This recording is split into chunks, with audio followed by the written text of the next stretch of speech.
Chapter 29:15. Lu Yin also stared at the captains of the True God Guards. Although these captains had not grasped the laws of the sequence, their innate gifts were very unique. Once they broke through and grasped the laws, they would be extremely difficult to deal with. Divine power surged and covered the giant's hell, causing the sky to become even more cruel. Blood and red intertwined to form a true millstone of life and death. The colossal giants roared as they fought. Lu Yin stared into the distance and saw a pair of eyes staring back at him. In an instant the eyes turned red. It was the midplate. Back then, Blacklist God had warned the midplate to transform immediately upon encountering Lu Yin. Otherwise he might not be able to survive. At this moment the midplate transformed, and his powerful physical strength distorted the void and shattered it. As darkness descended, the midplate tore through the void and charged towards Lu Yin, punching out. Lu Yin casually waved his hand, and an endless inner world appeared. The lines merged into his body and at the same time, Palm Realm Battle Force appeared on his body. The Akalanatha elephant roared as his arm withered. Come. Bang. There was a loud explosion and even Mr. Daheng, who was blocking the divine power not far away, turned to look at Lu Yin in surprise. This kid's physical strength was indeed abnormal, and the closer he got the more he could feel it.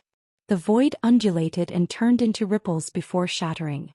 Countless black fragments spread out in all directions. These were the traces of the void realm. Lu Yin retreated, his entire arm numb. The midplate of the red-eye transformation allowed his physical strength to reach a new height. It gave Lu Yin the same feeling as the first time they had fought. At that time he could not even take a single punch from the midplate. The midplate approached step by step, each step shattering the void. Gray stars flickered in Lu Yin's heart. Imprisonment. 100 punches. There was another explosion and Lu Yin retreated once again. Although his retreat was much better this time, he was still pushed back. The midplate's body did not even sway. Lu Yin could use all his strength to fight the midplate of the green eye transformation, but he could not defeat the midplate of the red eye transformation. However, that was only strength.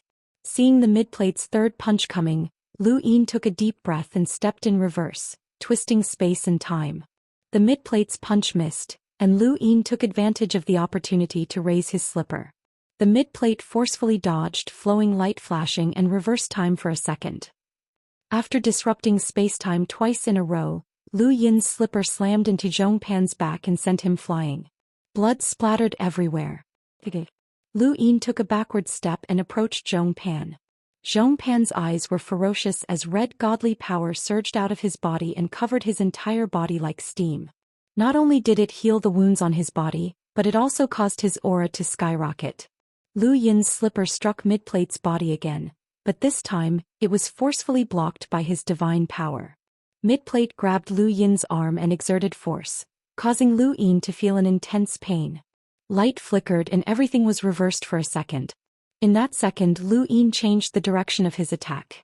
Instead of striking midplate, he retracted his hand and retreated. He didn't make a move, so it was naturally impossible to catch his whereabouts in the middle game. The two of them stood facing each other.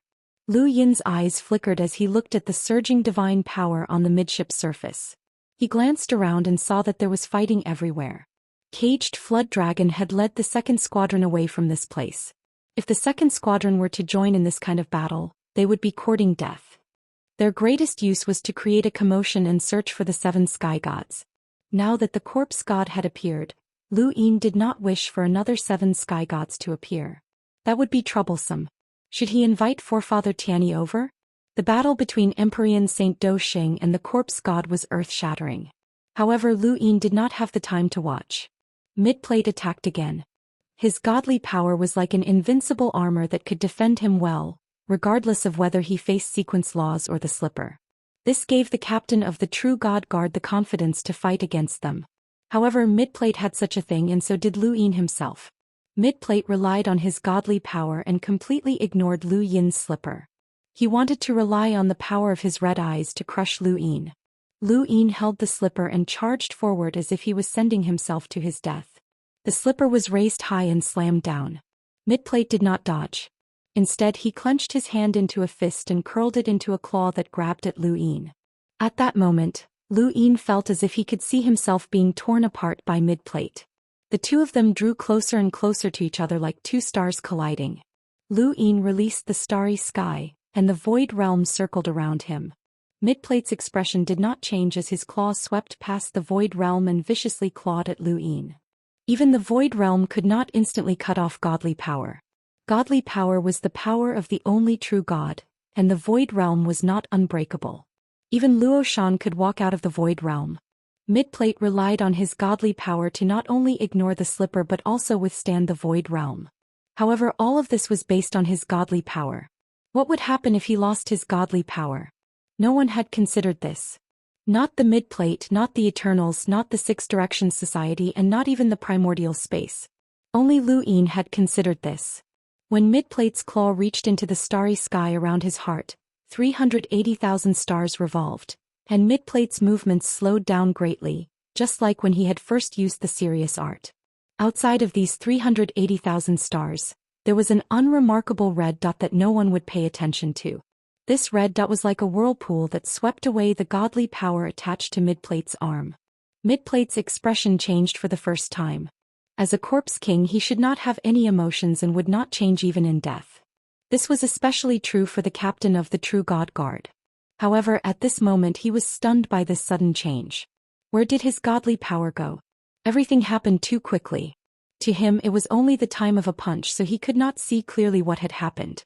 However, to Lu Yin it was a long time, and he had enough time to absorb the godly power in Midplate's arm. Time was relative. To some people it was short, but to others it was long. This was a paradox, but it had really happened. It was as if Midplate and Lu Yin were not in the same period of time. As the godly power disappeared, Midplate's arm broke and was flung away. Lu Yin's slipper viciously slammed into Midplate's head. With a crack, Midplate's head was twisted and his body was thrown far away.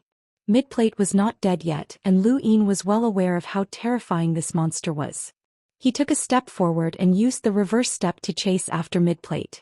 He had to take this opportunity to eliminate this guy, or else he would be a great threat. Suddenly his body could not move and Lu Yin's pupils shrank. Ting Kong.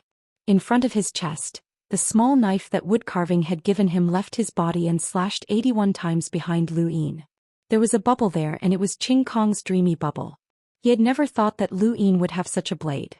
Back in Dashi Kong he had ambushed Lu Yin once, but had been cut down by the 81 slashes. After such a long time he had ambushed Lu Yin a second time and was slashed by 81 times. In the distance, wood carving sensed the 81 slashes and knew that Lu Yin was in danger, so he hurried over. Ching Kong was slashed by 81 times. Looking at the black cracks in space, Lu Yin was sure that Ching Kong could not have gone far, and he did not have time to escape. Junior brother. Wood carving rushed over. Lu Yin shouted, Ching Kong. Kong is here. He can't run away. Wood carving was excited, which was rare. We must kill Ching Kong today. In the distance, the other True God Guard captains had no intention of rescuing Ching Kong. They knew Ching Kong very well and knew that he could not be found. Otherwise he would not have survived until now. However, Midplate was in danger. Mr. Daheng had targeted him and attacked him from afar. Fortunately, Midplate's body was strong, and the divine power in his body surged out again, so he did not die. Otherwise he would have died easily if Mr. Daheng, a sequence law powerhouse, ambushed him. Lu Yin looked around and looked for Ching Kong. Wood carving was also looking for Ching Kong. This was what the Eternals were happy to see. Ching Kong held back 2 experts, giving the rest of the Eternals a chance to catch their breaths. Can you find him? Wood carving looked serious. Lu Yin narrowed his eyes. Yes. The Above Heaven sect had completely sealed off the starter space. No one was allowed to enter or leave. When the subjugation team entered the endless battlefield, they were worried that the Eternals would ambush them. Even though this was unlikely. In a corner of the Above Heaven sect, a man walked out of the shadows. He tapped lightly with his finger and tore open the void. Another figure entered through the void. Fortunately, I was careful when I wanted to destroy this place. I controlled someone. Otherwise, it would have been difficult to enter, the man said with a sinister tone. The person who entered through the void was Yu Hua. Can you find the location? We must take that thing back, Yu Hua said. The man said, all the research items of the Above Heaven sect are gathered in the back garden. We can enter the back garden directly. Let's go. The Above Heaven sect was huge, but with someone leading the way they quickly found the back garden. The back garden gathered all the foreign objects that the Above Heaven sect researched, such as microarray weapons and wireless goo. Now, there was even a sequence particle equipment. It could be said that once the back garden was destroyed, the Above Heaven sect's combat strength would drop by a level. After all, the Ancestor Realm experts of the Above Heaven sect had temporarily obtained the ability to use sequence laws with the help of the sequence particle equipment. The man smoothly brought Yuhua close to the back garden, but he was stopped the moment he saw the back garden. "Show me your proof." The cultivator guarding the back garden was expressionless. The man smiled and pretended to show his proof. The cultivator's eyes flashed and he immediately sounded the alarm. The so-called proof to enter the back garden was actually non-existent. The cultivator guarding the back garden knew all the people who could enter the back garden, so there was no need for proof. The reason he asked for it was to buy time to sound the alarm. The moment he sounded the alarm, the man's expression changed. "We've been exposed." Yuhua casually killed the cultivator guarding the back garden and stepped forward. Suddenly, black energy whistled and collided with Yuhua. Yuhua's expression under the black robe was extremely cold. Another black energy source. Saying so, the black robe shattered and his body expanded, transforming into a snake. A powerful aura swept through the Above Heaven sect. Everyone in the Above Heaven sect was shocked. Enemy attack. Star-Lord raised his head and quickly rushed towards the back garden. At the same time, two more black energies appeared in the Above Heaven sect and pressed towards the back garden. One was Heavenly Master High Sage and the other was Elder Gong. Lu Yin temporarily handed the black energy source to them to guard the Above Heaven sect. Including Master Shan, Star-Lord and the Ancestral Tortoise, there were 5 Ancestor Realm experts guarding the Above Heaven sect. They could stall for time in any situation. Chapter 29:16. Yuhua looked down on the black energy source's powerhouse, and Master Shan knew that there was a huge gap between them, so he immediately used the sequence particle. Yuhua had seen many powerhouses before, but the black energy source's user was able to use a sequence law. Damn it! Since when had sequence law become so worthless? Master Shan's sequence law was depiction, and any depiction would leave behind a trace. Could be a brush, sand, water, or even blood, air, or sound. Anything could leave a trace in the void through depiction. A trace appeared in front of Yuhua's eyes. It was a curved mountain range that forcibly blocked his vision. This was a sequence law. The trace would fade, but before it faded, it could block the light and obstruct his vision. Master Shan relied on this sequence law to delay Yuhua and the man controlled by the Thousand Faces game. Using this opportunity, Star-Lord, Supreme Sage and Elder Gong all arrived. With the true God Guard Captain's strength, he could easily defeat the black energy source's user. Star-Lord's strength was very ordinary, and after leaving the Three Lords array, she was at most comparable to the Blood Progenitor or even worse. The gap between her and the true God Guard Captain was just as wide. Fortunately, they could use the sequence particle, but even so, they were still at a disadvantage against the true God Guard Captain. The black energy source was torn apart by Yuhua's tail, and the Thousand Faces game used its ancestral world. Countless consciousnesses fused into a monster that attacked everyone's consciousnesses.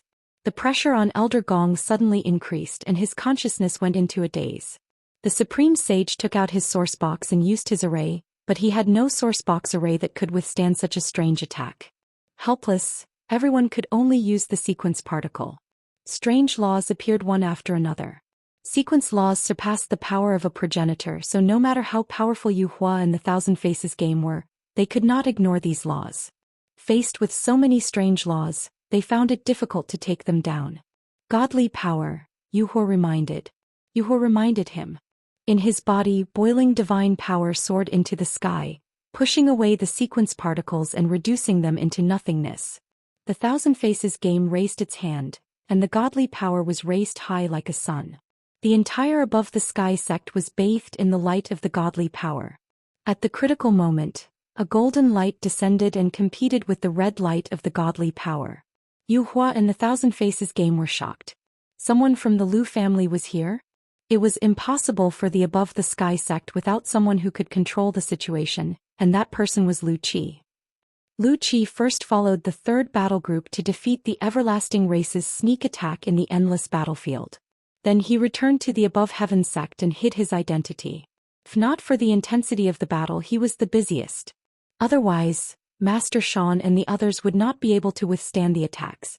The endless battlefield, the giant's hell. Cheng Kong had been struck by the 81 slashes, so he was bound to be injured. However, he concealed himself and relied on his own strength to stall Lu Yin and woodcarving.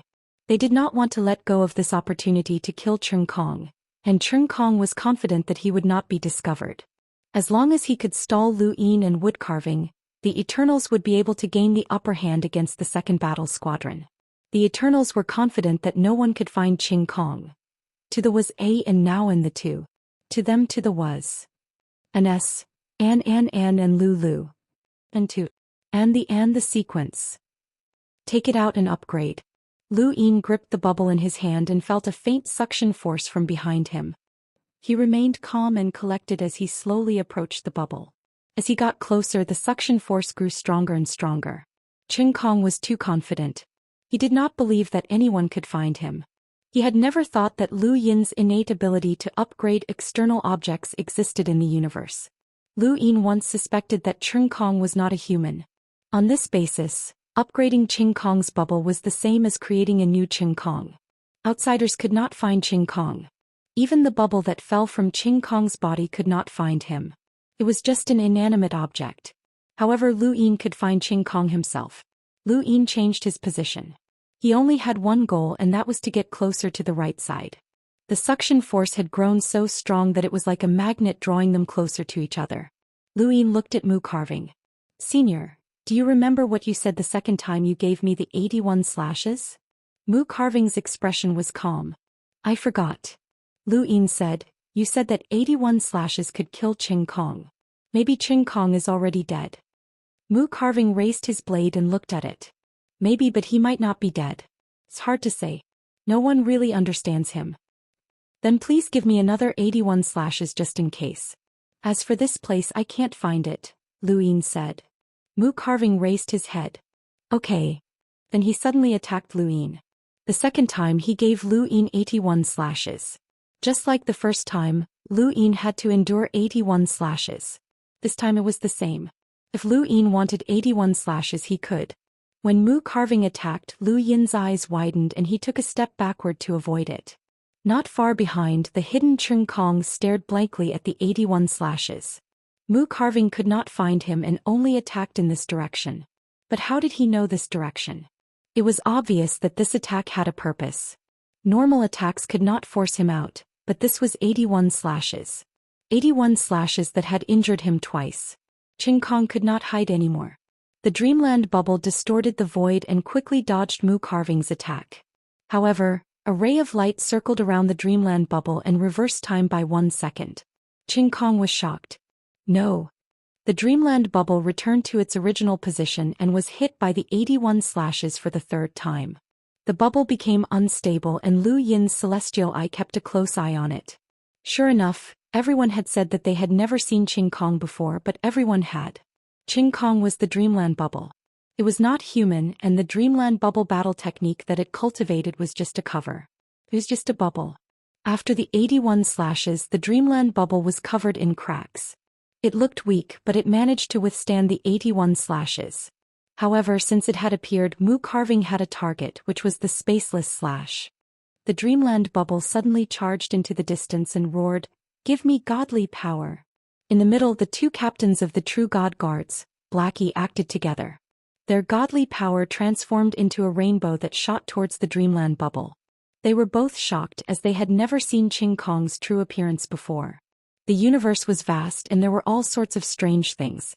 Cheng Kong was a bubble and Nightshore was a thought to take revenge on humans.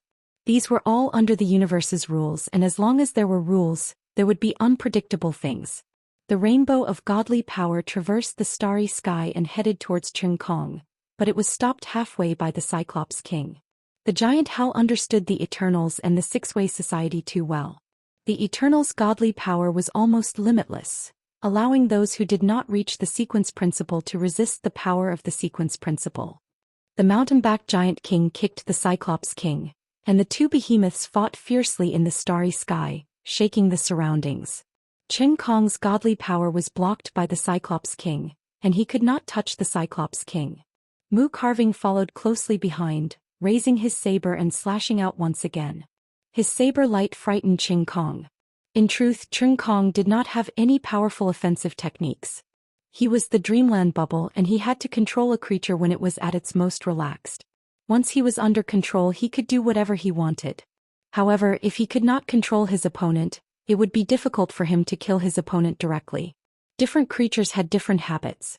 Although Qing Kong had withstood the 81 slashes twice, he did not take the risk of exposing himself to the enemy's attacks. This was also the reason why Sanctified and many of the Six-Way Society's powerhouses had pursued him. Those powerhouses did not understand Qing Kong at all. Even if they caught up to him, they could not kill him. Even so, Qing Kong would not take the risk to fight them. Now that he was exposed to Mu Carving's saber, Qing Kong's fear was so intense that he almost exploded. This was his own instinct. He was not afraid of Mu Carving but more of his own instincts. And this instinct reminded him that Mu Carving could kill him. Mu Carving's slashes continued to descend, and Qing Kong's body kept disappearing. However, under Lu Yin's guidance, Mu Carving could always find his position. Qing Kong discovered this and transmitted a message to Lu Yin. Don't think that I don't know your identity. No matter what Bai Wuxian plans, he cannot sacrifice me. If you want to kill me, I will expose you. Lu Yin frowned. I don't understand what you are saying. Senior Southwest. Mu Carving slashed out and Dreamland Bubble hurriedly appeared to dodge, disappearing once again. You are Bai Wuxian's subordinate. Back then it was Bai Wuxian who asked me to let you go on the 6th mainland. Otherwise, do you think that turtle could have escaped? You think too much.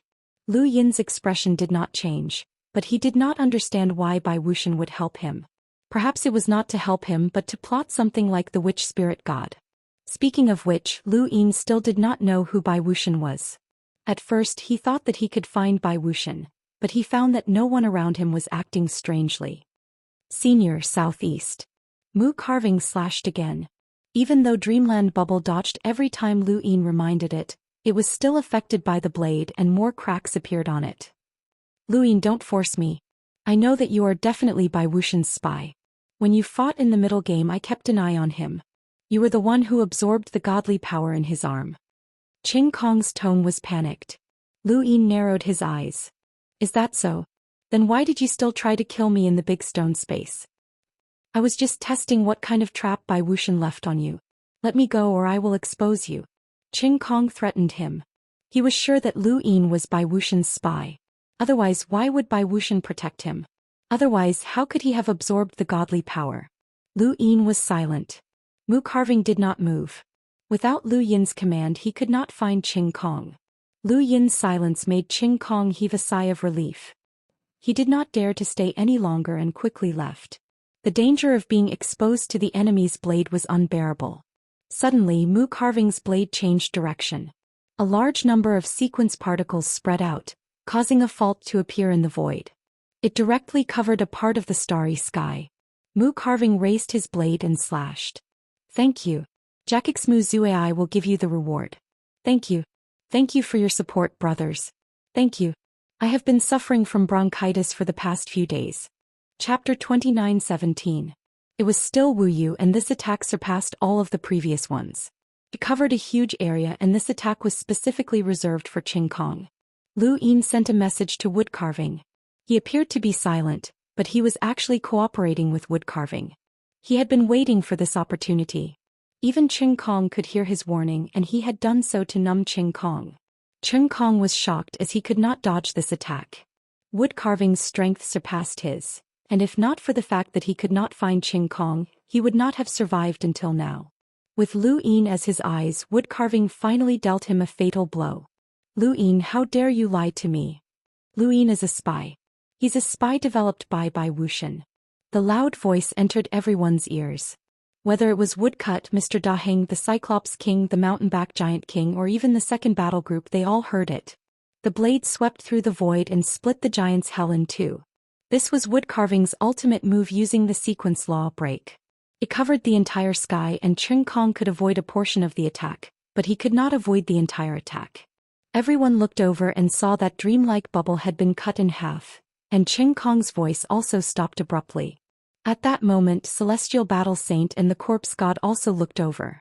Cheng Kong was not as strong as the 7 sky gods, but he was much more disgusting. Even Celestial Battle Saint had wanted to destroy him, but he had never found an opportunity.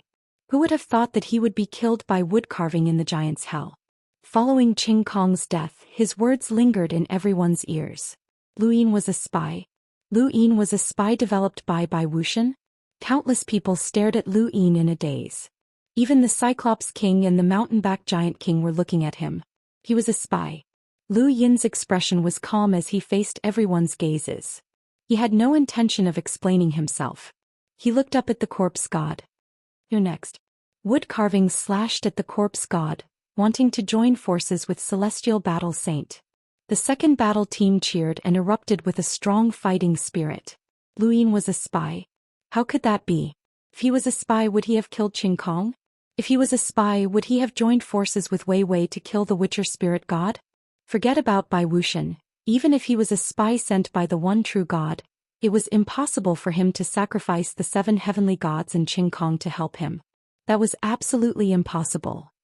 The people of the Genesis space had an indescribable trust in Lu Yin. They could believe that anyone was a spy, but they would never believe that Lu Yin was a spy. Lu Yin was the spiritual pillar of the entire 5th mainland. He was the master recognized by the primordial space. Ah! Old corpse ghost, you can't escape. Die.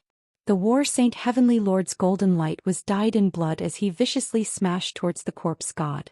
Accompanying this attack was the wood carving's blade and Mr. De Heng's law of lightness. With 3 sequence law adepts surrounding him and the corpse god already injured, it was highly likely that they would be able to kill him. The Cyclops King was excited. Today he would kill the mountain-back giants and completely free himself from the giant hell. Lu Yin stood in outer space without moving. He had already received news that the Eternals had ambushed the above heaven. Were they trying to lure him away? Many things had happened unexpectedly during this battle in the giant hell. The arrival of the War Saint Heavenly Lord had not been part of Lu Yin's plans, as he could not possibly affect the War Saint. The War Saint Heavenly Lord had always been at the battlefield between the 3 layers of hell, which was the entrance of the Eternals.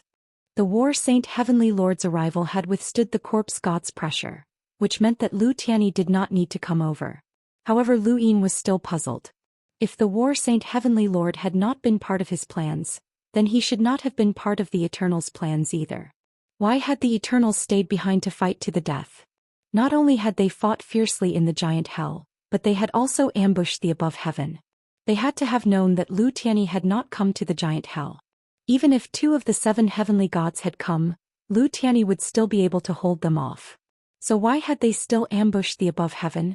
What was the point? The sequenced particle equipment was very important, but the Eternals had come here to obtain it, not to die.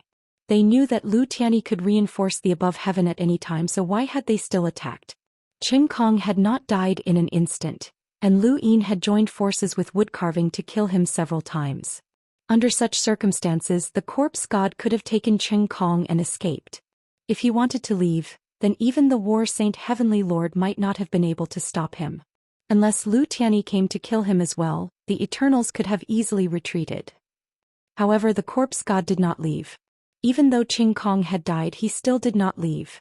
He had to face the combined attacks of the War Saint Heavenly Lord and wood carving, as well as Lu Tianyi, who could appear at any time. What were the Eternals thinking? Lu Yin stared at the corpse god's bleeding body. He had coughed up blood after being smashed by the War Saint Heavenly Lord, had been injured by wood carving's blade, and had even been injured by Mr. Da Heng's law of lightness. Why hadn't he left? He had no intention of leaving. The Eternals were not stupid, and Lu Yin was well aware of how sinister the Eternals were. They had destroyed continent after continent in the Genesis space, and they would never do something so suicidal. There had to be a reason for the corpse god to stay here and fight to the death. What was it? Lu Yin felt uneasy. He had the ability to turn danger into safety on many occasions, and he had even achieved his goals. The Eternals naturally had the ability to do so as well, but what were their goals? The border battle between the 6 Paths Association was not that intense, and hyperspace had retreated. The above heaven sect only had 2 captains of the true god guards. What were their goals? The above heaven sect was an absolute behemoth. and under its protection, Earth seemed insignificant. No matter how intense the battle was within the Above Heaven sect, it would not affect Earth as it was stopped within the Above Heaven sect's territory. The subjugation squads fought fiercely in the endless battlefield. The Above Heaven sect had been ambushed by the Eternals, and the Six Paths Association had been wary of the Eternals abandoning the endless battlefield. Thus they did not dare to act rashly. At this moment the weather on Earth was calm and sunny.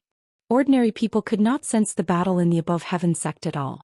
Standing on the streets of Earth, one could see that the Above Heaven sect had replaced the starry sky. The scenery here was completely different from before the Above Heaven sect had appeared. A man and a woman were walking down the street with drinks in their hands. They would occasionally look up at the sky and the Above Heaven sect that was faintly discernible in the distance. This brother Lu is really ruthless. I never thought that he would become the master of this spacetime when we first met. Sis, did you know that he was still very pure when we first met? The man sighed. The woman glanced at him. Are you trying to say that you're pure? How can a man be described as pure? Impure. Bachelor. I just have high standards. Sis, aren't you the same? The tortoise poked its head out from the woman's shoulder. This matter is indeed troublesome, but I think that Lu Yin is not bad. Young mistress, can you bring him to meet old master? The man nodded. That guy is a little cunning, but he has a good reputation. It's fine to bring him to meet old master, especially his strength. I don't even understand how he cultivates to be so fast. The woman stopped and her expression turned ugly. If you have the time, why don't you help the Above Heaven sect deal with the Eternals? It'll be considered your contribution. The man rolled his eyes. I can't beat a progenitor. The tortoise retracted its head. Did not want to fight.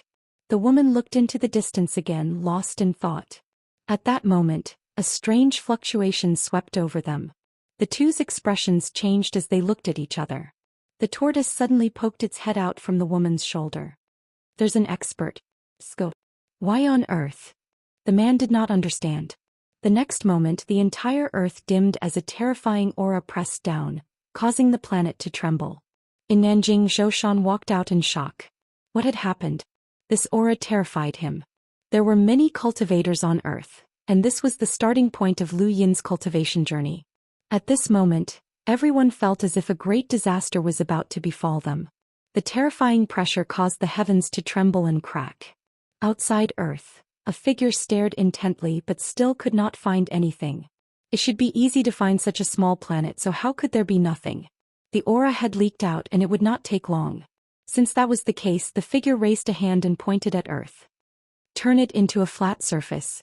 She was Zhu Ji, one of the captains of the Eternal Race's true God Guards. On Earth, the tortoise leaped out from the woman's shoulder. Young mistress, run. It's an eternal progenitor. Go find father, the woman shouted at the man. The man grabbed her. Let's go together. I can't leave the dragon tortoise behind. It might not be able to stop them on its own. I have external items. Go, don't waste time, the woman shouted. The man gritted his teeth and tore through the void to leave. Outside Earth, Juji was shocked. There was actually an progenitor. Where did this eternal bastard come from?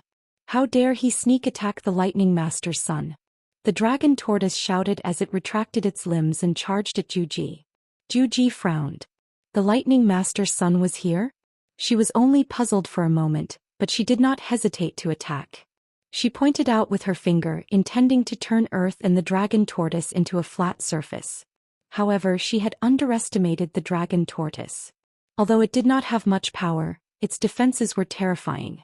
Back in the sixth mainland, even the midplate had found it difficult to break through its shell. It was the same for Juji. Her innate gift constantly tried to compress the tortoise's shell, but the most she could do was distort it. Even so, the dragon tortoise howled in grief. It released its aura to attract the attention of the sect above while threatening, "How dare you? Do you want to fight the Lightning Master? You'll be struck by lightning." On Earth, the woman was Jiang Qingyue. She had not expected an eternal progenitor to attack Earth. Why was it attacking Earth? Seeing the dragon tortoise howling in grief, Jiang Qingyue took out an external item. It was a strange icy stone that could freeze progenitors. However, the moment the icy stone approached Juji, it turned into a flat surface. An item of the Ice Spirit clan? Jiang Qingyue's face was pale. She was facing the captain of the true God Guard, not an ordinary progenitor. Outside the sect above, the ancestral turtle stretched its head out to look at Earth. It had seen its own kind. Why was it so small? The dragon tortoise was constantly being tortured by Juji's innate gift.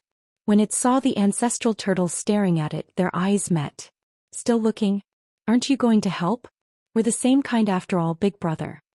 The ancestral turtle turned its eyes like a human and then retracted its head. Could not win, so it would not fight. It could win, but it could not be bothered to fight. It was that decisive. The dragon tortoise cursed, "You cowardly turtle. You're really a coward. You're an embarrassment to our kind. Shameless." The ancestral turtle did not care. It was not the first time it had been cursed. It was used to it. Chapter 29:18. When the above heaven sect sensed Orange G's attack, they were all shocked. Why would the Eternals attack Earth? Lu Qi used the Divine Investiture Catalog and Wang Jian walked out, attacking the people of the Game of 1,000 Faces in Yuhua. "Young Master Qi, I'll go help Earth," Master Shan said anxiously. Earth held a special place for the Tao Lord and he couldn't allow anything to happen to it. Lu Qi sneered. "No need. Someone else will do it." Against the captain of the True Divinity Guard, Master Shan's attack was useless.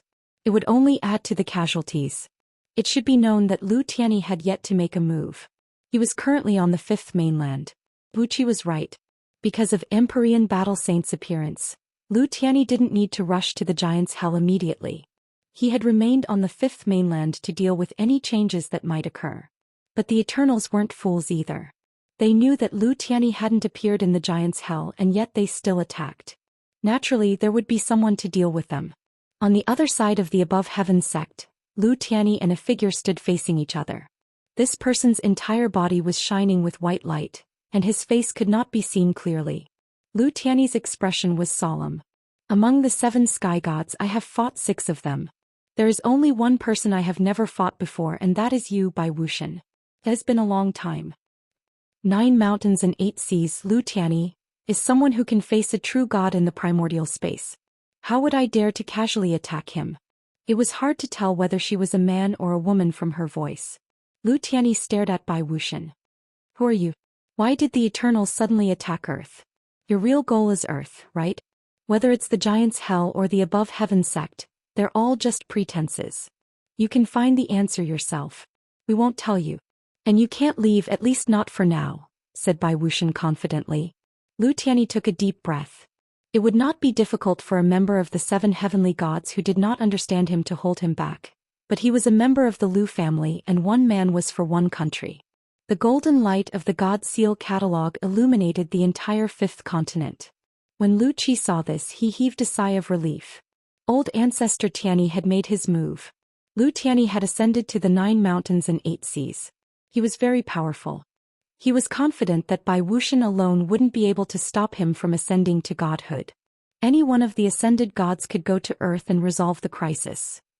After all, there were existences like Ancestor Ku and Ancestor Qin among the people who had ascended to godhood. When he saw the God Sealing catalog appear, Bai Wuxian waved his right hand, and numerous source boxes appeared in the void and circled around the entire above the heavens. Above their heads, white mountains and white waters poured down in torrents. Several figures walked out from Lu Tianyi's God Sealing catalog, and all of them were surrounded by source boxes, forming a source box array that trapped them. The 8-front formation by Wuxian's half-martial ancestor body had once used it to trap Ling Qing. He wanted to open the path to the impasse, but he failed due to the interference of Fate Maiden. That was only the shell of a half-step ancestor. Now Bai Wuxian was using his ancestral world and the 8-front formation to trap Lu Tianyi's ascendant power.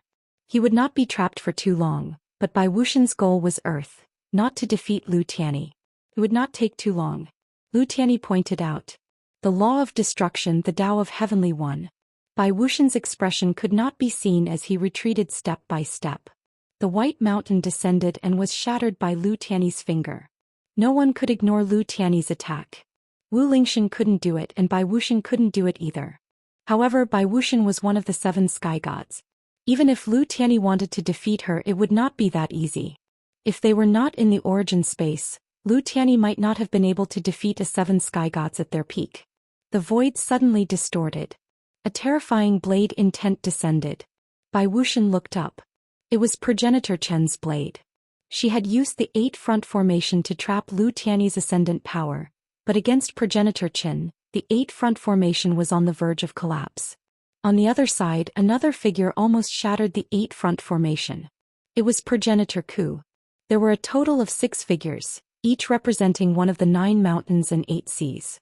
3 of them could not be trapped by the 8-front formation. Bai Wuxian helplessly looked at the sect above.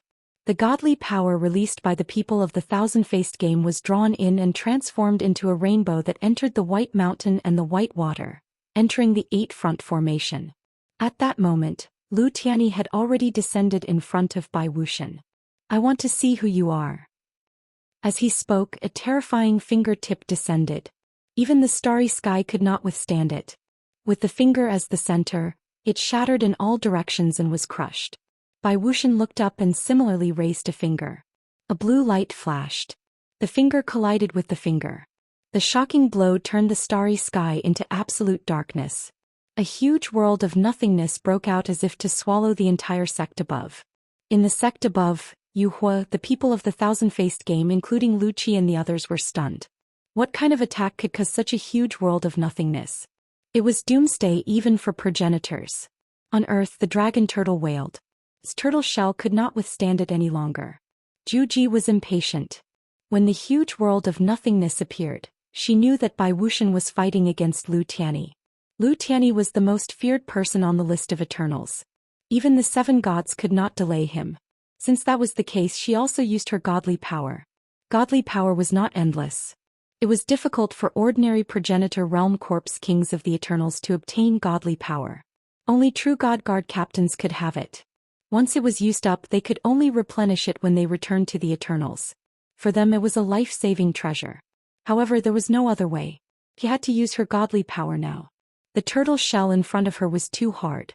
Seeing the godly power appear, the dragon turtle wailed, "Don't go too far. This is not your own power. You have no morals." With the support of the godly power, the turtle shell cracked. The dragon turtle wailed louder and louder. Seeing that the crack on the turtle shell was about to completely shatter, a black shadow descended and whipped Zhu Ji from left to right. Zhu Ji was sent flying. The dragon turtle stared ahead with wide eyes. It was a tail, the ancestral turtle's tail. "Big brother, you finally made a move. You're too patient." The dragon turtle cried. The ancestral turtle's head was still in the turtle shell. Then it retracted its tail and stopped moving. It was as if it had not attacked just now. The dragon turtle took the opportunity to shrink its body and came to Jiang Qinyue's side. "Little master, let's go." Jiang Qinyue looked worriedly at the huge world of nothingness beside the sect in the sky. The dragon turtle urged, "Little master, don't worry about it. It's not something we can interfere with. Let's go." Jiang Qinyue frowned. "If we leave Earth in this space-time, we'll be finished." The dragon turtle was about to cry. "If we don't leave, we'll be finished. The Eternals are coming again. Let's go, little master." After saying that, it tore through the void and dragged Jiang Qinyue away. After they left, Zhu Ji returned and stared at the ancestral turtle. The ancestral turtle subconsciously retreated a little. Ignoring the ancestral turtle, Zhu Ji pointed at Earth again. "Turn it into a flat surface." Inexplicably, a strong sense of uneasiness descended. On Earth, a white light flashed. It was getting closer and closer in Zhu Ji's eyes. Her talent was suddenly broken the moment she descended on Earth. In front of her, a sword appeared. It was a man in white. Everything in front of Zhu Ji's eyes was replaced by a sword. The sword was getting closer and closer. The moment it was about to stab her, she retreated step by step, constantly compressing the void to block the sword. The sword pierced through the layers of the void, not giving her any time to breathe. Divine power surged out of Zhu Ji's body. He opened his hand. In front of him, the divine power turned into a flat surface and pushed out horizontally, blocking the sword. "Why are you here?" Zhu Ji stared at the man in white and holding a sword in front of her and asked in a low voice. She knew this person. It was Kong Tianzhao, an extraterrestrial expert. He was a person by the Lightning Lord's side. He was also an absolute expert who could be ranked among the extraterrestrial experts of the Eternals. Kong Tianzhao held a white sword and pointed it at Zhu Ji. Captain of the True God Guard? Zhu Ji's expression turned ugly. Did the Lightning Lord and the Above Heaven sect team up? Kong Tianzhao looked into the distance. Is that the rumored Above Heaven sect? Is Qi the seven sky gods? Zhu Ji stared at Kong Tianzhao. His words meant that they did not team up. It was his first time seeing the Above Heaven sect. Then why did he appear here? Wait, could it be? Zhu Ji Tong's expression changed drastically. Was this really a parallel space-time? Uncle, stop acting cool. Kill her, kill that Eternals. Jiang Qin stomped his feet on earth. He did not find Jiang Qingyue and the dragon turtle. They were definitely not dead. Where did they go? Kong Tianzhao's sword turned. Divine power surged from the tip of the sword. His expression was solemn. The divine power of the Eternals was the most troublesome power. Once it was supported by the divine power, these people could ignore the rules to a certain extent. Zhu Ji retreated. Kong Tianzhao, you have to pay the price for interfering in the Above Heaven sect's matters. Not even the Lightning Lord can bear this price. Kong Tianzhao's expression was cold. He is him. I am me. Finished speaking, he slowly sheathed his sword and stared at the tip of the sword. One day I will die in the hands of the Eternals. But the one who kills me will not be you. A white light flashed. The sword was unsheathed once again, heading towards Zhu Ji. Zhu Ji harumphed coldly. This guy really wanted to kill him. Unfortunately, he could not do it. His sword could not pierce through his own talent. The tip of the sword was once again blocked by the divine power. Everything has turned into a flat surface. No matter how powerful your sword is, it can only turn into a flat surface, Zhu Ji said coldly. Kong Tianzhao raised his eyes. A flat surface has a center. As soon as his voice faded, a point appeared in front of the sword. It was the point formed when the sword pierced through the void. It was also the point where Zhu Ji's talent had turned into a flat surface. This point made Zhu Ji's expression change drastically. That point seemed to be the center of the universe. There were no ripples, but the moment it appeared, even Bai Wuxian, who was delaying Lu Tianyi, looked at it. Lu Tianyi looked at it too. He was shocked. What kind of rule was this? In the Above Heaven sect, countless people's eyes were unconsciously attracted to it. It was as if that point should be seen by everyone. Impossible. Zhu Ji was aghast. With a whoosh, a white light flashed past. Zhu Ji stopped in place. He slowly lowered his hands, his eyes dull. Behind him, Kong Tianzhao appeared and sheathed his sword. The moment the sword was completely sheathed, a point also appeared on Zhu Ji's forehead. His body slowly fell. On earth, Jiang Qin opened his mouth wide, his eyes shining. Too handsome. If I was as handsome as Uncle Kong, why would I worry about not being able to find a wife? Dad should have let Uncle Kong be my master. It's too much of a waste for him to be my sister's master. Kong Tianzhao looked at the Above Heaven sect. Chapter 29:19. On the other side of the Above Heaven sect, Bai Wuxian sighed helplessly. The universe is full of surprises. But this surprise has allowed us to see some things clearly.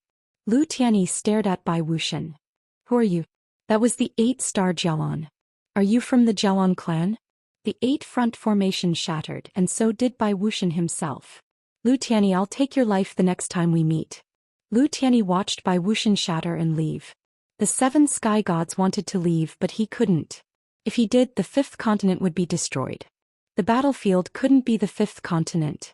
The most important thing now was the person who'd attacked. Soon Lu Tianyi and Lu Qi arrived outside Earth. They looked at Kong Tianzhao curiously. He was a stranger to them. Kong Tianzhao looked calmly at Lu Tianyi, surprise in the depths of his eyes. You're very strong. Lu Tianyi sized up Kong Tianzhao. So are you, but you seem different from us. Kong Tianzhao's gaze was calm. My understanding of cultivation is different from yours. Lu Tianyi's eyes flashed. Understanding? Generally speaking, it referred to the system or something like that. Comprehension, this was another meaning. Are you an outsider? Asked Lu Qi. Jiang Qin arrived. Uncle Kong, don't be so cold. I thought you wanted to fight. He smiled at Lu Tianyi and Lu Qi. Greetings, seniors. I'm Jiang Qin, Lu Yin's friend. Lu Qi was surprised. Your little 7's friend? Jiang Qin smiled. We've known each other for a long time. Maybe I'll be his brother-in-law in the future. Kong Tianzhao raised an eyebrow and glanced at Jiang Qin. Lu Tianyi and Lu Qi exchanged glances, then stared at Jiang Chen. Where's your sister? How, my sister was here just now, but she ran away in fear. Let me tell you, it's lucky that she was here. The dragon turtle blocked the attack. Otherwise, Earth would have been finished. Jiang Chen was obviously talkative. Lu Qi suppressed his questions and listened. Suddenly, he remembered the giant's hell and hurriedly reminded Lu Tianyi. Lu Tianyi said faintly, "There's no need. The Eternals aren't stupid. If they failed here, they'll retreat there." Lu Qi thought about it and agreed. He then looked at Jiang Chen with a smile. "Young man, let's talk. For example, do you have a picture of your sister?" Jiang Chen immediately took out his gadget. "That's too much. Uncle, you must be Lu Yin's father." "Yes, who is your father?" "Everyone calls him the Lightning Lord." "Then the one you just called Uncle Kong?" "My sister's master." "So it's the in-laws." Kong Tianzhao's expression remained calm as he looked at Lu Tianyi. "I hope there will be a chance to spar." Lu Tian nodded. "I have heard of the Thunder Master's name. When we become in-laws, there will be a chance." Kong Tianzhao frowned. "Little Chen, don't mind what you say. Please forgive me if I offend you. I think this child is very passionate and reasonable." Kong Tianzhao raised his eyebrows. Was the Lu family lacking in daughters-in-law? In the Hell of the Giants, when Bai Wuxian retreated, the corpse god knew what was going on. She saw Celestial Battle Saint raise his golden staff, wood carving and Mr. Daheng attack from all directions. On the surface of his body, all the sequence particles instantly disappeared. They didn't leave but entered his body. Lu Yin's heart skipped a beat as an invisible danger descended upon him. "Be careful." Faced with the attacks of 3 sequence laws, the corpse god's fists collided, causing ripples to appear. Then her arms suddenly swung to the side as if she was trying to break free from something. At that moment, Celestial Battle Saint, wood carving and Mr. Daheng's attacks all stopped. Everyone watched as the void world spread out in all directions with the corpse god at its center. It felt as if a new space-time had been created in this area. One after another, the giants' bodies cracked, including the Cyclops King and the Mountain-back Giant King. The 2 giant kings looked over in shock. Not good. The corpse god was trying to destroy this space-time. Destroying space-time was something that sequence laws powerhouses could do. For example, Big Sis was confident that she could destroy the Gord's space-time laws by destroying the Gord's space-time laws. Wood carving used the void blade to sever the laws of the void space-time, destroying it as well. As one of the 7 sky gods, the corpse god's terrifying strength could definitely destroy space-time. She didn't really want to destroy the Hell of the Giants, but she wanted to use it to block Celestial Battle Saint and the others' attacks. If Celestial Battle Saint and the others insisted on fighting the corpse god, then the Hell of the Giants would definitely be destroyed. This was a choice. The outcome would depend on whether or not the 6 Paths Society should destroy the Hell of the Giants. The Hell of the Giants was very useful to the 6 Paths Society, as it was a battlefield that could resist the Eternals. If it could be destroyed so easily, then there would be no need to create the endless battlefield. However, that also depended on the price. Destroying the void spacetime was an exchange that could kill the captain of the True God Guard. Lu Yin felt that the sacrifice of the void spacetime was worth it, and he also felt that it was worth it to sacrifice the Hell of the Giants in exchange for the corpse god. It wasn't just Lu Yin. Celestial Battle Saint and Wood Carving also felt that it was worth it as long as they could destroy the corpse god. Celestial Battle Saint did not fear death and directly charged towards the void world, wanting to pass through it alone and kill the corpse god. Wood Carving did not back down and followed suit. They had been so focused on destroying the corpse god that they had neglected the Cyclops King. The Cyclops King had finally seen hope of destroying the mountain-back Giant King and allowing them to leave the Hell of the Giants. He did not want to be wiped out by the corpse god. If Celestial Battle Saint and the others fought the corpse god to the death, then the Cyclops King and the mountain-back giants would all die. At this juncture, how could the Cyclops King agree? He slapped at Celestial Battle Saint and Wood Carving from the side. The two were caught off guard and were forced back by the Cyclops King. Lu Yin was furious and stepped backwards from another direction, punching at the Cyclops King to buy time for Celestial Battle Saint and the others to attack the corpse god. Unfortunately, it was too late. The Cyclops King's interference had given the corpse god enough time to leave. The corpse god did not look at Celestial Battle Saint and the others. Instead, he stared at Lu Yin. "You will pay the price." With that, the corpse god left. In the distance, aside from the captain of the true God Guard, the rest of the Eternals had been left behind. Even so, the battle in the Hell of the Giants had not yielded any benefits other than killing Qing Kong. Lu Yin was not a member of the Six Paths Society, and even though he had heard a lot, he still could not understand the Six Paths Society's hatred for Qing Kong. It could be said that killing Qing Kong had caused a greater commotion in the Six Paths Society than killing one of the seven sky gods. Once news of this spread, countless members of the Six Paths Society would be deeply grateful to him, and his reputation would surpass that of most powerhouses. Now that the primordial space was in constant contact with the Six Paths Society, the Six Paths Society was deepening their understanding of the primordial space. Based on the primordial space's impression of Lu Yin, he had first helped Lord Wei kill the witch spirit, then led a crusade to sweep through the endless battlefield, killing one Eternals after another. He had killed the captain of the True God Guard and now he had killed Qing Kong. The damage he had inflicted on the Eternals was far greater than what the Six Paths Society had done over the countless years combined. Lu Yin had created countless legends in the primordial space, and now his legend had begun to spread throughout the Six Paths Society. Of course, this was also related to the above heaven sex arrangements. Wang Wen was well aware of the importance of publicity. People's hearts were often confused by appearances.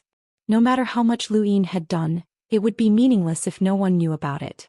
On the other hand, regardless of whether he had done enough or not, once everyone knew about it, it would be a great contribution. Wang Wen and Wei Rong were both experts at capturing people's hearts. Everything that Lu Yin had done was magnified countless times and presented to everyone in the Six Paths Society. The world of nothingness slowly healed. Lu Yin's expression was gloomy as he looked at the empty space. There was a chance. They should have had a chance to stop the corpse god because of the Cyclops King. Mu carving appeared beside Lu Yin. There's no need to think too much. Since the corpse god dared to appear, she must have a backup plan. No one expected the Cyclops King to make a move. He can only be considered to have helped the corpse god hide a backup plan. Lu Yin understood this logic, but he still felt displeased no matter how he thought about it. Even if the corpse god had used up a backup plan, it would have been fine. For example, Lu Yin did not believe that the Eternals could use their divine power endlessly. No matter how much divine power the one true God had, it would not be enough. In Lu Yin's opinion, the more divine power was used, the greater the impact on the one true God. The heavens trembled as the Cyclops King continued to fight the mountain-backed giant king. They would not stop just because the Eternals had been defeated. This was the law of this space-time. Where's Celestial Battle Saint? Lu Yin suddenly realized that the Celestial Battle Saint had disappeared. Could he have gone to chase after the corpse god? Mu Carving said, Celestial Battle Saint's main battlefield is not here. The corpse god has left, so there's no point for him to stay here. Lu Yin felt that it was a pity. He wanted to interact with Celestial Battle Saint and find a way to learn the surpassing battle technique. He had discovered that the surpassing battle technique was very compatible with things can be reversed when extreme. With a boom, the chain came crashing down, but Mu Carving casually shattered it with a slash. What are you doing? Take this opportunity to destroy the mountain-backed giants. The Cyclops King roared. Across from him, the mountain-backed giant king's expression was ferocious. Cyclops, even if I die, I will not die at your hands. The Cyclops King was pleased. You have no choice. Lu Yin looked over, his gaze cold. He was rather dissatisfied with the Cyclops King, but at this moment he could only help him destroy the mountain-backed giant king. He could not possibly help the Cyclops King. Many cultivators from the Six Direction Association had died at the hands of the mountain-backed giants. Everyone knew that the mountain-backed giants were working together with the Eternals. If Lu Yin wanted to completely control the giants' hell, he would have to destroy the mountain-backed giants. The mountain-backed giant king and the Cyclops King were similar in strength, and neither could do anything to the other. However, when Mu Carving and Mr. Daheng took action, this balance was broken. Lu Yin watched from afar as the mountain-backed giant king was surrounded and killed. It was a very strange feeling. This was clearly the end of the road for an entire race, but the mountain-backed giant king did not seem to be sad at all. The other mountain-backed giants were not sad either. Instead, they felt relieved. The rest of the giants stopped, and the entire hell of giants watched as the mountain-backed giant king was constantly surrounded and attacked. His resistance grew weaker and weaker and he was nearing death. If not for the Cyclops King's intervention, he would not have resisted at all. Finally, with a loud bang, the mountain-backed giant king's chain broke and scattered towards the Hell of Giants. Along with the broken chain was endless blood that splattered across the heavens and onto the faces of the many giants. Thank you, brothers, for your support. Thank you. Chapter 29:20. Many of the mountain-backed giants looked relieved, but the Cyclops were also ecstatic. The mountain-backed giant king glared at the Cyclops king before dying. You didn't kill me. You can't kill me, you'll never be able to kill me. Cyclops, you didn't kill me. The Cyclops Wang Qi stepped forward, wanting to deal the final blow to the mountain-backed giant. Woodcarving suddenly raised his blade and slashed at the Cyclops king. The Cyclops king was shocked and hurriedly dodged, glaring angrily at Woodcarving. What are you doing? Lu Yin passed through Woodcarving and arrived in front of the mountain-backed giant king, his infinite inner world appearing. I'll give you the final blow. His life is mine, little one. Get out of my way. The Cyclops king roared, wanting to charge over. Woodcarving raised his blade again and slashed at the Cyclops king. The Cyclops king roared angrily. The mountain-backed giant king watched Lu Yin's punch with satisfaction. He can't kill me in the end, huh? Lu Yin stepped forward and unleashed 100 punches. There was a loud bang as the mountain-backed giant king's head shattered, and his huge body slowly collapsed. At the same time, Wang Jian and Xia Zhen began to sweep through all of the mountain-backed giants. The mountain-backed giants had to die within a short period of time, or else they would be reborn under the rules of space-time. This was a terrifying curse. They had unlimited lives, but they were trapped in this space-time and had to fight against the colossal giants, who had set such a vicious sequence law for them. Lu Yin looked at the mountain-backed giant king's corpse, and the commander appointment platform appeared in front of him. It was time to appoint someone. He wanted to deal the final blow to the mountain-backed giant king, not to help him. The mountain-backed giant king had helped the Eternals kill so many people, so how could he help him? He just wanted to appoint someone. The commander appointment platform had not been expanded in a long time, and his opponents had always been the Divine Seal catalog. However, the top expert in the Divine Seal catalog was only Xianxia. Xianxia was no longer enough, and Lu Yin urgently needed someone with sequence laws. The mountain-backed giant king was a powerhouse with sequence laws, and even Woodcarving was not confident that he could kill him in a duel. Such an expert would be of great help to Lu Yin once he was appointed. The only problem was that he was afraid of backlash. Lu Yin could still remember the pain of the backlash when he had tried to forcefully summon a half-ancestor during his first origin tribulation. Now that he was a half-martial ancestor, he might suffer the same kind of pain if he forcefully struck the mountain-backed giant king. However, for the sake of the mountain-backed giant king, he had to try. My name, I appoint a general.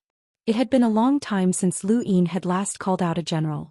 As he watched the mountain-backed giant king's image slowly appear on the platform, a loud sound suddenly rang out in his mind. It was as if something had exploded, causing him to feel dizzy. He had experienced this feeling before.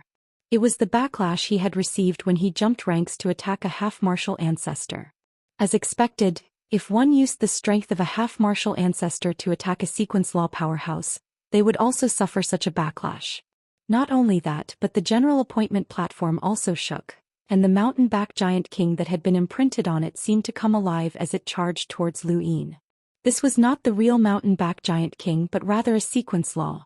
Lu Yin was now facing not only the backlash of the mountain-backed giant king, but also the backlash of the sequence laws. Lu Yin was now facing the backlash of not only the mountain-backed giant king, but also the backlash of the sequence laws. Woodcarving hurriedly attacked, wanting to use its blade to cut through the sequence precepts. But there's still a portion of the sequence precepts swept past the blade, carrying with it the mountain-backed giant king's resentment that had been accumulated over countless years as it charged towards Lu Yin. This sequence law was extremely powerful, and even though Woodcarving had blocked most of it, the remaining portion would still cause Lu Yin serious damage. Left with no other choice, Lu Yin released the space in his heart. The void world isolated him and weakened a portion of the sequence law. The remaining sequence law ruthlessly bombarded his body, and Lu Yin felt as if he had been punched by the mountain-backed giant king. Fortunately, he could still withstand the power of this punch. Lu Yin smiled bitterly as he had not expected the backlash of attacking a sequence law powerhouse to be so severe. Lu Bujing definitely did not know that Lu Yin would be able to attack a sequence law powerhouse, and Lu Tianyi and the others would not have expected him to attack a sequence law powerhouse. There were very few sequence law powerhouses, and even during the era of the Daoist sect, it was hard to say how many sequence law powerhouses there had been in the 9 mountains and 8 seas. Aside from the 9 mountains and 8 seas, the most powerful sequence law powerhouse had been Xianxia. None of them had ever been chosen, so it was possible for them to suffer a backlash when they ascended to godhood. However, ancestor Lu Tianyi had already surpassed the 9 mountains and 8 seas, so how could he possibly suffer a backlash when he ascended to godhood? No one would have thought that a half-ancestor cultivator like Lu Yin would actually be able to choose a sequence law powerhouse if he wanted to. On the platform, the mountain-backed giant king's brand had a sinister expression, and Lu Yin could hear a roar that caused the entire platform to tremble. Lu Yin forcefully endured the dizziness. Since he had already suffered a backlash, as long as it was not to the point where he could not endure it anymore, he would continue. Otherwise, he would have suffered for nothing. The brand grew deeper and deeper, and Lu Yin's dizziness grew heavier and heavier. The veins in his eyes were on the verge of collapsing. At that moment, the mountain-backed giant king's corpse suddenly shattered.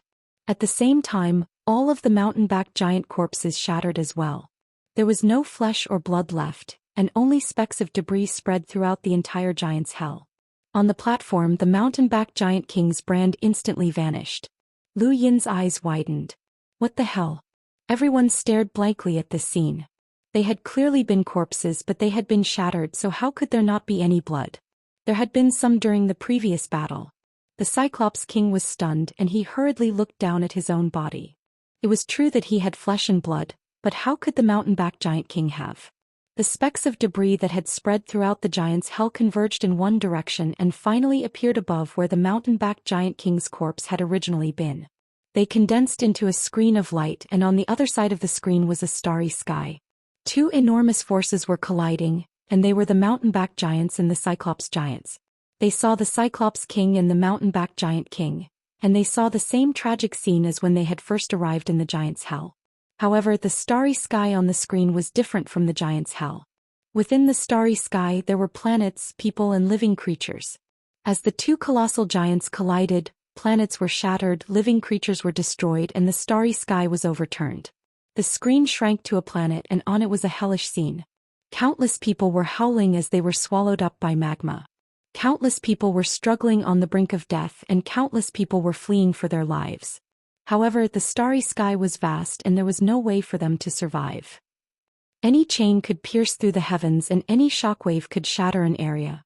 Cries and cries for help resounded in everyone's ears. Everyone in the Second Legion looked at this familiar scene. Anyone who had fought in the starry sky would have seen such a scene before, and Lu Yin had seen it many times before. He had experienced countless wars, and he had seen countless people struggling to survive. This was especially true for the ordinary people who only wanted to live. They wanted to survive, but in the end they were destroyed by some unknown attack.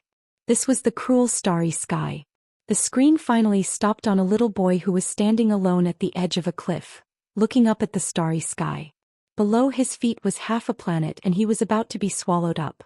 Following the boy's gaze, they saw 2 colossal giants fighting. It was the Cyclops King and the mountain-backed giant king. The boy's eyes were filled with hatred and malice, and it caused everyone to feel a chill in their hearts. Why are you doing this? You can fight your own battles, but why do you have to destroy my hometown? Why are you implicating my family, my parents? You deserve to die, you bastards all deserve to die. I swear if I can survive, I will make you suffer the pain of war for generations to come. I will make you beg for death, but you won't be able to. The boy's venomous oath resounded throughout the giant's hell, and everyone looked at the Cyclops King. The Cyclops King's eyes widened, and he stared at the screen with the same venomous hatred. He gritted his teeth so hard that they almost shattered.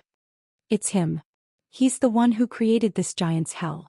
He's the one who made us suffer the pain of living forever. It's him. Lu Yin's gaze was calm, and on the screen the boy leaped off the cliff. The screen then disappeared. Although it hadn't been long, it had shocked everyone as they had personally witnessed a cycle of reincarnation. The colossal giants had destroyed the planet, and the only survivor had succeeded in his revenge. He had become the absolute powerhouse who had created the giant's hell, forcing the Cyclops and the mountain-backed giant king to fight each other for eternity. He had succeeded, and the joy of revenge made everyone's hearts heavy. Among all the cultivators, which one of them had never harmed the innocent? These innocent people were like karma. One day it would fall upon them. Lu Yin closed his eyes and thought back to everything he had experienced. Had he ever harmed the innocent? Of course he had, but did he really know? Just like the Cyclops King when they had fought, had they ever cared about this ant-like child? In the end, it was this child who had made them experience hell. Saruzin had proven the existence of karma, and the Lady of Fate had removed the harm by transferring karma. Lu Yin had fought many battles to reclaim the fifth mainland, and no matter how many high-sounding reasons he had, they could not make up for those who had suffered the pain of war. Lu Yin took a deep breath, but he did not regret it. If he had not done this, how would the Above Heaven sect have existed? How would there have been a crusade? What he had done had benefited humanity, and the karma that he had created would be borne by him. Inexplicably, he thought of the future he had seen in the Book of Destiny.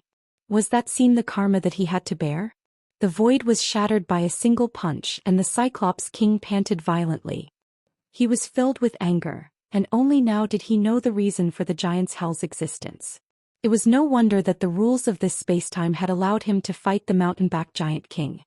He hated the latter, and even if he was tired of living, he did not want to die at his opponent's hands.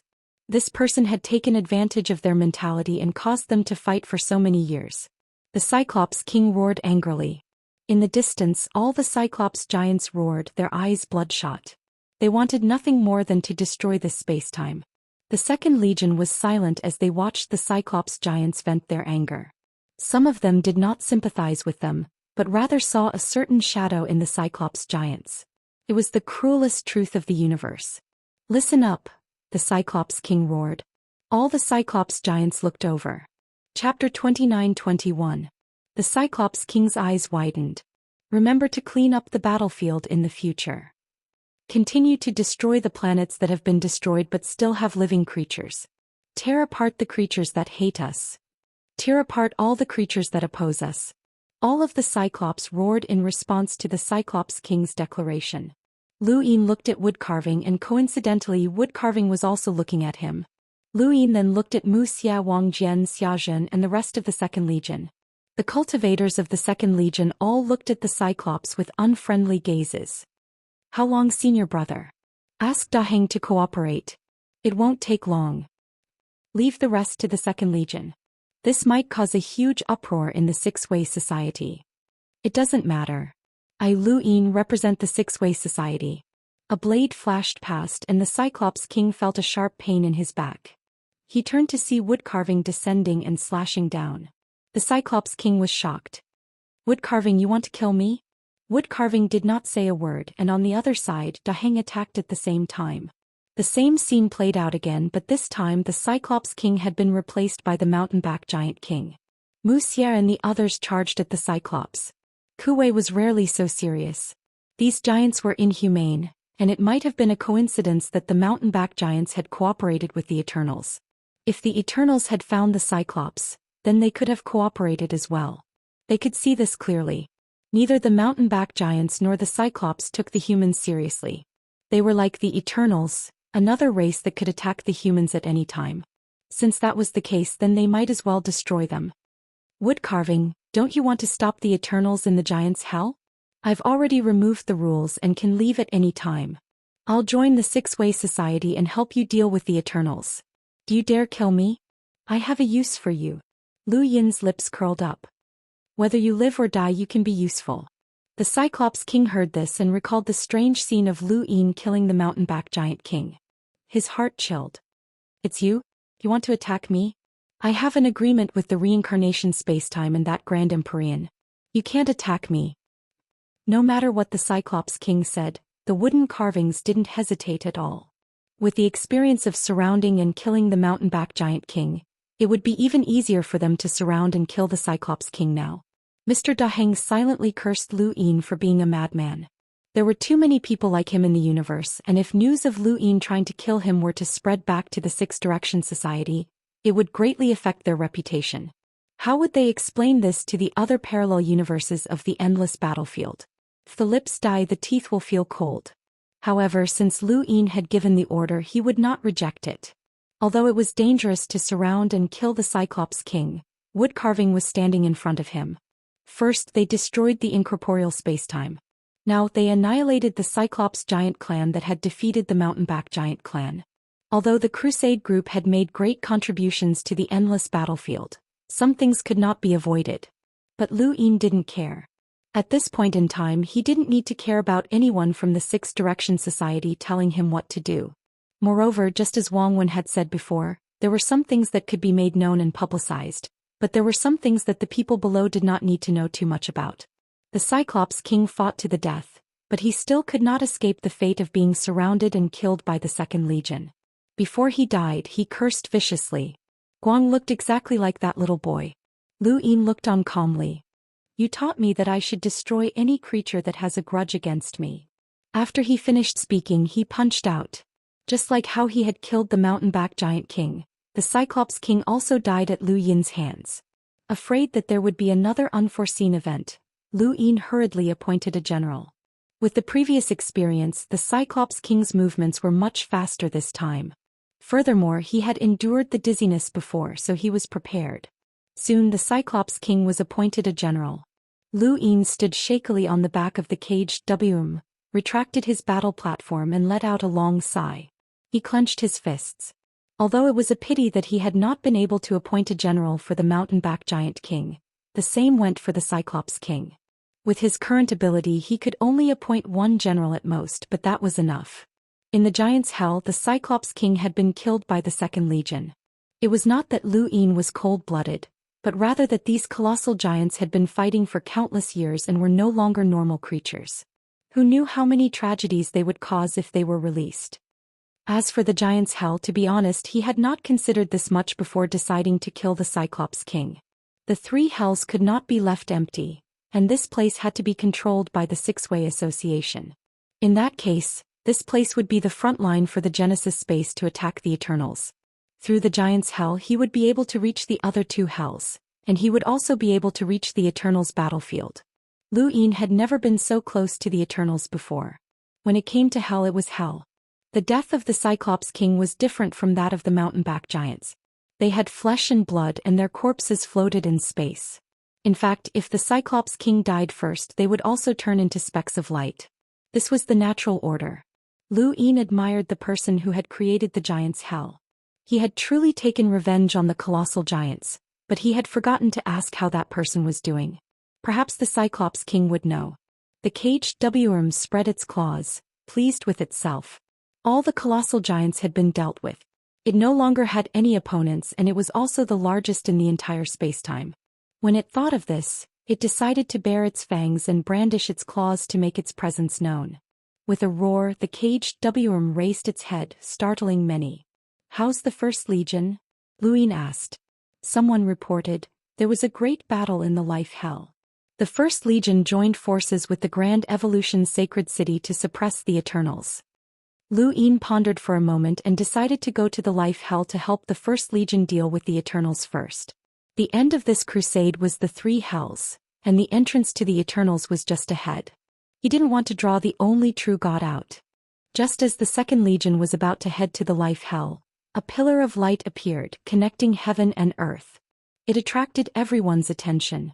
Then a second and third pillar of light appeared, illuminating the Giant's Hell. Everyone looked at the three pillars of light that had suddenly appeared, not understanding what was going on. Lu Yin narrowed his eyes. There were no sequence particles, so it wasn't a natural order. This was an effect of the outside world on this spacetime. Someone was about to enter. Wood carving was vigilant. The Eternals wouldn't let the Giant's Hell fail, but how would they have the strength to take it back? In the first pillar of light, the void split open and a huge, strangely shaped creature struggled to twist its body out of the crack. It was about to descend into the Giant's Hell. It had 4 limbs and 6 eyes, and it looked like a wolf or a tiger. The caged WRM's bared fangs and brandished claws immediately disappeared, and a large one appeared.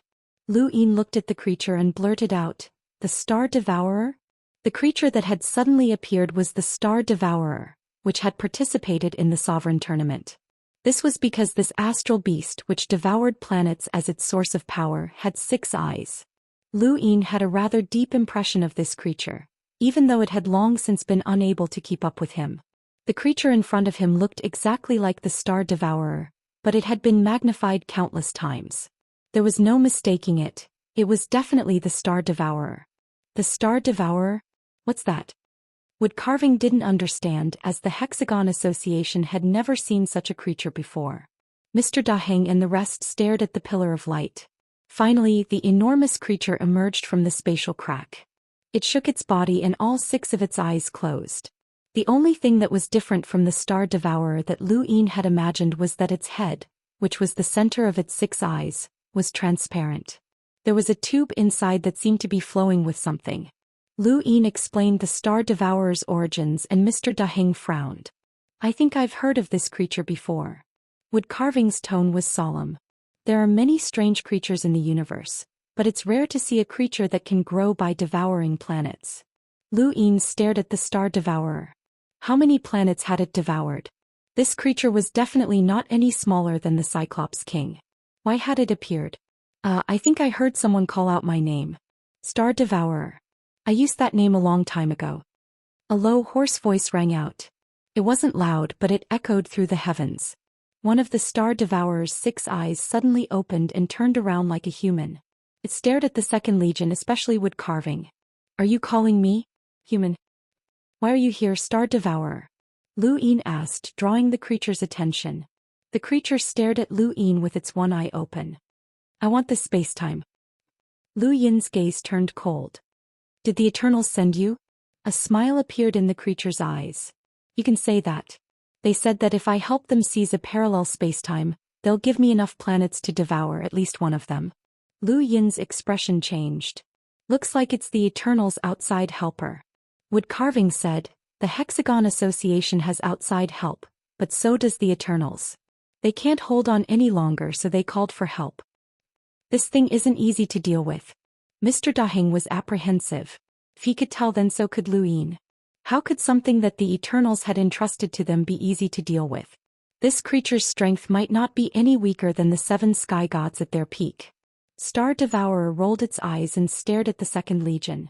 Its gaze lingered on Lu Yin, Wood Carving, and the others before finally landing on the Hellworm. It was clearly interested. Is this food prepared for me? Although I like devouring planets, I've also devoured many creatures. There are also many humans and many astral beasts. Delicious. The Hellworm was flustered and subconsciously retreated. Lu Yin's expression sank. Wood Carving slashed out without hesitation. At his level, he dared to slash out at anyone, and the chances of his opponent instantly killing him were very low. The blade flashed through the void and pierced through the pillar of light to strike the Star Devourer's body. Star Devourer's enormous body was forced back by the blade, and it stared at Wood Carving. Human, you're unreasonable. I didn't say that I wanted to eat you, but I've changed my mind.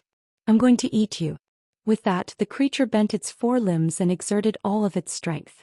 The void collapsed as its enormous body charged towards the Second Legion with an unstoppable momentum. Lu Yin barked, Hellworm ram. Chapter 29-22. Crash. The Hellworm was horrified, but it still obeyed Lu Yin's orders and charged forward. At the same time, Wood Carving and Mr. Daheng attacked while Lu Yin punched out. All of the progenitors attacked as well. In front of the Hellworm, the second battle group attacked Star Devourer. Star Devourer's eyes turned, and all of the attacks were strangely diverted in a different direction. It slammed into the Hellworm's body, causing it to howl as it was sent flying. The Hellworm had not reached the level of a sequence law, so it should not have been able to withstand Star Devourer's attack. After all, Star Devourer had been summoned by the Eternals to steal the giant's hell. However, Lu Yin had never underestimated the Hellworm. This idiot had withstood the Thunderlord's attack and had even been praised by the Forgotten Ruins god for its high defense. Lu Yin did not believe that it would be killed so easily. Behind the Hellworm were the cultivators of the second battle group. Star Devourer stopped in place and looked over in shock. What a tough scalp. In the distance, the Hellworm finally stopped and shook its head vigorously. It looked at Star Devourer again with fear in its eyes. Could not crash into this big brother. It decided to flee. Lu Yin's words were useless. Wood Carving had already leaped high into the air and slashed down with its blade.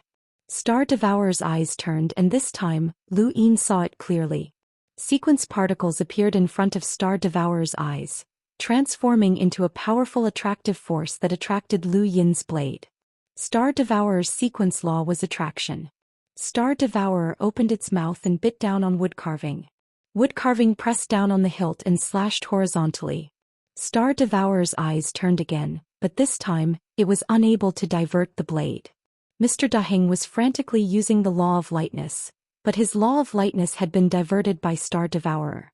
It was equivalent to blocking wood carving's path.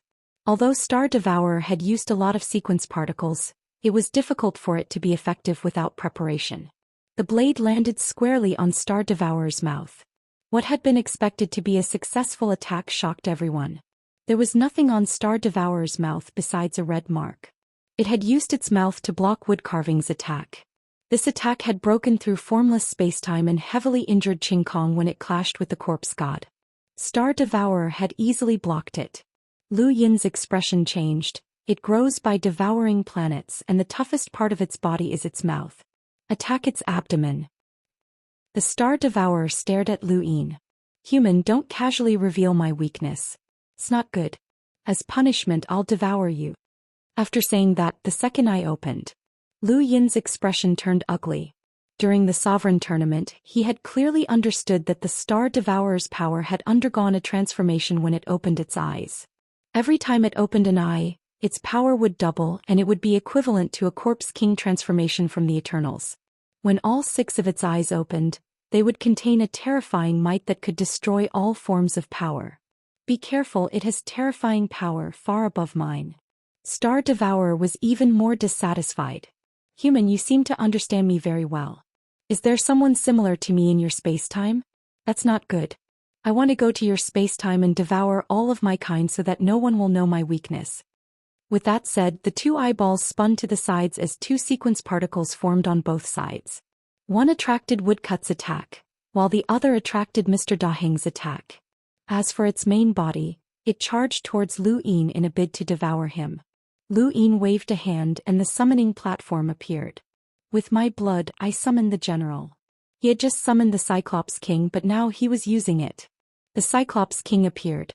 It was relying on Lu Yin's power, but it could not use any laws since Lu Yin himself had not comprehended any sequence laws.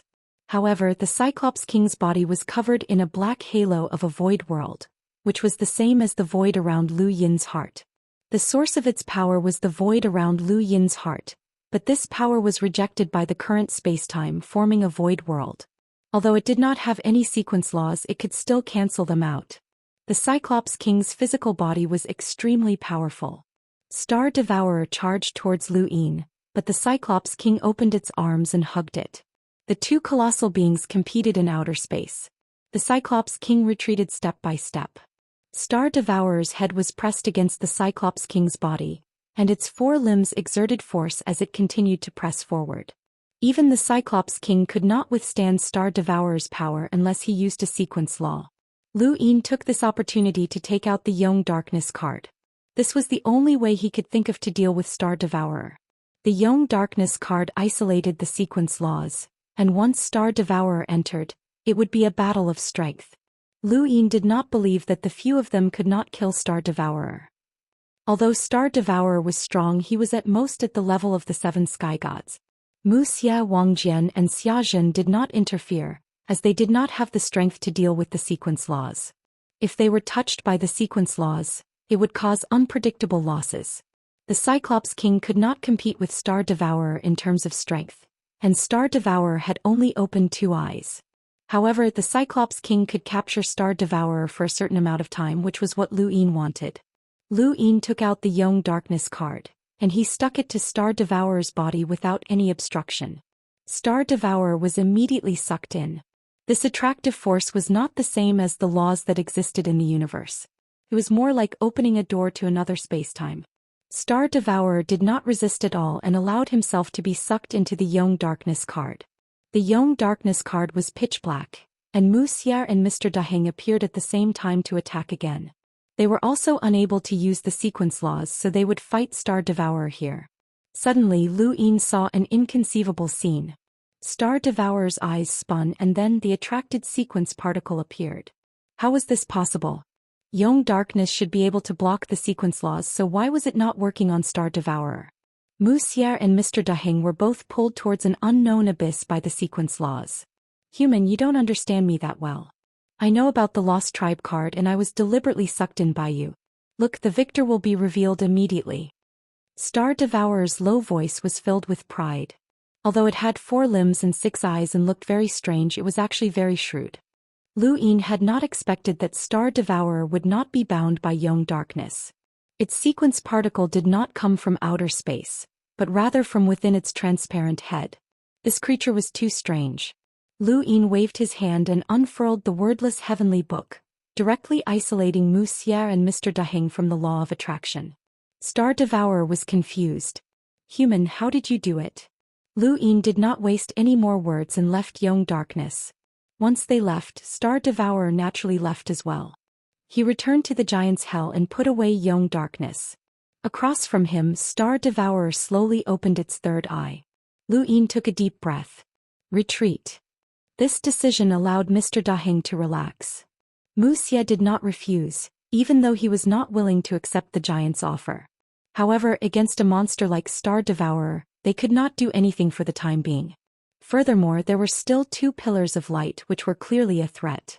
If the subjugation team lost to Star Devourer, then even if they won, 2 more powerhouses would appear. This meant that the subjugation team would have to fight against 3 of the 7 sky gods at their peak. Lu Yin was not confident. If the Eternals could lure 3 powerhouses to the giant's hell, then they might be able to lure them to the Genesis space as well. The subjugation team's results were enough to shock the 6 Directions Society, and they had achieved their desired effect. Wuxia stepped forward and slowly raised his blade to face Star Devourer, slashing out. Star Devourer's eyes darted around. This saber strike was Wu Yu, who did not hold back. He had unleashed all the sequence laws he could currently wield. Even Star Devourer had to be cautious. His 2 eyeballs law of attraction faced this saber strike head-on. However, this attack was only enough to make the second team retreat. Wuxia tore through the void, and Helldrake impatiently rushed in to leave the giant's hell. As Wuxia's blade fell, the blade in front of Star Devourer was constantly distorted. Humans, you're quite capable. If you were any stronger, I would be in trouble. Lu Yin looked over. Senior, let's go. Wuxia stepped forward and arrived at the side of the torn void. He looked at Star Devourer again, his eyes filled with killing intent. Star Devourer stared at Lu Yin and the others. Humans, don't run. Before he could finish speaking, Lu Yin and Wuxia had already entered the torn void and returned to the Eternal Kingdom. In the life hell, Big Sis's first team had also received the news, and they had no choice but to return to the Eternal Kingdom to end the subjugation campaign. The subjugation campaign had lasted 11 months, and the results had been fruitful. More than 10 progenitor corpse kings had been killed, and more than a third of the parallel universes in the endless battlefield had been given the green light. The Eternals had no choice but to seek help from the powerhouses from the outside. Among the 7 sky gods, the Undying God and the Corpse God had both been heavily injured, and Bai Wuxian had also been forced out. It could be said that this subjugation campaign had truly stirred up the deathly still lake. Although they had paid a price compared to the Eternals' losses, the cost of the subjugation campaign was negligible. In the Eternal Kingdom, Big Sis was dissatisfied. Why are you in such a hurry to retreat? It's too useless. Give me a little more time and I'll be able to break through the life hell. Lu Yin was helpless. If the powerhouses from the outside get involved, even if the Eternals in the life hell are dealt with, the powerhouses from the outside will take over. Big Sis snorted. Then take care of them all. There are so many experts in the subjugation campaign. How many powerhouses from the outside are we afraid of? It's not like the 6 Paths sect doesn't have the help of the powerhouses from the outside. I don't believe that the Eternals can find many of them. Lu Yin naturally knew this, but he couldn't take the risk with the subjugation campaign.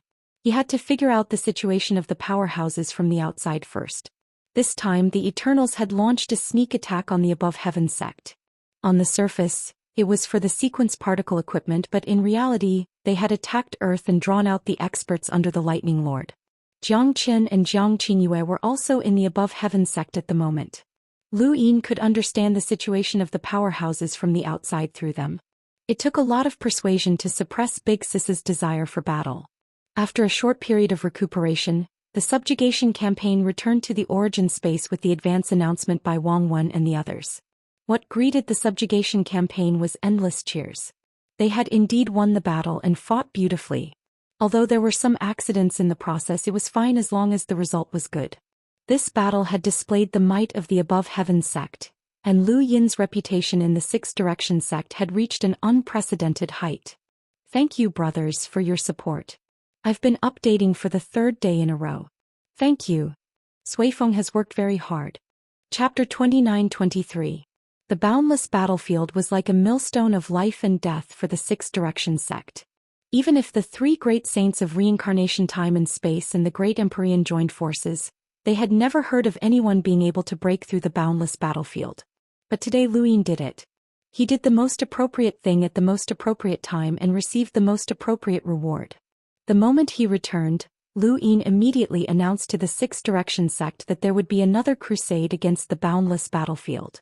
This announcement ignited the blood of countless people in the Six Direction sect. They also hoped to return with a great victory amidst the cheers of countless people. The casualties of this crusade weren't that high. It was also the dream of countless cultivators to follow so many experts to participate in the war. It was imaginable that the scale of the Second Crusade would definitely surpass the first. As long as there is another great victory, the faith of the Six Direction sect will all belong to Daoist master alone, Wei Rong said respectfully. Lu Yin sat in the main hall of the heavenly sect. Those who are fighting outside are having a hard time. Those who stay behind aren't having it easy either. Wei Rong bowed deeply. We are far inferior to Daoist master who risked his life to fight. What about Jiang Qin and the others? They are still on Earth. Lu Yin stood up and left the heavenly sect, heading towards Earth. Zhu Ji's attack was blocked by the dragon turtle. Although Earth was suppressed by the aura of the ancestor realm, fortunately, it didn't suffer any substantial damage. A huge statue was erected in the square. A group of people surrounded the statue to express their admiration for Lu Yin. Far away, in a stylish coffee shop, Jiang Qin and Jiang Qingyue were sitting opposite each other. The dragon turtle was lying on Jiang Qingyue's shoulder dispiritedly, looking as if it would die at any moment. The crusade is back. Lu Yin should be here soon. Sister, are you nervous? Jiang Qin teased. Jiang Qingyue was a cold person, but she was always the center of attention. Right after Jiang Qin finished speaking, a man walked over and magically presented a flower to Jiang Qingyue. With a handsome smile on his face, he said, "Beautiful lady, this is for you." Jiang Qingyue didn't even look at it. The dragon turtle opened its mouth and yawned. Jiang Qin stirred his coffee and watched with interest. The man wasn't embarrassed at all. Obviously, he was very experienced in this kind of thing. He took out another flower. The previous one was a red rose, but this one was not a common flower. "Beautiful lady, I personally planted this in the courtyard of my home in Jinling. Comes from the bustling island of the cosmic sea. The flowers of the secular world are not worthy of your beautiful face. Only this flower can show your true heart." The man was very particular with his words. His words revealed his background. Jinling was currently the most expensive place in the world. It could be said that every inch of land was worth its weight in gold. The fact that he was able to own a house with a yard and grow flowers in Jinling was quite remarkable. Especially since this flower came from the cosmic sea, it represented the man's ability. Regardless of wealth or influence, the man was impeccable. With this sentence, he was confident that he would be able to date many girls. The man looked at Jiang Qingyue with confidence and modesty. No woman would reject him. However, Jiang Qingyue still did not respond. The dragon turtle stared at the flower. Then it opened its mouth and swallowed it. Jiang Qin laughed. The man looked at the bare flower path and was a little stunned. In his many years of experience, he had never thought that such a thing would happen. Just as he was about to get angry, the dragon turtle's voice rang out. "Tastes average. Tui." The man's anger was immediately extinguished. He stared at the dragon turtle cautiously. A cosmic beast that could speak. This was not a product of Earth. It must have come from the universe. This woman was not simple. No wonder she ignored him. Thinking of this, the man smiled again. "I'm sorry to disturb the beautiful lady. This meal is on me. Please don't take offense." After that, he smiled at Jiang Qin and returned to his seat. His actions were very elegant from beginning to end. Zhang Chen praised, "This kid is not bad. He's handsome, has good eyesight and can endure. Sister, why don't you consider him? Don't worry about cultivation. You know that Dad doesn't need you to consider that." Jiang Qingyue frowned and looked at Jiang Chen. "When did you start talking so much nonsense?" Jiang Chen rolled his eyes. "Can't help it. Only an interesting soul can get the lady's love. Just a handsome appearance is useless." "Well said, young Master Chen." The dragon turtle praised. Jiang Chen became more and more proud. "Why are you smiling so happily?" Lu Yin arrived. He was dressed plainly and looked like an ordinary person. Jiang Chen's eyes lit up when he saw Lu Yin. He pointed at the seat opposite him. "Sit here." Lu Yin looked over. Beside Jiang Qingyue? Jiang Qingyue's gaze turned cold as she stared at Jiang Chen. "If you continue like this, we'll spar for half a month." Jiang Chen was stunned. He smiled awkwardly. "Sister, I was just joking. I'll sit. After that he moved aside and sat next to Jiang Qingyue. Lu Yin sat across from him. Lu Yin sat down and looked at Jiang Chen. "It's been a long time." Jiang Chen looked at Lu Yin and sighed. "It has indeed been a long time. The last time we met you gave me a gardener." Lu Yin smiled. "You appeared just in time. Otherwise I would have been in danger." Jiang Chen said grumpily, "Nothing good happens every time I meet you. Even so, I'm a person who repaid evil with kindness and saved your above heaven sect. Tell me, how are you going to thank me?" Lu Yin really should thank Jiang Chen and the others. If it wasn't for them, above heaven sect aside, Earth in this space-time would have been destroyed. He had a lot of feelings for Earth. "This meal is on me," Lu Yin said. Jiang Chen's eyes widened. "I risked my life to invite Uncle Kong to help you defeat the Eternals, and you're only going to treat me to a meal?" Lu Yin shrugged. "As the son of the Lightning Lord, I don't think there's anything you'd like on my side. There's no need to be so formal." Jiang Chen scoffed. "I can, but you're too shameless. What, do you want to go further down the path of stinginess? I heard that Dao Lord Lu is a money grubber." "You're right. Since you know that, you should know that I'm being very sincere by treating you to this meal," Lu Yin joked. Jiang Chen rolled his eyes. "Sister, I realize that I won't be able to go far down the path of a womanizer's brother-in-law." The dragon turtle moved closer to Lu Yin. "Young Master Chen doesn't lack anything, but I'm different. Dao Lord Lu, I played a part in protecting Earth. If it wasn't for me, Earth would have been reduced to a flat surface." He was just joking. Lu Yin faced the trio with a solemn expression. "On behalf of Earth, I, Lu Yin, would like to thank the three of you for your help. I will always remember this kindness." Jiang Qingyue looked at Lu Yin. "We come from the parallel universe of Earth. Whether it's the Earth of this universe or the Earth of our universe, we'll help when we're in danger. You don't have to thank us. But there's one thing that I'm curious about. Why did the captain of the Eternal Race's true God Guards attack Earth?" Speaking of this, Jiang Chen's expression turned serious as he looked at Lu Yin. Lu Yin had thought about it a lot before he came here and he had a guess. "I'll answer that question later, but I have a question here. I have a question and I hope you can answer it." He looked at Jiang Qingyue. "The Lightning Lord is in your universe, right?" Jiang Qingyue nodded. "That's right. Earth went through a catastrophe and my father rose to prominence. Because of his ability to travel through parallel universes, some parallel universes had a different flow of time, allowing my father to attain his current strength. If it wasn't for that, we would only be in an ordinary parallel universe of Earth. There wouldn't be a Lightning Lord." "Do the Eternals know?" Lu Yin asked. Jiang Chen was puzzled. "Know what? Of course they know that my father is the Lightning Lord." Lu Yin said, "I mean, do the Eternals know that the Lightning Lord is in a parallel universe of Earth?" Jiang Chen and Jiang Qingyue looked at each other. "They should know about this. My father has fought with the Eternals for many years. They know us very well." "I don't know," the dragon turtle suddenly interrupted. They all looked at him. The dragon turtle looked pensive and murmured, "When I accompanied the old master to explore the parallel universe, he always used the name of White Cloud City. He never mentioned Earth. The old master was already at the ancestor realm when he fought with the Eternals. The Eternals couldn't gain the upper hand against the old master, especially when the old master came into contact with the Six-Party Society. The Eternals didn't dare to provoke the old master. After so many years, it wasn't the Eternals who fought the old master, but but the experts who allied with the Eternals. They weren't humans. They only knew the old master's name, White Cloud City. They never had the concept of Earth. Zhou Xian was surprised. I see.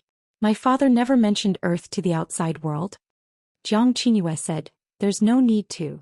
White Cloud City was built by my father. Compared to it, Earth is just a planet, our home. It doesn't represent anything in the universe. She then looked at Lu Yin. Is there a problem? Lu Yin's expression was grave. As expected. It's getting closer and closer to my guess. He stared at Zhang Qian. When we first met, you said that you had the ability to travel through parallel universes. You also said that you were chasing a rabbit. That rabbit came into contact with the Lightning Lord and also obtained the ability to travel through parallel universes, right? Zhang Qian nodded, then grew impatient. What's going on? Just tell me directly. Don't beat around the bush. Lu Yin's eyes flashed. Did you rely on an external object to travel through parallel universes? A bead, Zhang Qingyue answered. Lu Yin was serious. Aside from the bead, the Lightning Lord should have two other extremely powerful external objects from the same era as the bead. How did you know? Zhang Qian was surprised. The dragon turtle was also surprised. Even the old master didn't mention this to anyone when he was roaming the universe. Lu Yin took a deep breath. There was a person called Undying Yushan. He was the emperor of the Great Yu Empire of the Fifth Mainland. His true identity. Lu Yin told him about how Undying Yushan was controlled by the evil scripture and how he was searching for the three divine tools. The key point was the strangeness of Earth. Undying Yushan had his eyes on Earth and told Lu Yin about it before he died. It was at that time that Lu Yin thought of Zhang Qian and had his suspicions. Now the eternal race had suddenly attacked Earth. What could Earth have? The only possibility was that Undying Yushan was searching for the three divine tools under the evil scripture's control. The Fifth Mainland's Earth definitely didn't have them. However, White Cloud City, where the Lightning Lord lived, was a different story. Lu Yin believed that the Lightning Lord's rise had something to do with the three divine tools, just like how he had the ability to use dice. Otherwise, no matter how talented an ordinary person was, it would be impossible for him to rise so quickly. Chapter 29-24. The Eternals must be looking for the three divine weapons. Before this, the Eternals wouldn't have been able to find the three divine weapons even if they reduced Earth to a flat surface. But now that you've appeared and brought with you an expert who can kill the captain of the True God Guard, things are different. I'm guessing that the Eternals already know that the three divine weapons are in White Cloud City, a parallel universe to Earth. If the Eternals don't give up looking for the three divine weapons, they'll definitely target White Cloud City. Lu Yin voiced out all his guesses. His guesses weren't baseless. Otherwise, why would the captain of the True God Guard attack Earth instead of the heavenly sect? Earth was a strange place. Every once in a while, it would go through a cycle of extinction. Lu Yin still didn't know the reason for this.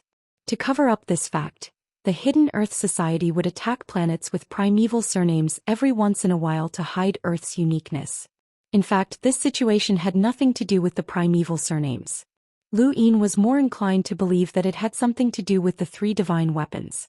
Even the Eternals wanted the three divine weapons, but they had landed on Earth. This was enough to prove something. The evil scripture was also looking for the three divine weapons. They were the forces of the heavenly sect era. Zhang Qian's expression was grave. Lu Yin's guess was very likely true. If so, the Eternals would definitely target White Cloud City. The reason why White Cloud City was so carefree and the Eternals didn't want to kill Zhang Qingyue in the Sixth Mainland was because they didn't want to face the Lightning Lord directly. However, if the Lightning Lord had something they wanted and needed, it would be a different story. White Cloud City already had enemies. Once the Eternals attacked, they would be caught off guard. Thank you for the reminder, sister. I'll go back first, Zhang Qian said solemnly. Zhang Qingyue nodded. She knew that he had to go back and warn his father. Zhang Qian was about to leave when he suddenly remembered something. He looked at Lu Yin. Do you want to come with me to White Cloud City? Lu Yin paused. Me too. The dragon turtle was helpless. The old master isn't here. Zhang Qian remembered. That's right. Father isn't here. What a pity. Otherwise, the Lightning Lord of White Cloud City and Lord Lu of the Heavenly Sect would be a wonderful story, murmured the dragon turtle. Zhang Qingyue gritted her teeth. She grabbed the dragon turtle and threw it to Zhang Chen. Zhang Chen took the dragon turtle. Sis, you don't need its protection anymore? Take him away. Zhang Qingyue was displeased. The dragon turtle shouted, Little master, I won't say anymore. I definitely won't say anymore. Young Master Chen, please help me beg for mercy. I can't leave little master or else little master will be in danger. Zhang Chen helplessly placed the dragon turtle on the table. I have to go back and remind Dad. Just bear with it for a while, sis. He left after saying this. The dragon turtle looked at Zhang Qingyue pitifully. It would be great if that Helldrake was half as smart as the dragon tortoise. Right, Helldrake? Did the lightning lord strike the prison dragon before?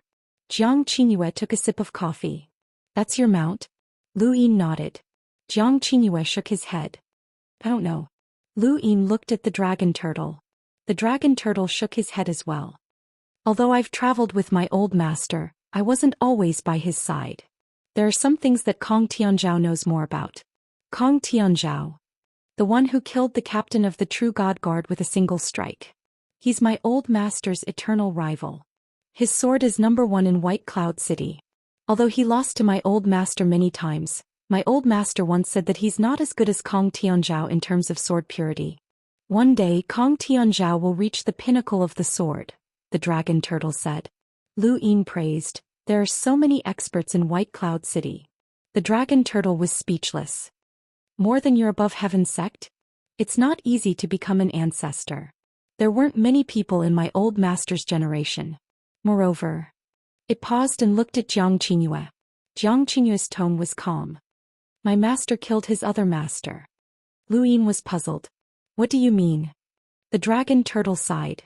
There are similar people in parallel universes. My old master built White Cloud City in both parallel universes.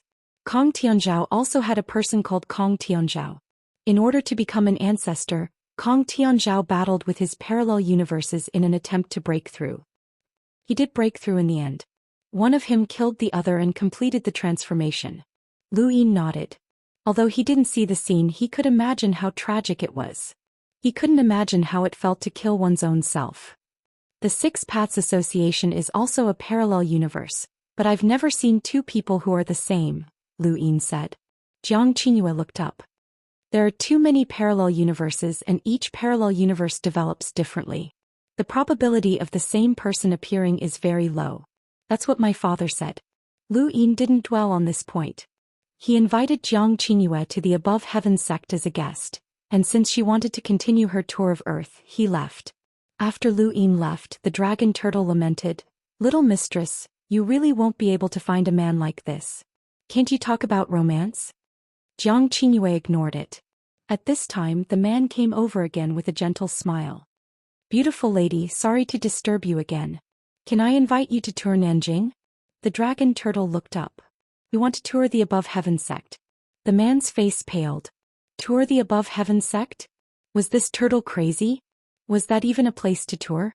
Even his father, who could sit down with Lord Zhou Xian and enjoy tea, wouldn't dare say that he could enter the Above Heaven sect, let alone tour it. Not long after Lu Yin returned to the Above Heaven sect, someone from Lu Tianjing came to tell him that Madman Lu wanted to see him. Lu Yin headed to Lu Tianjing and met with Lu Tianyi first. He wanted to see you half a year ago, but I suppressed it and waited for the patriarch to come out of seclusion. There's no need for you to meet him, but he's been getting crazier these past few days. Lu Yin grunted, I'll go see him and see what he has to say. Even Lu Tianyi didn't want to deal with Madman Lu, so he had to wait for the patriarch to come out of seclusion. Not long after, Lu Yin met with Madman Lu. Madman Lu grinned when he saw Lu Yin arrive. You finally dare to come see me. Lu Yin was indifferent. Why wouldn't I dare? Madman Lu sneered. You're the one who doesn't dare to meet me, and you're also the one who has no choice but to meet me. You're also a spy. Lu Yin shook his head. This is Lu Tianjing and no one will believe you no matter what you say. I'm a spy? That's the Six Paths Association's biggest joke. This is the Eternal's greatest scheme, Madman Lu growled. Lu Yin stared at Madman Lu. The two stared at each other, but the madness in Madman Lu's eyes didn't diminish in the slightest. His tyrannical aura was stifling and the chains rattled softly. You have divine power. Lu Yin was shocked. How did he know? Madman Lu said, during the battle in the treasury, you saw me use the corpse king transformation, so you were certain I was a spy. I also saw you use divine power. Since you can use divine power, how can you say you're not a spy? Lu Yin clasped his hands behind his back. Humans are divided into good and evil, but power is not. Ha, naive, power is not divided into good and evil? You've obtained the celestial eye and seen the sequence laws, yet you still say such laughable things. Some people's power comes from their thoughts, and divine power comes from the one true God's thoughts. Once you use it, you'll be affected by the one true God. It will drive you mad, make you kill, and turn you into a different person. You've used divine power before, so how can you not know? Are you still yourself? Lu Yin frowned. Enough, what are you trying to say? If you want to threaten me, then forget it. Even if Patriarch Lu Yuan and the others know I have divine power, they won't believe I'm a spy. Madman Lu stared at Lu Yin. You can't escape the one true God. Even if you're not a spy now, one day, you'll be affected by his power and become the greatest spy in human history. The higher you climb, the greater the damage you'll cause to humanity and the Lu family. How interesting, the person who the Lu family placed high hopes on, the person who can lead the family to glory, will ultimately push the Lu family into the abyss. Lu Yin turned to leave. He thought this madman had something else to say. If he really wanted to expose that he cultivated divine power, then so be it. At worst, he'd make it clear to everyone. Divine power had always been a thorn in his heart. Back when he saw the future in the Book of Destiny, he believed he could change it. He wasn't a spy, so there was nothing he couldn't say. Don't you want to know who was the one who pushed the general appointment stage away and saved your life? Madman Lu shouted. Lu Yin stopped and slowly turned around to look at Madman Lu. Madman Lu sneered. Do you know who it was? Do you want to know who it was? Lu Yin's eyes narrowed. Back then on the back battlefield, Madman Lu wanted to kill him with the general platform. At that time he couldn't move, couldn't use any of his strength, and no one could save him. But at that moment, a hand with the power of time flowing on it tore through the void and pushed the general platform away, saving his life. Since then Lu Yin had always wanted to know who had saved him. That palm was truly a life-saving grace. Do you know who it was? Madman Lu's crazed expression disappeared. I didn't know back then, but I thought about it for a long time. Who could have saved me at that moment? Finally, I thought of it. He stared at Lu Yin. That person isn't from our era. I thought back to the past and the present, and I thought of who that person was and the price he paid for that palm. I don't know why that person saved you and paid such a huge price, but kid, that palm isn't just for your life. There's more that you can never repay. You owe that person too much. He has sacrificed too much for that palm. Who was it? Lu Yin shouted. Madman Lu laughed maniacally. Do you think I'll tell you? Do you think I'll believe that you know? Lu Yin retorted. Madman Lu disdainfully said, It's your business whether you believe me or not. Lu Yin stared at Madman Lu. Was this madman telling the truth? Reason told him that it was very likely, but he really wanted to know who that person was. That person had saved his life, but he couldn't find a clue even after many years. Chapter 29-25. Lu Yin didn't want to let go of even the slightest chance. He still remembered that moment when he saw the scars on Lu Yin's palm and heard the words, "Is it worth it?" He couldn't tell if it was those two words, but those two words made his heart heavy. Kid, even if I told you that I was lying, would you believe me? Madman Lu laughed maniacally. Lu Yin stared at him coldly. What are your conditions? Madman Lu's face turned cold and he leaned forward, the chains rattling violently. I don't want to be punished by that old bastard Lu Yuan. Even if I die, I want to die honorably. Kid, let's fight to the death. No one is allowed to interfere. If you win, I'll tell you who that person is before I die. Otherwise you'll never know. Lu Yin was so angry that he laughed. You want to fight me one-on-one? Aren't I courting death? Madman Lu grinned. You can choose the time. Can be now or any time you think you can defeat me. Actually, breaking through to the progenitor realm is a good opportunity. Do you dare? Lu Yin turned and left, leaving behind Madman Lu's maniacal laughter. When he met Lu Tianyi again, Lu Yin brought up Madman Lu's conditions. Lu Tianyi's face turned solemn. Are you sure? Lu Yin nodded. Who is that person? I really want to know. He has already been confirmed as a spy. Once you fight to the death, he might use his Corpse King transformation and God Force. The reason why I could defeat him so easily was because he didn't dare to use those powers in that situation. He was prepared to be taken away by me, but a fight to the death is different. Lu Tianyi reminded. Lu Yin said solemnly, I'm sure. Don't worry, ancestor. I won't fight him without absolute confidence. I'll take all the circumstances into consideration. Lu Tianyi looked deeply at Lu Yin.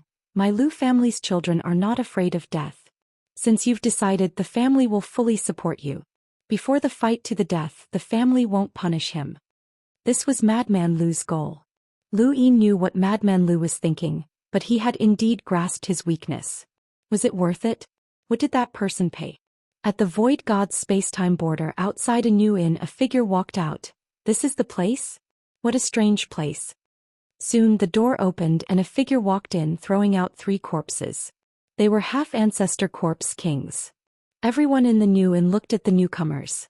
When the guests saw the corpses of the 3 half-martial ancestor corpse kings, they were all shocked. To them, a half-martial ancestor corpse king was an expert that was beyond their reach. The woman with heavy makeup walked over and carefully looked at the corpse on the ground. Her gaze fell on the person who had come. She revealed a charming smile, but her eyes were vigilant. May I ask, what is the meaning of this? My name is Shan and I'm from the Above Heavens sect. This is the condition that our Lord Lu has agreed to, 3 half-ancestor corpse kings. It was Master Shan, as there was no need for Lu Yin to personally make a trip to the new inn. He already knew what he needed to know, and he had only asked Master Shan to settle the karma of the new inn. The woman looked upstairs. Cho Ho walked down the stairs and stood in front of Master Shan. Master Lu has fulfilled his promise. Please send my regards to Master Lu on behalf of my new inn. Master Shan nodded and prepared to leave. Alright, old chump is dead. Please help us pass the message to Master Lu, Cho reported. Master Shan did not know who the old man was. He was just fulfilling his promise. When he arrived at the Above Heaven sect, Master Shan passed Cho Hu's message to Lu Yin, who had not expected the old man to actually die. This should have nothing to do with the new inn, as Cho Hu was not someone who would go back on his word. Old Chump had already learned of the 100 Styles clan's enmity, and he knew that he would never be able to kill Chen Lu for revenge. He had already done everything he could, and there was no place for him in the new inn. Death might be the best release. Thank you for your hard work, Master Shan. It's my honor to be able to share your burdens. For the next period of time, the Above Heaven sect was very quiet. Even the Six Direction Society and the Endless Battlefield were very quiet. The Eternals did not take any revenge, and the Giant's Hell's Star Devourer seemed to be sleeping. Even when Lu Yin sent people to keep an eye on it, there was no movement. Now that Ultra Space belonged to Lu Yin, no one had any objections. Lu Yin moved the back garden to Ultra Space and assigned some experts to protect it. At the same time, he had Wang Wen sort out the power that Ultra Space could use. Whether it was the carrier of the feed technique or the energy source, they were all necessary to ensure that Ultra Space could become one of the Six Direction Societies. Lu Yin wanted all of these cultivation techniques. The Dimensional Master was dead, Yu Feng was dead, and Bai Qian was missing. Everything pointed to disaster. Now Lu Yin handed Ultra Space over to He Ran. It was ironic, as Lu Yin had personally thrown He Ran into the abyss and made her his mascot for so long. Now he was throwing her to manage Ultra Space. There was no other choice, as no one was more suitable than her. He Ran had never dreamed that she would one day be able to return to Ultra Space and sit on that staircase. At the bottom of the staircase, Uncle Amo was even more excited. He had never thought that he would be able to protect He Ran one day. The two were silent for a long time. In the past, everything they had had came from the Dimensional Master, but now it all came from Lu Yin.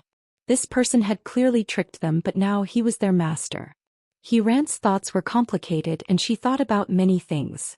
There was resentment, anger, and panic. She hated Lu Yin for taking her from the heavens to the abyss, and now he had brought her back from the abyss. However, no matter how much she hated him, she did not dare to show it. All of this had been given to her by that man. He had toyed with her in the palm of his hand. Ultra Space's misfortune did not cause any waves in the Hexagon Society. The Dimensional Master had died, so logically speaking, there should be a parallel universe that would replace Ultra Space as one of the Hexagon Societies, but no one mentioned it. In the past, anyone who wanted to abolish or promote one of the Hexagon Societies would need the approval of a Grand Empyrean. Now, many people in the Hexagon Society were thinking about this problem. Should they look for the reincarnation spacetime or the sky sect? In half a year passed. During this time, Lu Yin was very calm, and the only thing he was looking forward to was the star essence that the four-way balance had calculated. Of course, it had not been delivered yet, but it was an enormous amount that would stun even Lu Yin. It would definitely bring about some changes to him. On this day, Wuda arrived outside the sky sect to listen to a subordinate report on recent events. Right, what about that youth who wanted to be apprenticed? How is it?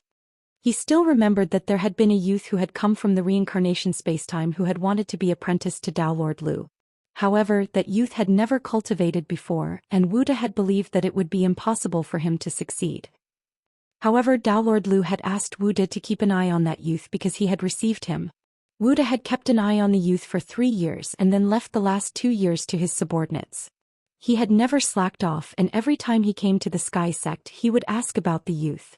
It had already been more than 5 years. The subordinate reported, "He's still here and he hasn't given up." Wuda nodded and thought for a moment. "Let's go take a look." Not long after, Wuda arrived at a spacecraft.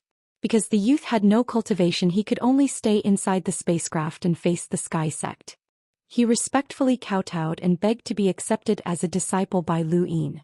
He did not know if Lu Yin knew of his existence, but this was all he could do. As long as there was a chance, he would not give up. So many people were kneeling outside the sky sect. Begging to be apprenticed to Lu Yin meant that there was a chance, even though not a single person had succeeded. "How much longer will you last?" Wuda walked over to the youth and squatted down to look at him. The youth was resolute. "As long as I don't succeed, I won't get up." Wuda sighed. "Actually, this is useless. Master Lu doesn't even know of your existence." The youth did not give up and continued to kneel. Wuda was curious. Just what was it about this youth that had attracted Master Lu? He did not know that Master Lu had been watching him this entire time. As long as he could persevere, he would definitely soar. In reality, many people hoped to know the results before doing anything, but that was just wishful thinking. If someone knew that their efforts would definitely lead to success, then it would be completely different from working hard with a confused mentality. If someone knew that they would definitely make money by gambling, then they would risk their lives to gamble. If someone knew that they would definitely make a fortune by learning a certain skill, then they would still learn it no matter how much they disliked it. This was the benefit of knowing the results first, but it was just wishful thinking. Who could know the results first? Countless people walked this path, and only those with a strong will and luck could succeed. This was what separated people from each other.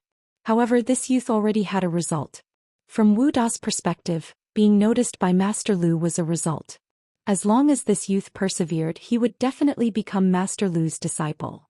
To be honest, Wu Da was envious. If he had known that Master Lu would one day reach such heights in the Astral Combat Academy, then even if they were classmates, he would have knelt in front of Master Lu and begged him to be his master. No, he would have sworn brotherhood with Master Lu. Wu Da sighed. Then continue. "I hope your perseverance is meaningful." If this youth gave up, Wu Da did not know if he would feel sorry for him. He definitely would. Just as Wu Da was about to leave, a woman walked in and looked at him calmly. This glance caused Wu Da's entire body to turn cold. He had never felt this way before. It was as if this woman was the master of his life and could decide whether he lived or died at any time.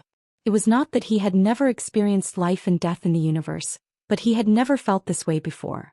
This woman carried an indescribable dignity as she slowly walked over. Wu Da stood in place and did not move. He just looked at her. She glanced at him. "Leave."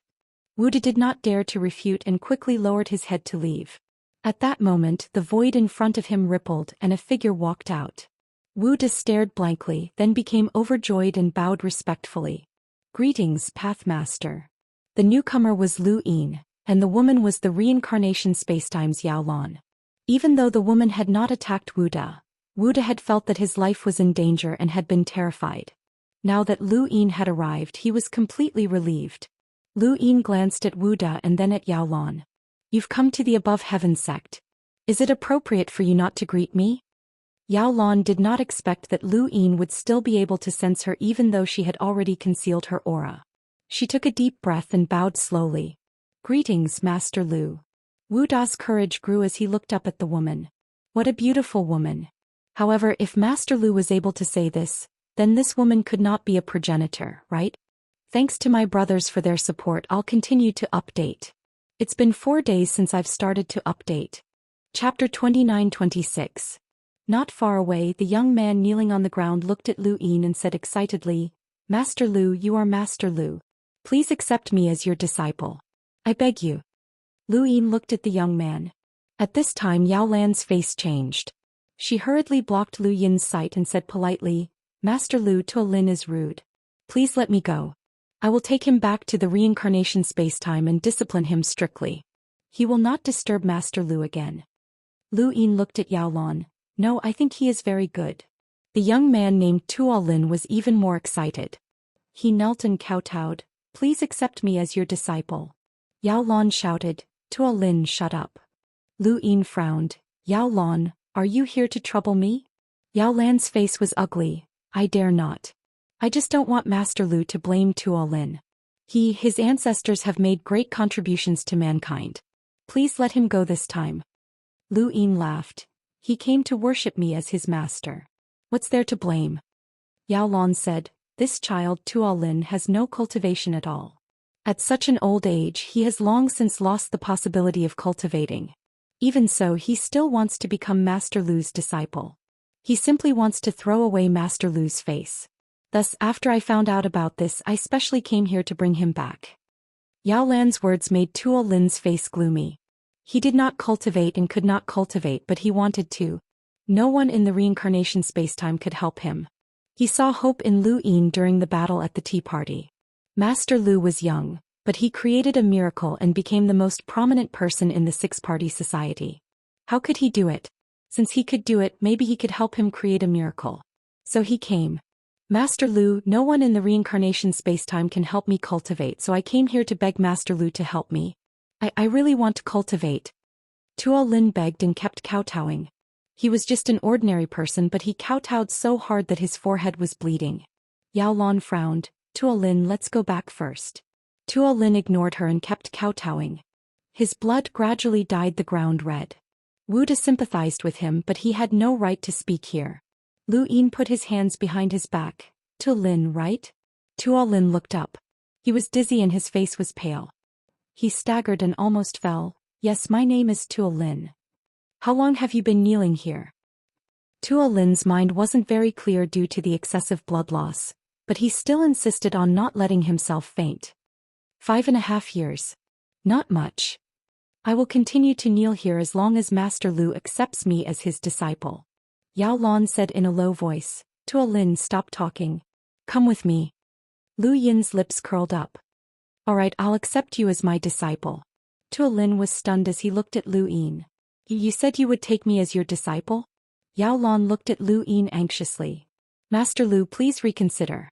This child will never be able to cultivate, and he will only embarrass you if he becomes your disciple.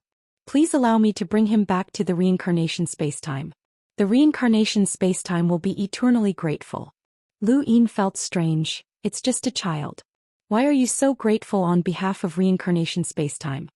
Yao Lan hurriedly said, this child's ancestor has made great contributions to the human race.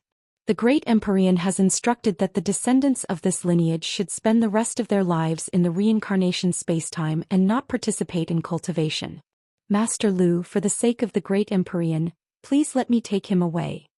Lu Yin was indifferent. The great Empyrean has no face in front of me. Yao Lan's heart sank. She knew that the Lu family's relationship with the great Empyrean. The relationship between the great Empyreans was bad, but she didn't expect it to be so bad. Lu Yin didn't give them any face at all. I said I would accept him as my disciple. Tuo Lin, come and pay respects to your master. Lu Yin said lightly. Tuo Lin stood up shakily. He had long lost his strength, but he gritted his teeth and persevered. He saw the world spinning, but even if he had to crawl to Lu Yin. Tuo Lin slowly walked past Yao Lan. If possible, Yao Lan wanted to grab him and leave, but it was impossible.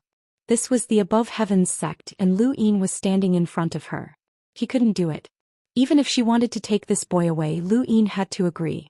Otherwise she could only watch. It was less than 10 meters away. Tuo Lin walked for a minute, dripping blood along the way, but he still came to Lu Yin, knelt down and kowtowed again. To Lin greets Master. Yao Lan gritted her teeth. Master Lu, please. Lu Yin did not allow her to speak. He lowered his head and looked at Tuo Lin. You can be considered my first official disciple. From now on you are my disciple. Ku Wei had become Lu Yin's disciple as a lockbreaker, so he could be considered half a disciple. Tuo Lin, on the other hand, was his first disciple. Lu Yin might not have accepted this boy as his disciple, but Yao Lan's attitude was very strange. He wanted to see how the reincarnation spacetime would react, and he also found it strange that this boy seemed to have some secrets. Tuo Lin kowtowed fiercely and it was considered a success. After kowtowing 3 times he fainted. Wuda looked at Tuo Lin with envy. This boy would soar into the sky from now on, and there would be few people in the origin space who had a higher status than him. He did not know why this boy had attracted Master Lu's interest, but since he had attracted a progenitor from the reincarnation spacetime, he probably had some background. Yao Lan watched helplessly, unable to stop it. When she saw Tuo Lin faint on the ground, she looked at Lu Yin. Since things have come to this, I ask Master Lu to treat this child well.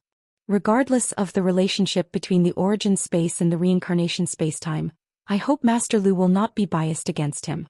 Do I need you to teach me how to do things? Lu Yin was indifferent. Yao Lan was helpless and left. Lu Yin's indifference and overbearingness made her uncomfortable. As the above heaven sect grew stronger, this person also became more overbearing. When had the Six-Way Society ever been so aggrieved? After Yao Lan left, Lu Yin looked at Wuda. You've worked hard during this period. Wuda quickly bowed respectfully. It's my honor to be able to work for the Path Master. I will do my best. Lu Yin grunted and left with Tuo Lin. Looking at the empty spacecraft, Wuda felt as if he had been in a dream.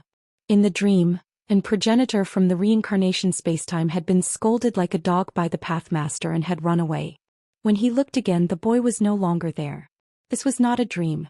From now on there would be a lord named Tuo Lin in the origin space. In the above heaven sect, Lu Yin brought Tuo Lin back and examined him. His expression was strange. It was not that this boy did not cultivate, but that he could not cultivate. The meridians in his body were fake. What was going on? It was like he was just a shell. Oh, it should not be a clone. Then what was it?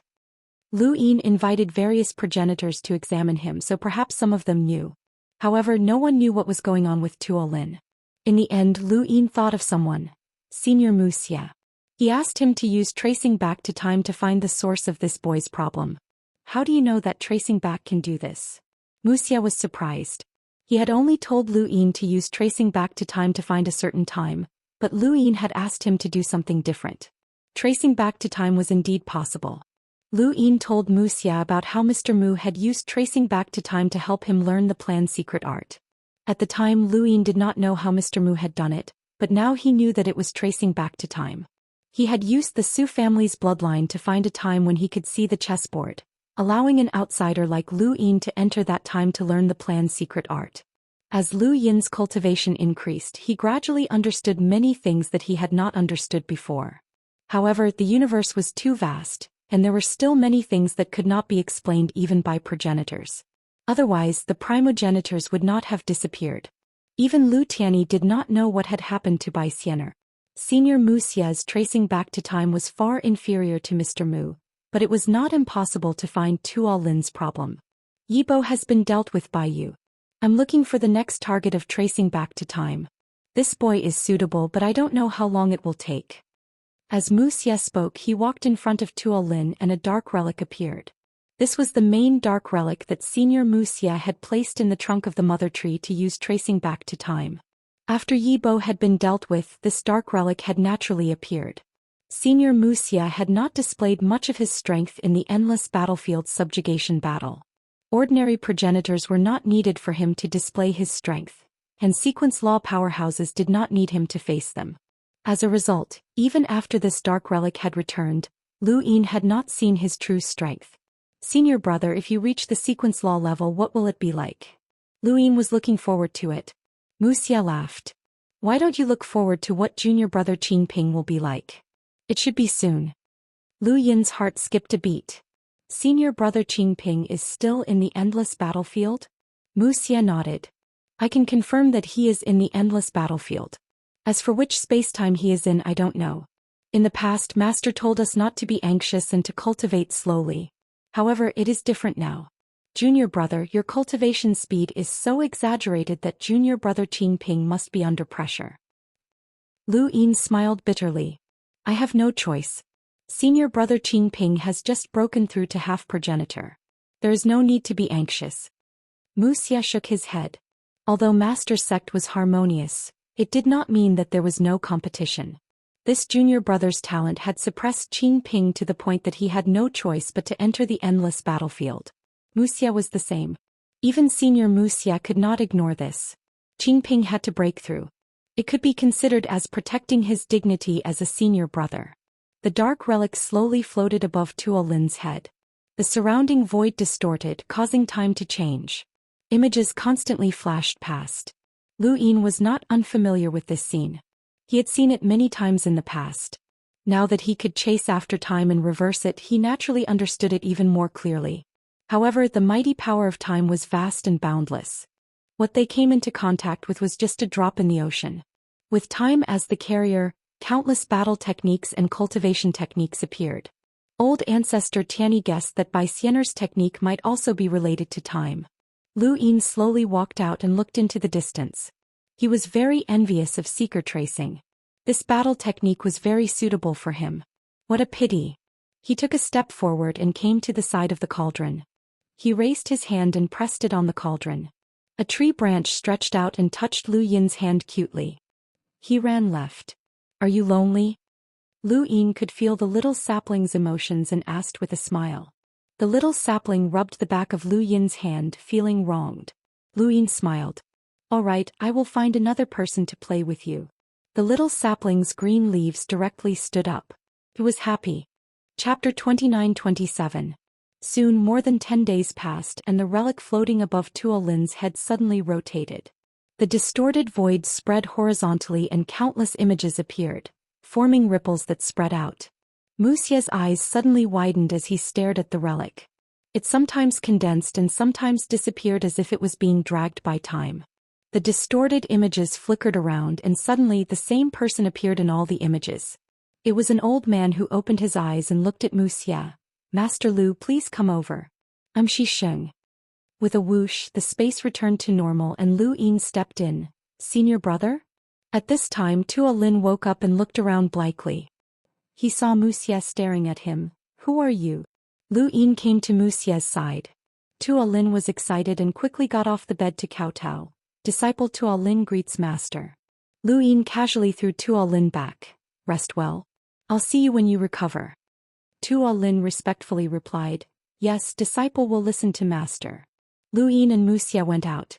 Wuxia's face was solemn. I just saw a person, one of the 9 saints of reincarnation spacetime, Xianxia. Lu Yin was surprised. Xianxia? This young man is related to Xianxia and has his bloodline. He invited you to reincarnation spacetime for a chat, Wuxia said. Lu Yin nodded. He did not expect Tuolin to be related to Xianxia. Among the 3 saints, Empyrean Saint Battle was recognized as the strongest and could fight alone. Xianxia was the most mysterious.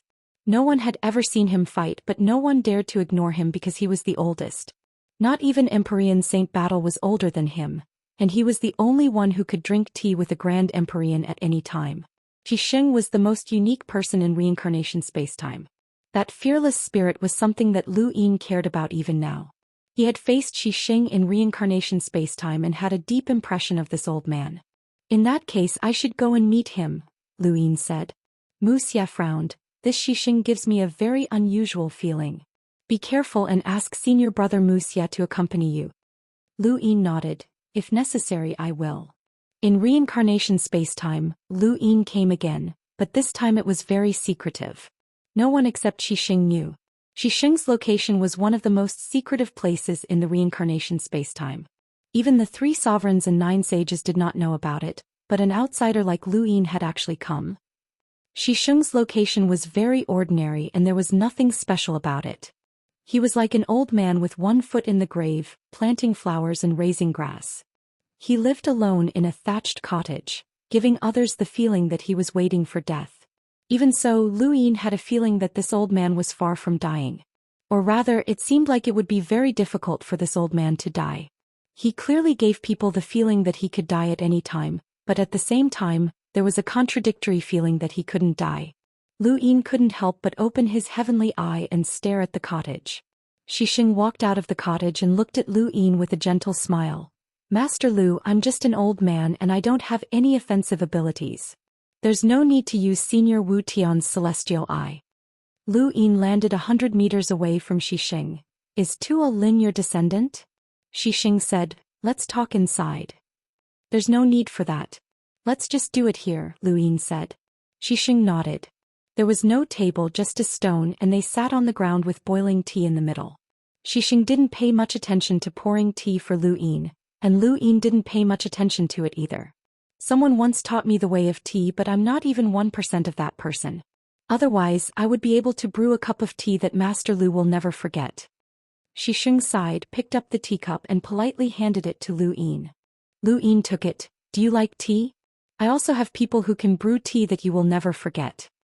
Xixing laughed. Master Lu, this isn't the first time we've met.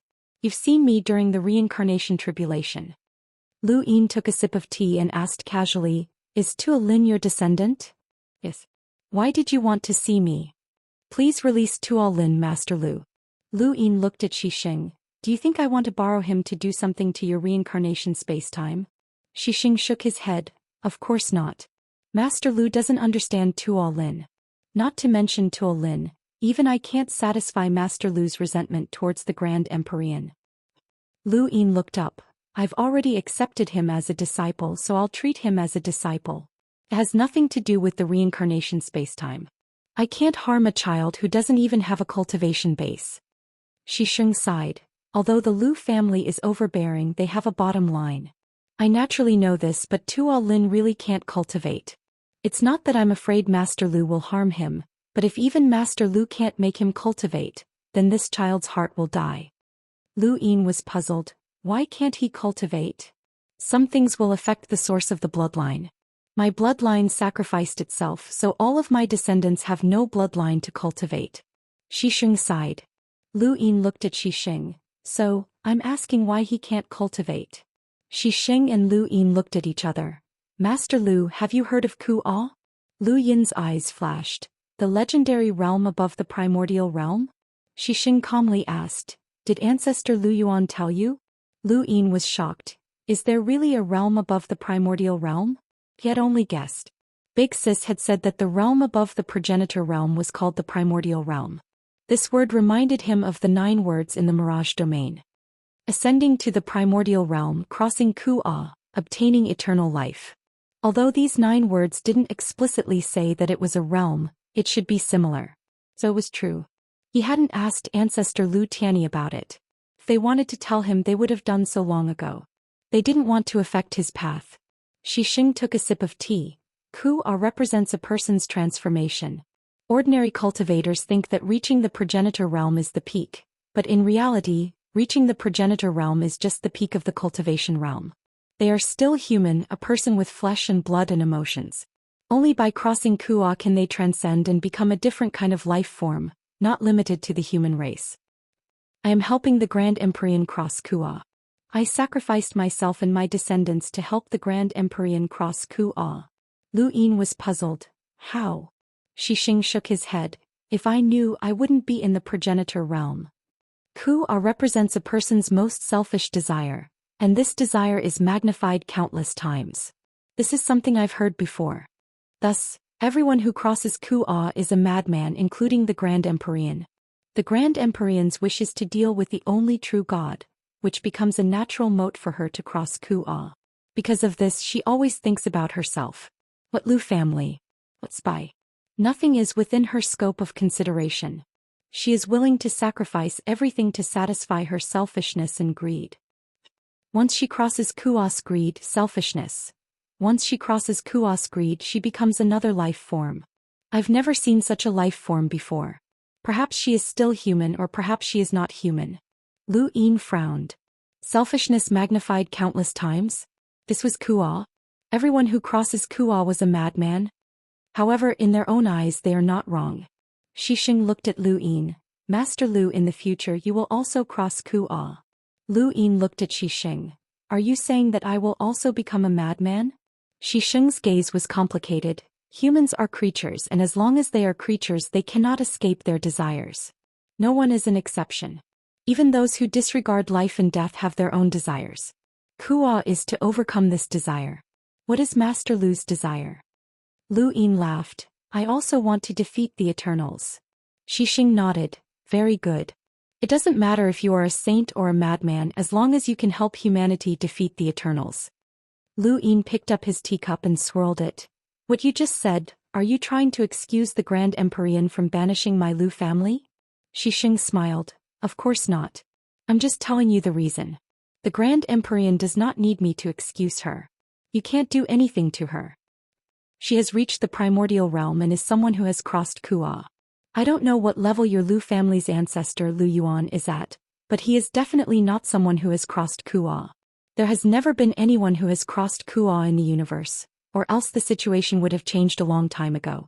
Even the only true god has not crossed Kuo. Lu Yin asked. Xianxia said, perhaps the Eternals are the only true gods Kuo. Lu Yin's eyes widened. Right, if the Grand Empyrean wanted to satisfy her desire to defeat the Eternals, then the only true god could use the Eternals' desire to defeat humanity. Perhaps there was also a way to cross Kuo. You know quite a lot. I wonder how strong you are. Lu Yin looked at Xianxia curiously. This person gave him a fearless feeling and Lu Yin did not know where to start. Xianxia was helpless. I don't have the strength. I only have the appearance to help the Grand Empyrean cross Kuo. Once the Grand Empyrean succeeds I will disappear, and that will be the time for my descendants to rise. That is why I asked Master Lu to release Tuo Lin from the beginning. This era does not belong to him. My descendants only need to live. Lu Yin put down his teacup. You called me here just to say this? Xianxia met Lu Yin's gaze. Master Lu, if you insist on not sending Tuo Lin back, then this old man who might die at any moment asks you to treat him well. Then he stood up and bowed deeply to Lu Yin. Lu Yin's expression was calm. He is my disciple, so I know what to do. You've told me all this today so that I can understand why the Grand Empyrean is a crazy woman. I will use my own method to get back at her. Xianxia did not speak. You don't have any objections to unifying the Six Direction Society, right? Lu Yin suddenly asked, his lips curling up as he smiled at Xianxia. Xianxia laughed. The matters of the outside world have nothing to do with me. What Master Lu does is not something an old man like me can decide. However, this old man has lived for too long and I have some words of advice for Master Lu. He looked at Lu Yin seriously. There are some things that you should not be too stubborn about.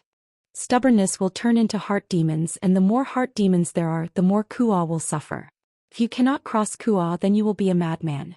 But if you cross Kuo, then you may not be human. Lu Yin's eyes flickered and he looked deeply at Xianxia before turning to leave. Looking at Lu Yin's departing figure, Xianxia muttered to himself. The purer a person is, the easier it is for them to cross Kuo. But at this level of cultivation, who is still pure? I hope this child does not become a madman. Chapter 29-28. The more stubborn a person was, the easier it was for them to become a madman. This was not only true for those who had undergone bitter adversity, but also for ordinary people. In the eyes of ordinary people, the actions of a madman were incomprehensible, but in the eyes of a madman, ordinary people were also madmen. The Grand Empyrean was high and mighty, and she had her own stubbornness and emotions, but she also had a crazy side to her. Unfortunately, the Lu family had encountered this side of hers. When Lu Yin returned to the Above the Sky sect, the thing that he had been looking forward to the most had happened. All of the four-way scales resources had been accounted for, and he had received a total of 100 trillion star essence. 100 trillion star essence was an amount that Lu Yin did not even dare to think about. Lu Yin had never received so many resources in one go before. This amount of resources was enough to stun him. He knew that the four cardinal scales were rich, and the minor ancestor planets had been given to the four cardinal scales junior ancestor to cultivate. Every minor ancestor planet had a trillion star essence, and Lu Yin had realized just how ridiculous the four cardinal scales resources were. They had used all sorts of methods to collect the resources in the cosmic tree. Even so, he had not expected to receive so much in one go. It should be known that a considerable portion of the resources had been taken away by the Lu family before the four-way scales had been suppressed. Otherwise there would have been even more. Lu Yin's breathing quickened as he stood in the above-the-sky sex star essence storage area. He almost lost his composure. Behind him, an old woman at the level of a demigod from the Lu family respectfully said, "Young master, these are all of the four-way scales resources. We're still tracking down the criminals who escaped from the four-way scales, and they must have taken many resources with them. Once we find them, we'll immediately send them to you." Lu Yin was astonished. "You're giving them all to me?" The old woman smiled. "You need them, young master, so I brought them all." Lu Yin felt a little embarrassed, as the resources of the four-way scales should have belonged to the entire Lu family. More importantly, they should have belonged to the cosmic tree. He should have been given a large portion of it, but he had not expected to receive all of it. Giving all of these resources to him could be considered selfish, but it could also be considered a reward for all that he had done for humanity. It could also be considered spoils of war. The old woman looked at Lu Yin's back and her eyes were filled with reverence. She had watched Zhou Xian grow up and she had never imagined that he would one day grow to his current state. Time passed and they were both old people. Lu Yin now had 10.55 trillion star essence and he still had another 7 trillion star essence that belonged to the reincarnation spacetime. However, that did not matter as the Dai was not picky. Perhaps even Yi Xing was not as rich as him. Now that he had money, the first thing he thought of was the dice. When he thought of the dice, he immediately thought of enhance, enhance and enhance. The Book of Destiny. He took a deep breath. It was time to repair the Book of Destiny. After announcing that he was going into seclusion, Lu Yin raised his hand and began shaking his die. Lu Yin's luck seemed to be off the charts, as he had directly obtained 3 fate points. He was filled with anticipation and apprehension as he placed the first Book of Destiny on the upper screen and then began to crazily toss star essence into it. Repairing a single Book of Destiny required at least 6 trillion star essence. In the past he didn't have such confidence, but now he did. The only thing he was conflicted about was that if the Book of Destiny was completely restored, it would trigger destiny. But after thinking about it, even if he didn't restore it now, he would still need to restore it in the future. Besides, he wanted to see what his future held. He wanted to see if fate could really see the future. As the Book of Destiny continued to fall, the traces of being burned by the flames continued to disappear. With a thud, the Book of Destiny completely landed on the lower layer of the light screen. It had been completely restored just as he had predicted. Yes, it was indeed 6 trillion star essence. He picked up the Book of Destiny and flipped through it, but he couldn't see any words. Let's continue. He placed the second Book of Destiny on the upper screen and then it completely fell. Another 6 trillion star essence had been spent. As the third Book of Destiny continued to fall, Lu Yin's breathing became increasingly ragged, and his expression became incomparably solemn. Would destiny be triggered? Destiny was one of the 6 Daoists of the 3 realms. If destiny appeared at this time, what would it bring? Even though he had been mentally prepared, Lu Yin still felt apprehensive at this moment. After a moment of hesitation, Lu Yin gritted his teeth. He couldn't be afraid of the slightest thing when it came to improving. He needed the Book of Destiny to find Xianxia's whereabouts, to see his future and to look into his past. The Book of Destiny was too useful. If destiny really was triggered, then Ancestor Lu Yuan would be there anyway. The current Heavens Above Earth sect was not necessarily afraid of destiny. Furthermore, the possibility of destiny appearing was extremely small. With a thud, the third Book of Destiny fell, completely restored. Lu Yin picked it up and took out the other 2 Books of Destiny. He hadn't cultivated the Book of Destiny, but someone else had. After leaving his seclusion, Lu Yin went to find Bu Tian. When Bu Tian saw the 3 intact Books of Destiny in Lu Yin's hands, he felt as if he had been struck by lightning. Headmaster, this is the Book of Destiny? Bu Tian was stunned. Lu Yin tossed the Book of Destiny to Bu Tian. Are you surprised? Bu Tian wanted to curse. Was this a question of being surprised? This was simply unbelievable. The Book of Destiny had clearly been burned by that flame and only half of it remained. How could it be restored? And where did these 3 books come from? If he remembered correctly, Xianxia had the last book. When did the headmaster obtain the third from Xianxia? Bu Tian looked at Lu Yin with a gaze full of wonder. This person could really create miracles. It had to be said that Bu Tian's gaze gave Lu Yin a sense of accomplishment. Let the Books of Destiny converge. I want to see the future. Bu Tian was put in a difficult position. Headmaster, I can make the books of destiny converge, but to see the future I need someone who cultivates the positive and negative Xiantian mirror. Right, little Shi has been cultivating the positive Xiantian mirror. Headmaster, you can call him over. Even without Bu Tian's reminder, Lu Yin naturally called for little Shi.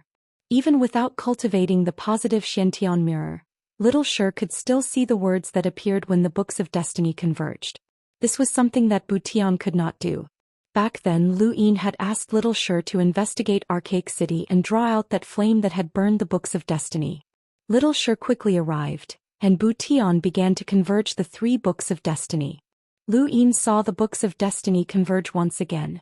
Previously there had been 2 books, but this time there were 3. Lu Yin opened his celestial eye, and this time it was different. In the past he had not been able to understand and had only been an outsider. Now, however, he could see the sequence particles. He wanted to see just what kind of power destiny was. The moment the 3 books converged, Bu Tian shouted, "Little Shi, positive Xiantian mirror." Little Shi nodded and earnestly displayed the power of destiny. Bu Tian also used the negative Xiantian mirror at the same time. At that moment, in the primordial space, Lady Fate sensed something and looked in the direction of the above heaven sect. Starsibyl did the same. Far away in the 6 Paths Society, Xianju also felt that something was wrong. Someone else has activated the power of destiny. That idiot. In a certain area of the endless battlefield, Bai Xianer opened her eyes. Her gaze contained a coldness that no one had ever seen before. It was filled with a sense of distance. A person's eyes were the windows to their soul, but these eyes were completely devoid of emotion. Did it activate? How? That shouldn't be the case. In the above heaven sect, as Xiaoshi and Bu Tian used the inverse Xiantian mirror, a strange and profound feeling descended upon them. Lu Yin suddenly looked in a certain direction, and he felt as if a pair of eyes were looking at him. Was it just his imagination? Or was it the eyes of destiny? The positive and negative Xiantian mirrors were activated at the same time, and the converging books of destiny continuously flipped their pages. Lu Yin's celestial eyes stared at the books of destiny, and he saw the sequence particles. That was the power of destiny. He saw a line that stretched into the endless void, and he saw the blurry river of time. That line crossed the river of time and extended in 2 different directions. Was that destiny? Lu Yin's eyes widened. Destiny was neither time nor space, and it wasn't some so-called divination. It was a shortcut that allowed one to walk on the river of time. A person's life from birth to death was about 100 years for an ordinary person. This line connected that person's life for 100 years. Through this line one could look forward and see that person's future. One could also look backward and see what that person had experienced. Within the river of time, that person's entire life had been seen, but it was difficult for ordinary people to see through the river of time. Only that line could do so. It connected the past to the present, allowing one to see the past and the future. This was destiny. Since the river of time existed, there must be something that could cross it. At this moment, Xiao Ran walked over with a cup of tea. She had brewed some flower tea for the 3 of them. The moment she walked over, another line appeared in the Book of Destiny and moved towards Xiao Ran. Another line appeared on Xiao Ran's wrist and connected with the line of destiny. Lu Yin's pupils shrank. Xiao Ran was indeed related to destiny. Xiao Ran was at a loss as she couldn't see the line. She could only see Lu Yin looking at her in shock and fear. Just as Lu Yin was about to use the Book of Destiny to investigate Xiao Ran, Bu Tian and Xiaoshi both spat out blood and collapsed to the ground. The 3 books of destiny that had been connected suddenly disappeared, leaving behind only 2 books that fell to the ground. The strangest thing was that these 2 books of destiny were exactly the same as they had been when they had been burned in Archaic City. It was as if Lu Yin hadn't used his dye to help them recover. Lu Yin hurriedly picked up the Book of Destiny. How could this be? Why had it returned to its original state? Where was the other Book of Destiny? Where did it go? Bu Tian and Xiaoshi both fainted. Xiao Ran was shocked. Your Highness, what happened to them? Lu Yin looked at Xiao Ran, who was still as confused as before. She hadn't changed after coming into contact with the power of destiny. What was going on with her? And what was going on with the Book of Destiny? Seeing Xiao Ran frantically put down the teacup, Lu Yin said, "You can leave for now." Xiao Ran wanted to help, but she didn't know how to, so she could only leave. Master Shan arrived and saw Xiao Shi and Bu Tian fainted on the ground. Young master, what happened? Ask Senior Wuxia to come over, Lu Yin ordered. Master Shan didn't ask any more questions and hurried to the astral tree. Lu Yin himself went to the wood dimension and asked Senior Mu Carving to come over. Both Senior Wuxia and Senior Mu Carving looked at the 2 books of destiny in Lu Yin's hands in disbelief. Thank you. QZQ 4418 Baidu Desert Dust is finished. Want more? Brother's reward, I'll give it to you. Thanks for your support for the 5th consecutive day. Chapter 29:29. If it's really as you say, then there's only one explanation. Mu Carving solemnly said, someone used a power similar to trace the past to deny the time when the Book of Destiny was given to you. Senior Wuxia said, if the time is denied, then the Book of Destiny is naturally not in your hands. If there's a cause, then there's an effect. Without the 3rd Book of Destiny, the effects of the 2 books you upgraded will naturally not exist. Lu Yin frowned. But the other things haven't changed. If that person can deny a certain period of time during the tea party, then how can they not change other things? Yes. Mu Carving looked at Lu Yin. Trace the past can do that. Using a parallel spacetime to replace the current parallel spacetime that produces the effect. And this parallel spacetime doesn't involve anything else. This is a kind of power that Master said could allow one to transcend. It's also something that we can't do right now. Wuxia sighed. We cultivate trace the past to reach this kind of power, but it's too difficult. Master said that we can transcend, but even we can't see any hope of doing so. Lu Yin was apprehensive. You mean that someone has already reached trace the past to transcend and denied the time when I obtained the 3rd Book of Destiny? Using a parallel spacetime to shift the negative effects, the current changes have occurred? He didn't believe it himself. Could someone do such a thing? Wouldn't that mean that history could be changed at will? Wuxia sighed. There are too many strange powers in the universe. Even the laws are a type of power. Time exists in the universe, and since it exists, it can be changed. It's just a matter of whether or not it can be done. Junior brother, this person who changed karma is very terrifying. Mu Carving's voice was low. Very terrifying. If you have the chance to see Master, you must tell him about this. This kind of existence surpasses our understanding. Lu Yin would have said it even without their reminder. He felt a chill run down his spine as if he was being watched by a monster. The first person he thought of was Bai Xianer. The figure that had walked out of her body had been able to stop Forefather Tianyi. The second figure had killed the 7 heroes and put his father on the brink of death. Who knew how many more figures were in her body? What kind of existence was she herself? At the same time, Lu Yin felt lucky. If not for this matter, he wouldn't have known that such a terrifying existence existed. Was this the powerhouse that Xixing had mentioned? The most unfortunate thing was that everything had happened too quickly. Otherwise, he would have used the Book of Destiny to look at Zhao Ran, look at himself, and look at the future of the Above Heaven sect.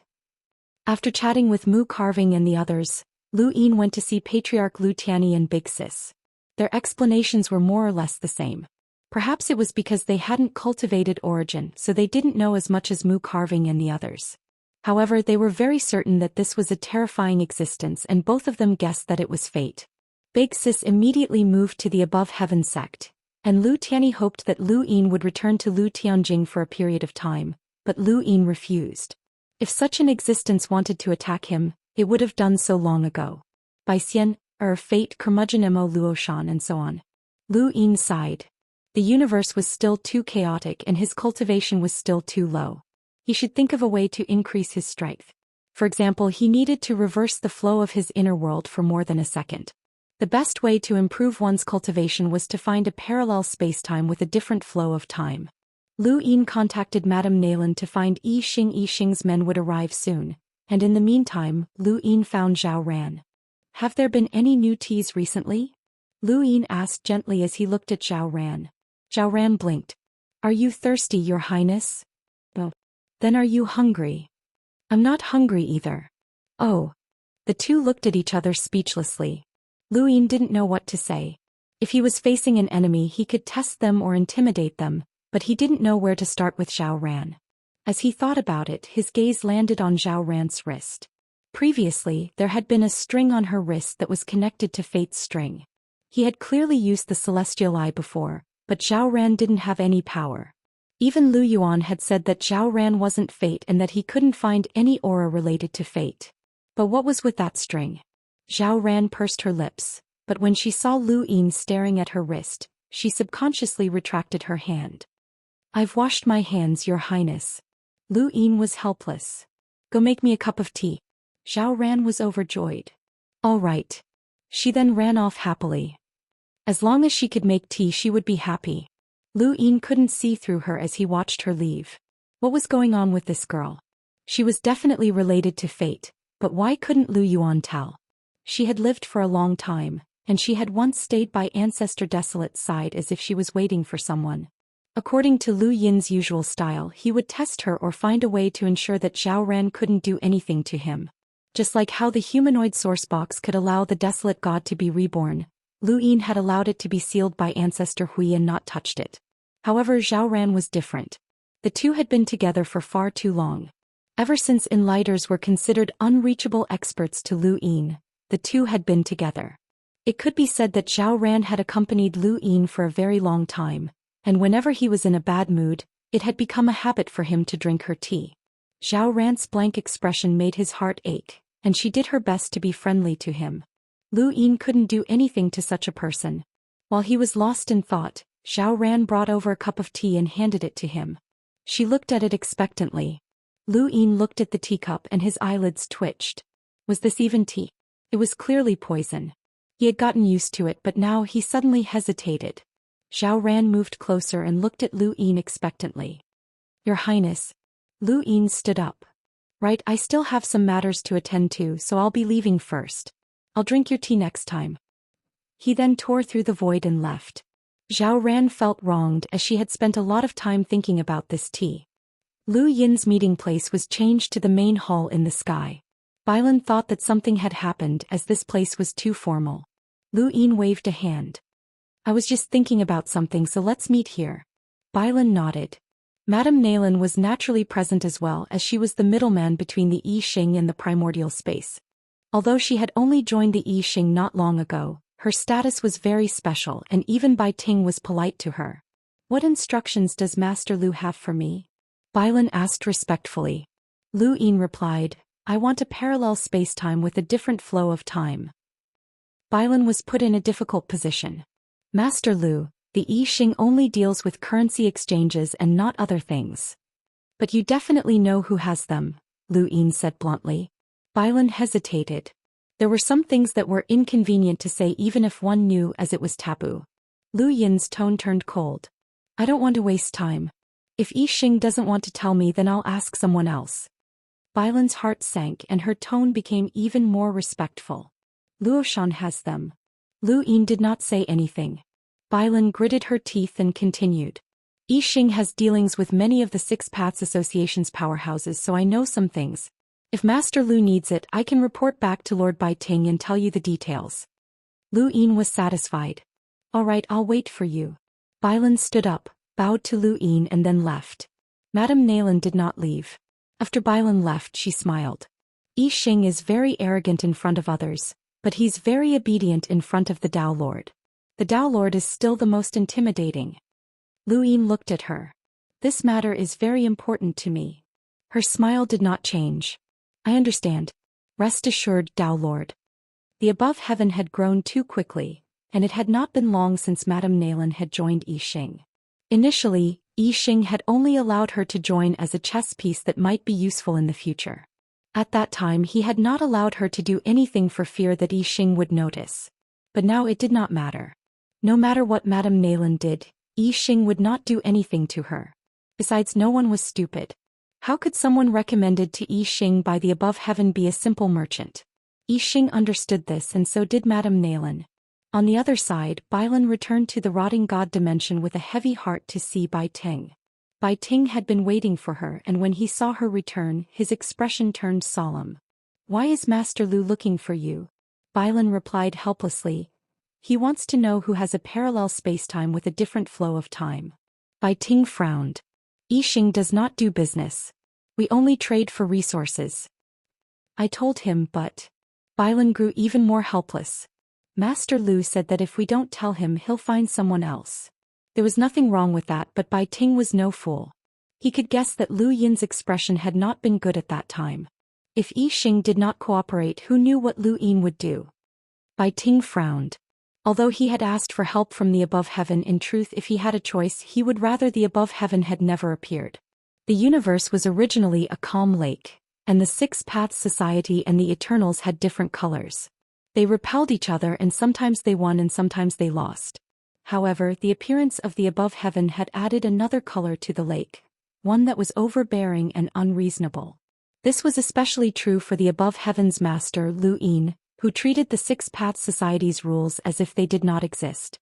He dared to recklessly meddle in the affairs of other parallel spacetimes, but his background was extremely powerful and he had a good relationship with many of the Six Paths Society's big shots.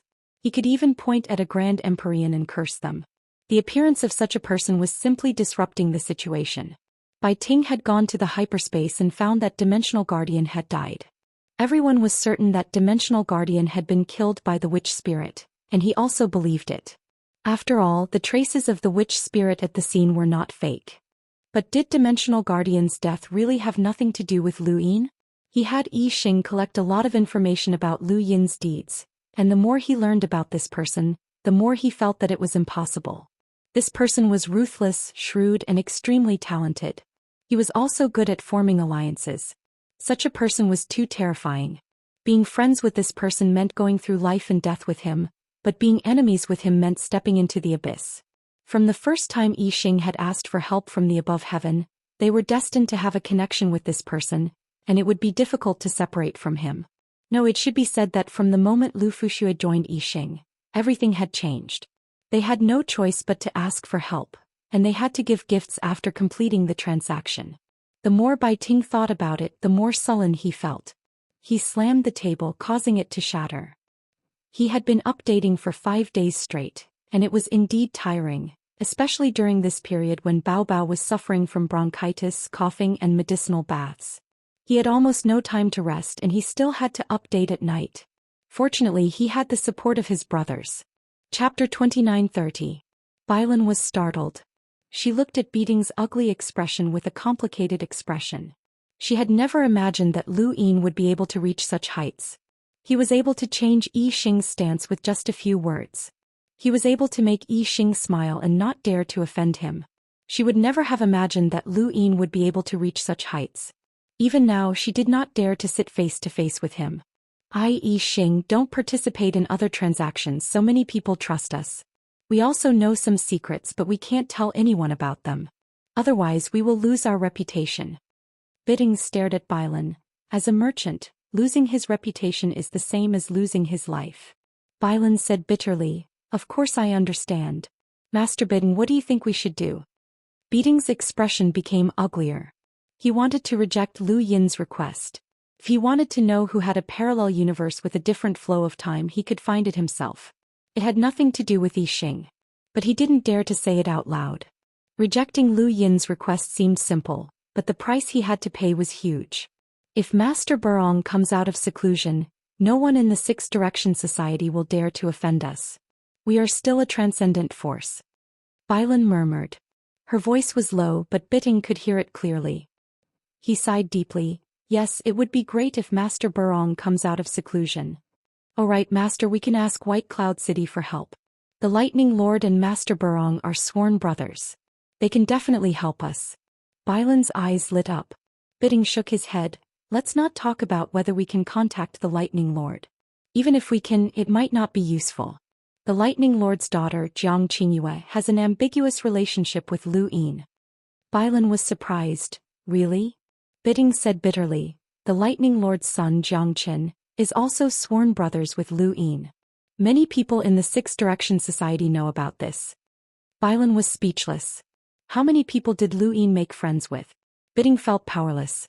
What should he do about Yi Xing's request?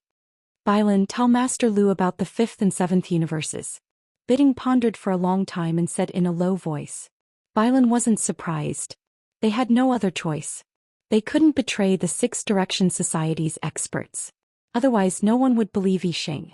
As for Luo Shan, he was just a stray dog. He didn't have a good relationship with Master Lu. Yi Xing didn't feel guilty about betraying him, but the others couldn't do the same. Bailan did not stay in Yixing for long before she went to Heaven Above Heaven sect. The fifth parallel universe? Lu Yin was puzzled. Madame Naylan was there as well. She was also at a loss because she had never heard of it before. After all, the time she had spent at Yixing was too short. Bailan patiently explained, Yixing, don't do any business other than trading resources. It's not that I don't want to, but there are some businesses that I don't need to do.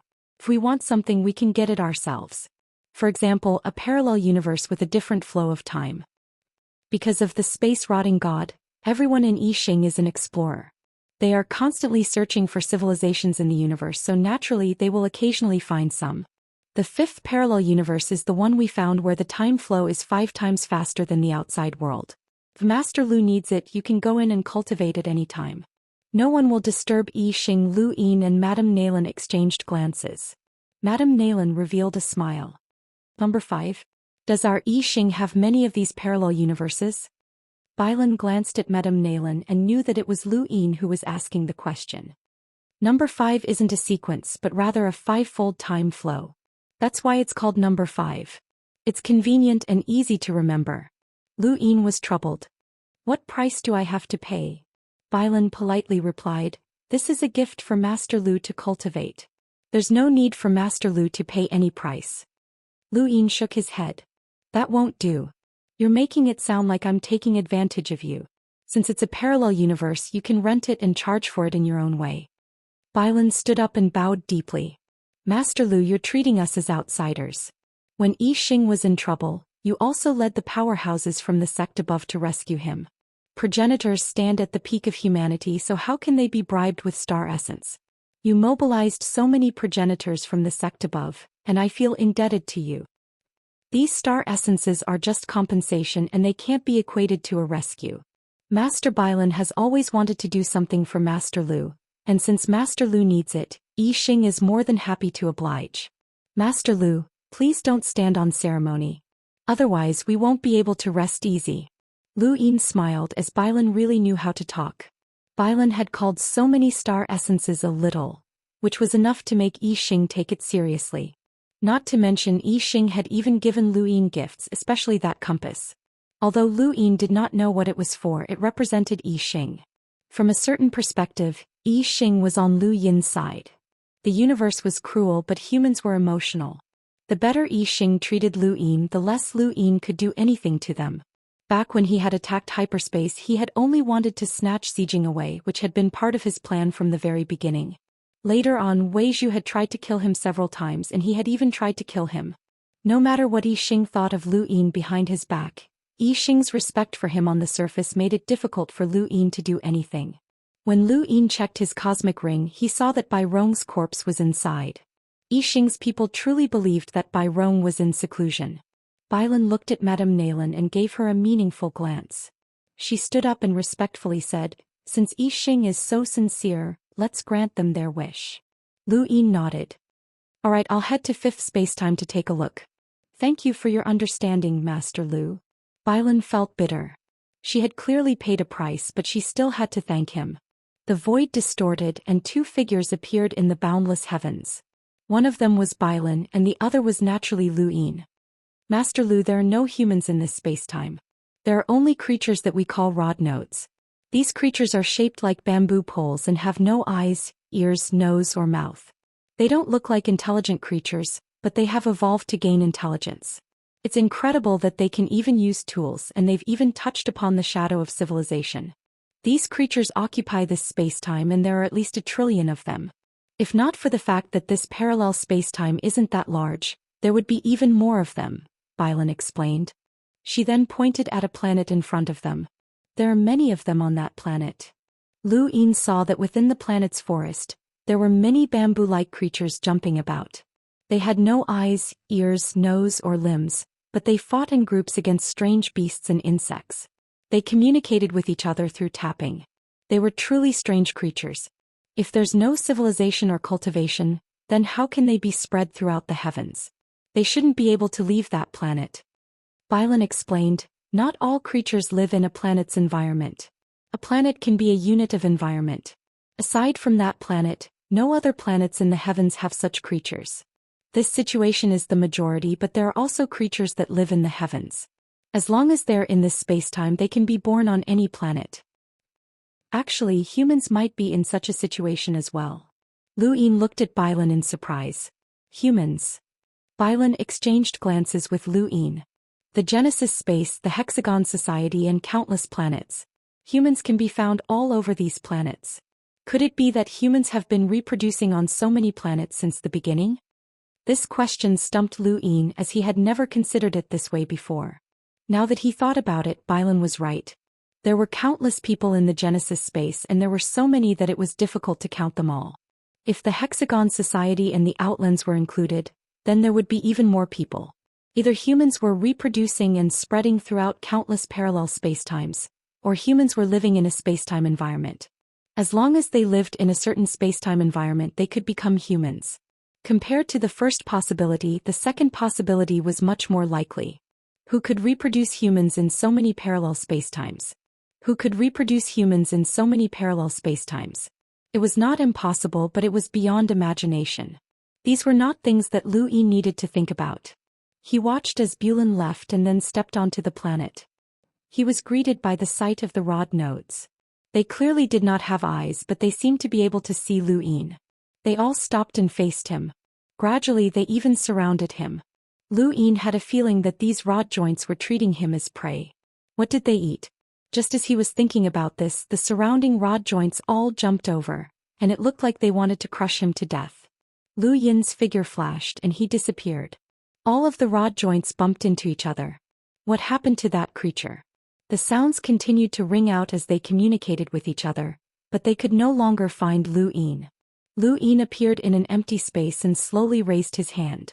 Ripples appeared in the air as he touched space. This spacetime had a flow of 5 times faster than the outside world. How was this possible? The power of time was truly mysterious. Gradually, Lu Yin's expression changed. What was going on?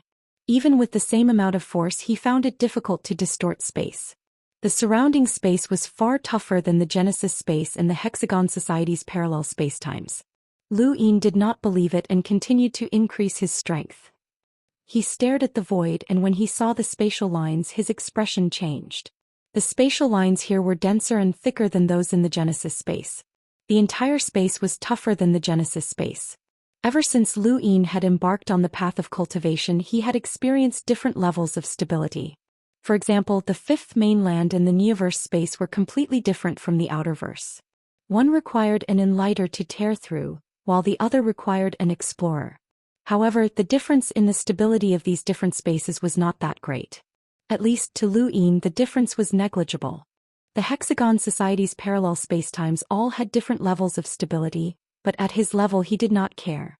However, the space in this spacetime was different, and it was much more stable than the Genesis space.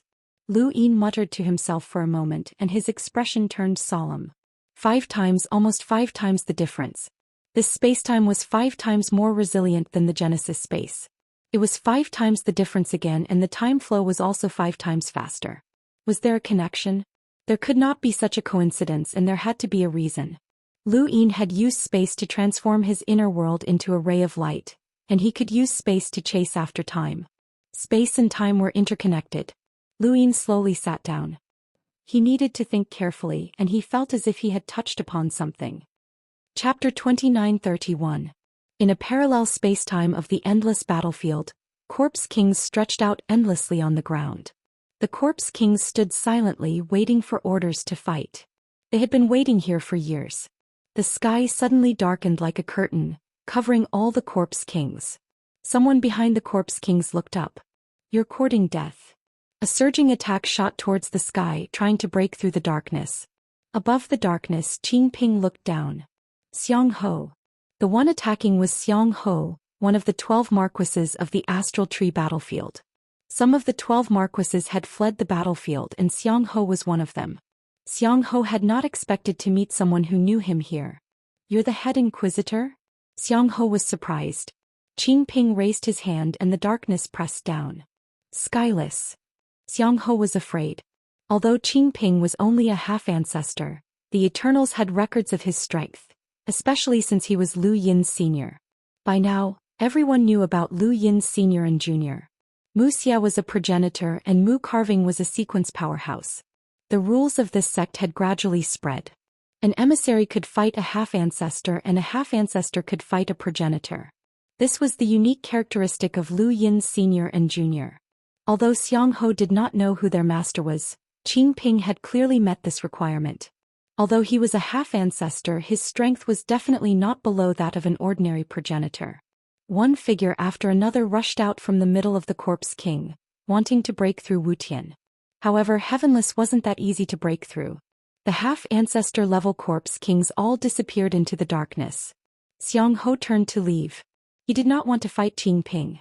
He was not confident, and even if he won he would have to pay a heavy price. It would be troublesome if he lured Lu Yin over again. A battle had almost brushed past this parallel space-time. If he had not been lucky he would have died. Even the captain of the True God Guard had died, let alone him. Xianxia wanted to escape but Qing Ping would not allow it. The area of Skyless continued to expand, swallowing up the endless Corpse Kings and heading towards Xianxia. Xianxia saw this and exclaimed, "You're that darkness monster?" A person called the Darkness Monster had come to the endless battlefield several years ago. He had been killing Corpse Kings with ruthless methods, and he should have been hunted down by the True God Guard. Wutian's speed was even faster than Xianxia's, and he was about to swallow him up in the blink of an eye. At the critical moment, Xianxia unleashed his inner world and used his innate talent human face reading to forcefully unleash Wutian. However, what awaited him was a blood-red bell that made a ringing sound, causing his mind to go blank. This was an ability similar to humanoid perception, but it was inexplicably more frightening than humanoid perception. In the past, the 12 Marquises had terrorized the backside battlefield. They were powerful, and as long as Ancestor Realm experts didn't appear, they would be able to shake up the entire backside battlefield. But now they were being suppressed by Qing Ping. Not long after, Xianxia fell. Qing Ping looked down at him from above. Xianxia was unwilling to accept this. Just one more step and I'll be able to reach the progenitor realm. I just had to be unlucky enough to meet you. Qing Ping's eyes flashed. He pressed down with his palm and ended Xianxia's life. He stood there in deep thought. Then he sent a message to the Above Heaven sect. In the fifth spacetime, a few leaves had fallen from Lu Yin's body, and they had already turned yellow. He had been sitting there for half a month without opening his eyes. There must be a connection between space and time, and the only connection he could think of was space. It was a carrier of time. Since it was a carrier, if the flow of time was accelerated, the space naturally had to be able to withstand it. Otherwise it would collapse. This was the only explanation he could think of. He released his inner world and activated Flowing Light. When Flowing Light appeared, it was clearly very slow. It was also an embodiment of space, but in this space-time, it was as if it had fallen into a swamp. After all, it was 5 times tougher. But if Flowing Light was the same as this space-time and was 5 times tougher, did that mean that it could withstand 5 times the flow of time? Did that mean that he could reverse time for 5 seconds? Lu Yin's breathing quickened, and this idea made him crazy. Reversing time for 1 second could change the outcome of a battle. If it was 5 seconds, then... He raised his hands and looked at his palm lines. This was really tempting. He had found a parallel spacetime with a different flow of time to cultivate Flowing Light. Someone could negate the flow of time that he had existed, which made him feel a deep sense of crisis. If that person negated his existence, then that would mean death. Lu Yin was not used to putting his life in someone else's hands. At that moment, the originally slow-moving Flowing Light trembled. Immediately after, the space above his head and in all directions trembled. A sense of crisis suddenly descended, coming from all directions and from this spacetime. Lu Yin subconsciously left. After returning to the Eternal Kingdom, Lu Yin heaved a sigh of relief when he returned to the Above Heaven. What was going on? It was as if he had been targeted by the entire spacetime. Lu Yin directly went to the rotting god spacetime of the endless battlefield and arrived at Yi Xing's headquarters. Bai Ting had not expected Lu Yin to suddenly come and quickly welcomed him. Bai Lan and Madame Nalan followed closely behind. Yi Xing and a group of people came to greet him. Lu Yin did not stand on ceremony. It's as if I've been targeted by that spacetime and I'm in great danger. What's going on? Bai Ting was confused. Targeted by what? Lu Yin looked at him. It's as if the entire spacetime wants to eat me. Bai Ting looked at Bai Lan, who was also confused. Master Lu, we don't understand. Lu Yin turned and left. They did not seem to be faking it, and he had not been ambushed either. Otherwise he would not have been able to leave so easily. It should be a problem with that space-time. Lu Yin found Big Sis and explained the problem to her. Big Sis was also confused. I've entered a parallel space-time with a different flow of time to cultivate. In that era, this kind of space-time was a hard currency that was equivalent to a progenitor's currency. Let alone 5 times, there were even 50 times or even 500 times. I've never encountered a situation like yours. She looked at Lu Yin with a strange gaze. Why was everything this brat did different from others? You must have used Flowing Light's inner world, right?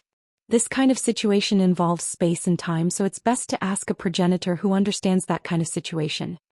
Lu Yin thought about it and felt that she was right, so he went straight to Xianxia. Although this was only a clone, he had fused with the main body, so he had both his cultivation and memories. Xianxia listened to Lu Yin's question with a solemn expression. You can't try to enter a parallel spacetime with a different flow of time. Otherwise you will suffer a spacetime calamity. Lu Yin raised his brows. You know? Xianxia respectfully replied. The main body has encountered such a situation before. In the main body's memories, both the Lu family and the four-way Libra once had parallel spacetimes with different flow of time. However, as they were overused, they were slowly destroyed. These parallel spacetimes are unstable and can be easily destroyed, especially when they touch upon the taboo of space and time. Speak clearly, Lu Yin said seriously. Xianxia organized his thoughts and told Lu Yin everything he knew. According to Xianxia's words and his understanding of time, these parallel spacetimes with different flow of time were like tributaries to the river of time. The river of time's flow of time was constant, but the tributaries were different. They could be fast or slow, and Lu Yin did not know the exact reason. He only knew that once one entered a parallel spacetime and came into contact with the power of time, a terrifying danger would descend. In the most serious case, the entire spacetime would be destroyed. The river of time is a mighty force that formed the universe. The flow of time in the tributaries will change according to the flow of time. I don't know the principle behind this, but once you come into contact with time, it will bring disaster, Xianxia explained. Lu Yin asked, then what do you mean by overuse? Xianxia replied, back when the fifth mainland was still a single entity and had yet to split into the starry sky of trees, it was considered the fifth mainland's golden age. Shenwu Plain knew of at least 10 parallel spacetimes with different flow of time, and the organizations that controlled these spacetimes constantly sent people into them to cultivate. In the end, these spacetimes were destroyed one by one. Now we all know that even if there are such spacetimes, we shouldn't enter them easily. We should only enter and use them when we need them. Lu Yin understood. It was no wonder that Transdimensional had only allowed Zijing and the others to enter when they had made some progress in their research of sequence particles. Before that, they had not entered. He had also almost never heard anything about the parallel spacetimes with different flow of time. Xianxia did not understand the principle behind the formation of tributaries to the river of time, but Lu Yin might have guessed a little.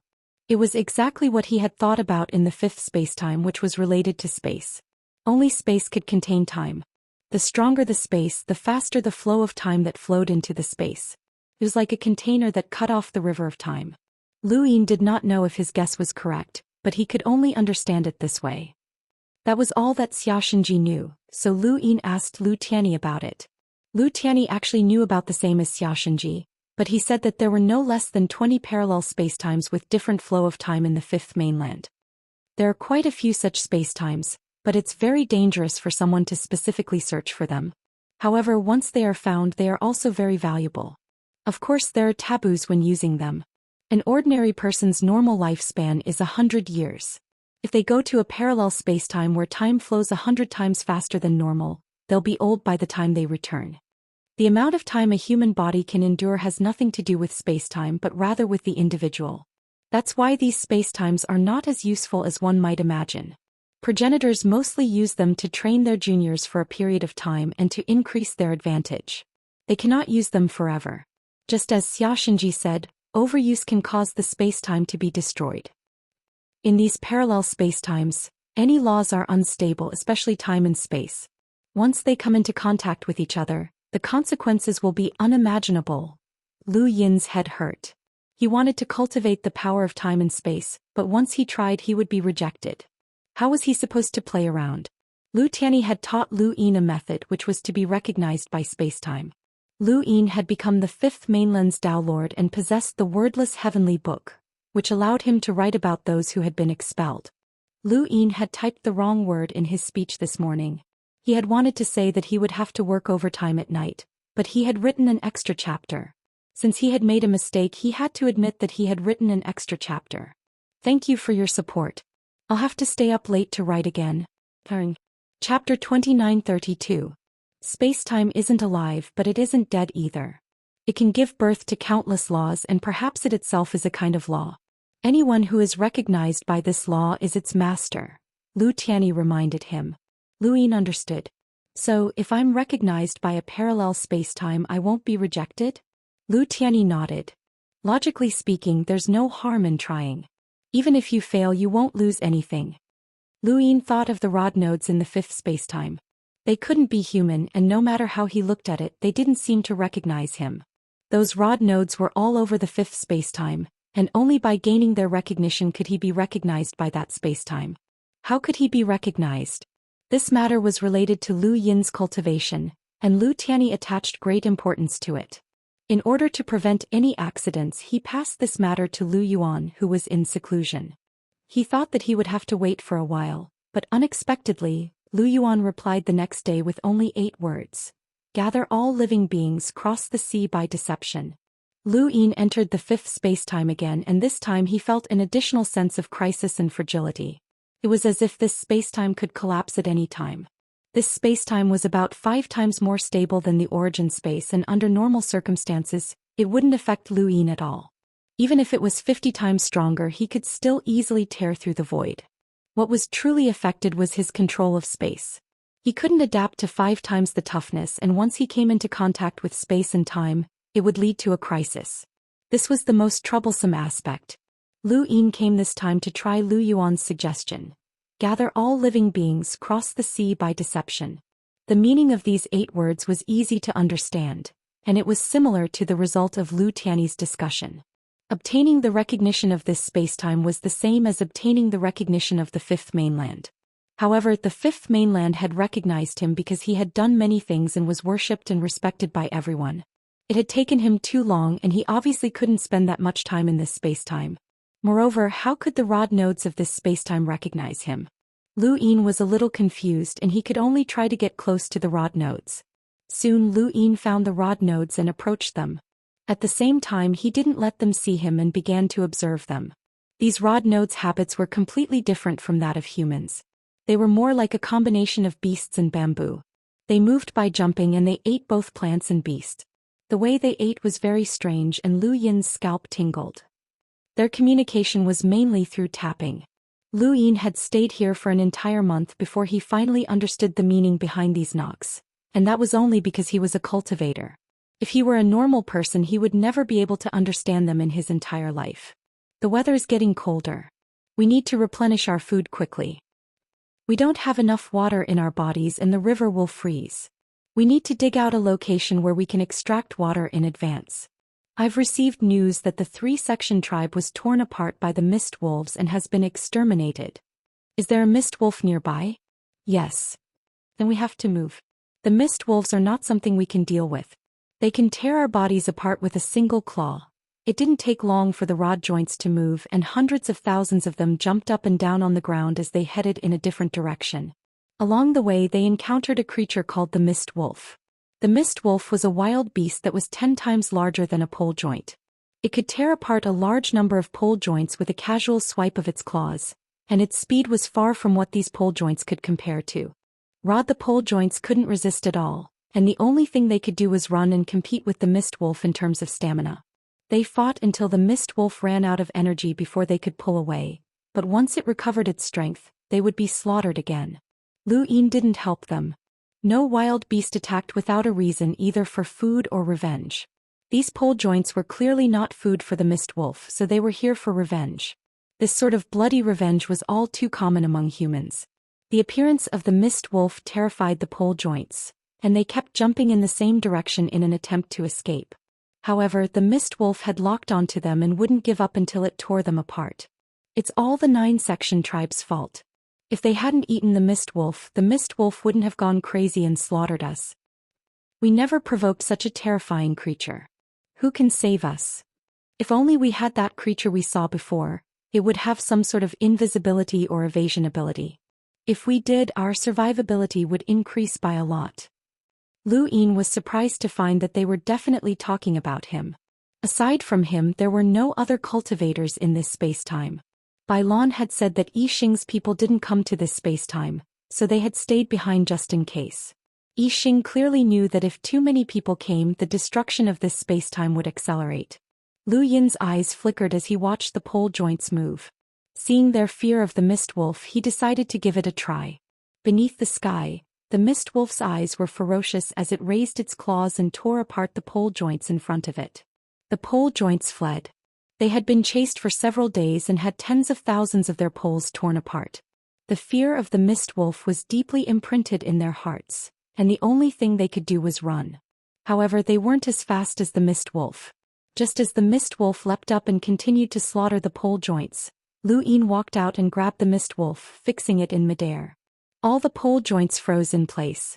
Although they didn't have eyes, ears, mouths, or noses, Lu Yin knew that they were looking at him in their own way. Lu Yin reached out with his other hand and knocked on them. "Do you need help?" All the pole joints were stunned. This was the first creature outside of their tribe that could communicate with them.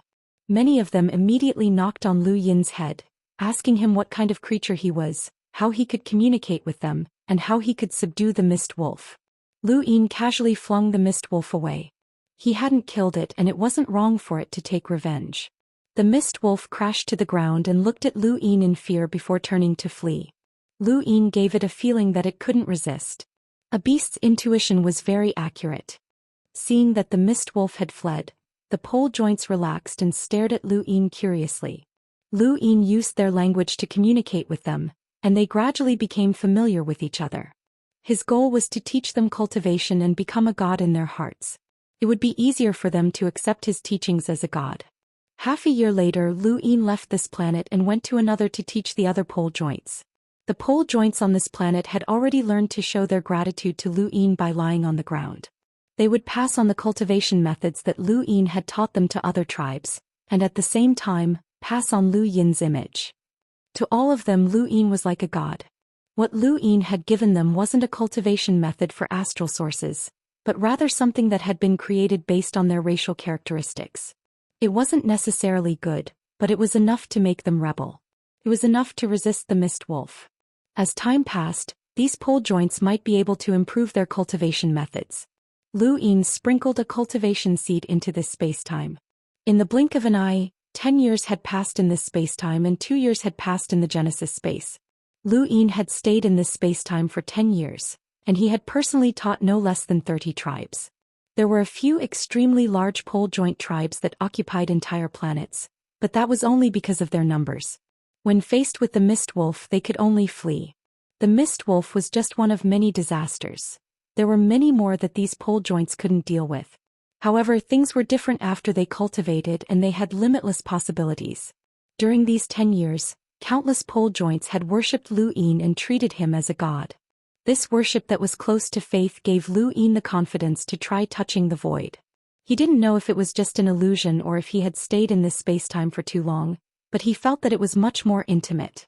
Standing on the empty ground, Lu Yin looked ahead. 10 years.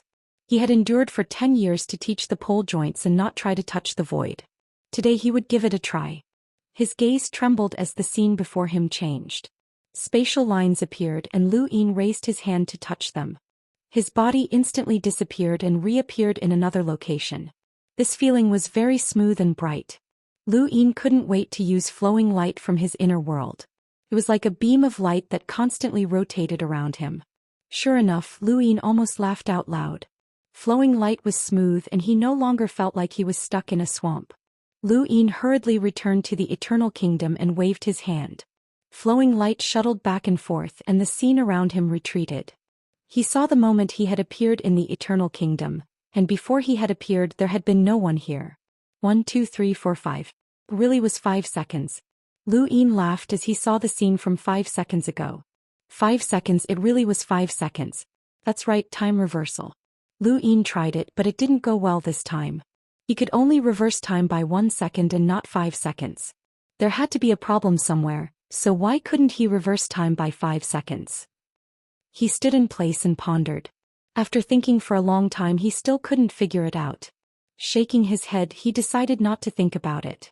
Being able to see the scene from 5 seconds ago meant that there was a chance to reverse time by 5 seconds. That was enough. Cultivation had to be done one step at a time. Flowing light was space, and using space to chase after time could reverse space-time. If the space of flowing light was strong enough and 5 times tougher, then he could see the scene from 5 seconds ago. Lu Yin wanted more, but 5 seconds wasn't enough. He wanted a minute, 2 hours, or even a day. Or even a year or a period of time. The Dao Source sect's main hall had allowed them to see the era of the Above Sky sect because of the progenitor's sword, which meant that the progenitor's sword had unimaginable spatial toughness. If the progenitor's sword could do it, then so could Lu Yin. The fifth spacetime had already ended and he had managed to see through 5 seconds of time. The next step was to explore other spacetimes.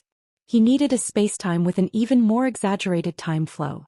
5 times faster time flow was obviously not that important, as Yixing definitely had a spacetime that surpassed that. Lu Yin returned to the Above Sky sect and asked for Yixing's people. Actually, he didn't know how to ask for a parallel spacetime from Yixing. Yixing didn't lack money, and using money to buy a parallel spacetime obviously wouldn't work.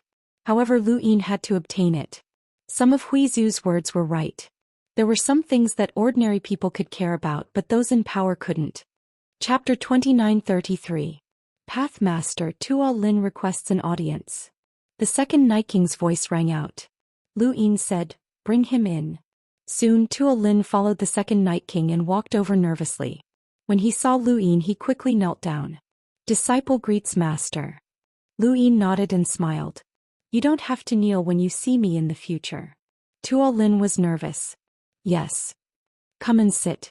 Tuo Lin slowly walked over to Lu Yin and sat down. "Is there something you need from me?" Lu Yin looked at him. Tuo Lin quickly stood up and bowed. "Disciple wants to cultivate. Master, please guide me." Lu Yin stared at him. Tuo Lin was nervous. In fact, he had tried to cultivate countless times in the reincarnation space-time, and many powerhouses were willing to teach him because he was qualified to participate in the tea party.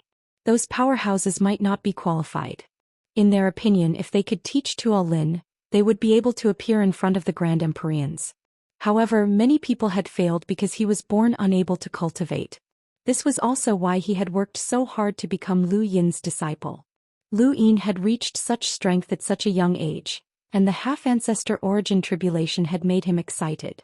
In his opinion, Lu Yin was someone who could create miracles if he could survive such a deadly tribulation. Only someone who could create miracles could lead him on the path of cultivation.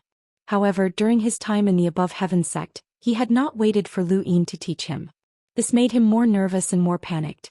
He was afraid that Lu Yin could not teach him. He was waiting for an answer now, an answer that would make him hover on the edge of hope and despair. Lu Yin looked at Tuo Lin. "I checked your constitution." Tuo Lin's face was pale and his waist bent even deeper. He was even more panicked. "It's a very good constitution." Tuo Lin suddenly looked up and looked at Lu Yin in surprise. He thought he had heard wrong. What did he mean? Very good. Was that so? Master, what do you think? Very good. Lu Yin said matter-of-factly. "Has no one told you that your constitution has returned to its original state and is very suitable for the human Tao? Is that so?" Tuo Lin was sluggish. Returning to one's natural state, the great path of human beings. These words sound very high and mighty, but why didn't anyone say this in the reincarnation universe? Lu Yin looked at Tuo Lin with admiration. "Your constitution is a constitution that has disappeared since the era of the Above Heavens sect in the primordial space. Can be said that it is 1 in a billion and has the possibility of cultivating to the peak. To exaggerate a bit, you are what countless people call a savior's constitution." Tuo Lin blinked his eyes with excitement, bewilderment, and disbelief. Naturally, he was a bit suspicious. Was there such a constitution? Savior's physique? What is this? Lu Yin stood up and looked at Tuo Lin ruefully. "I've always dreamed of obtaining a physique like yours. Unfortunately, I don't have one, but you do." This kind of physique can't be cultivated normally. The meridians in the body are scattered and it's almost illusory. It's difficult to store any energy that you cultivate. Tuo Lin was excited. Yes, that was it. With such a physique, everyone says that it's impossible to cultivate.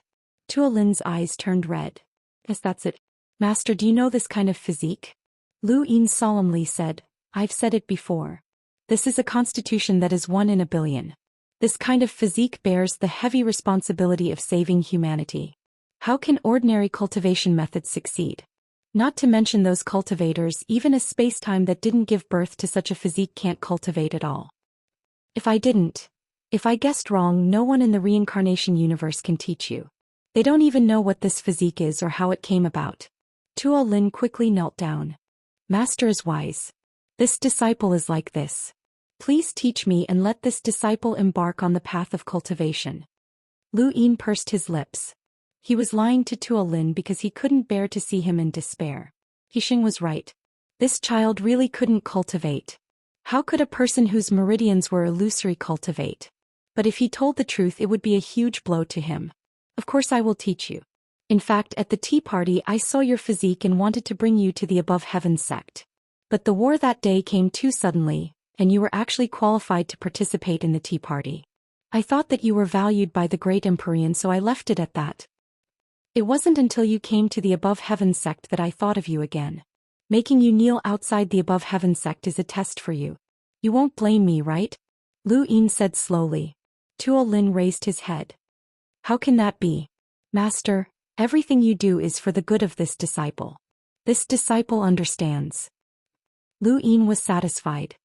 If it weren't for the reincarnation universe taking you away, you would have continued to kneel outside the Above Heaven sect for at least 10 years. This is not a test for you but a test for a future savior. Your physique is destined to save the world. Such a person has to shoulder the great responsibility of prospering the human race. The test is naturally stricter. Tuo Lin's face flushed with excitement. At first he had doubts, but now he didn't. Why would his master lie to him? There was no need, he was the master of the origin space. Seeing Lu Yin's sincere gaze, Tuo Lin gritted his teeth and resolutely said, This disciple is willing to accept any test from master. No matter what the test is, this disciple can pass it. I only ask that master take this disciple on the path of cultivation so that I can protect the Above Heaven sect and humanity in the future. Lu Yin grunted. You're worth teaching. He secretly sighed in relief. He had finally managed to trick this disciple. With your physique, once you cultivate, it will be difficult to control. Your cultivation speed will be very fast, and it will also bring about flaws in your temperament. When you break through the progenitor realm's origin tribulation in the future, there will be a trial called the Heart Inquisition. If you cultivate casually, you won't be able to pass this trial because you have an obsession in your heart. Tuo Lin respectfully said, Master, this disciple will definitely pass the Heart Inquisition trial. Lu Yin was helpless as he himself wasn't confident that he could pass it. All right. I originally wanted you to kneel outside the Above Heaven sect for 10 years to hone your temperament, but it was destroyed by the reincarnation spacetime cycle. Since that's the case, let's change the method. I will have people collect the history of humanity in the origin space. You need to familiarize yourself with this history and understand its meaning and logic. Only then will you be able to prove your Tao. When your temperament matches your physique one day, Master will officially take you on the path of cultivation. From then on, you will leave everyone in the dust and no one will be able to stand shoulder to shoulder with you. I also hope that you will be able to shoulder the heavy burden of protecting humanity at that time. Tuo Lin clenched his fists. This disciple understands. I will definitely not disappoint Master. Lu Yin grunted. You can go back. Tuo Lin suppressed his excitement and left. He had to study history diligently and spy on the traces of humanity to prove his Tao. His master had such high expectations of him and he definitely couldn't disappoint him. After Tuo Lin left, Lu Yin found the second Night King. Go send him all the history books you can collect. The second Night King was stunned. All of them? Lu Yin was very serious. All of them. A single planet had a lot of history, so how much history did the entire origin space have? Lu Yin couldn't even calculate it, and the second Night King left with a blank expression. If he wanted to finish reading all of it, that amount would be enough to exhaust a progenitor to death. What was the Dao Lord doing? Next, Yixing's people arrived. It was Bailan. Bailan was now somewhat afraid of facing Lu Yin.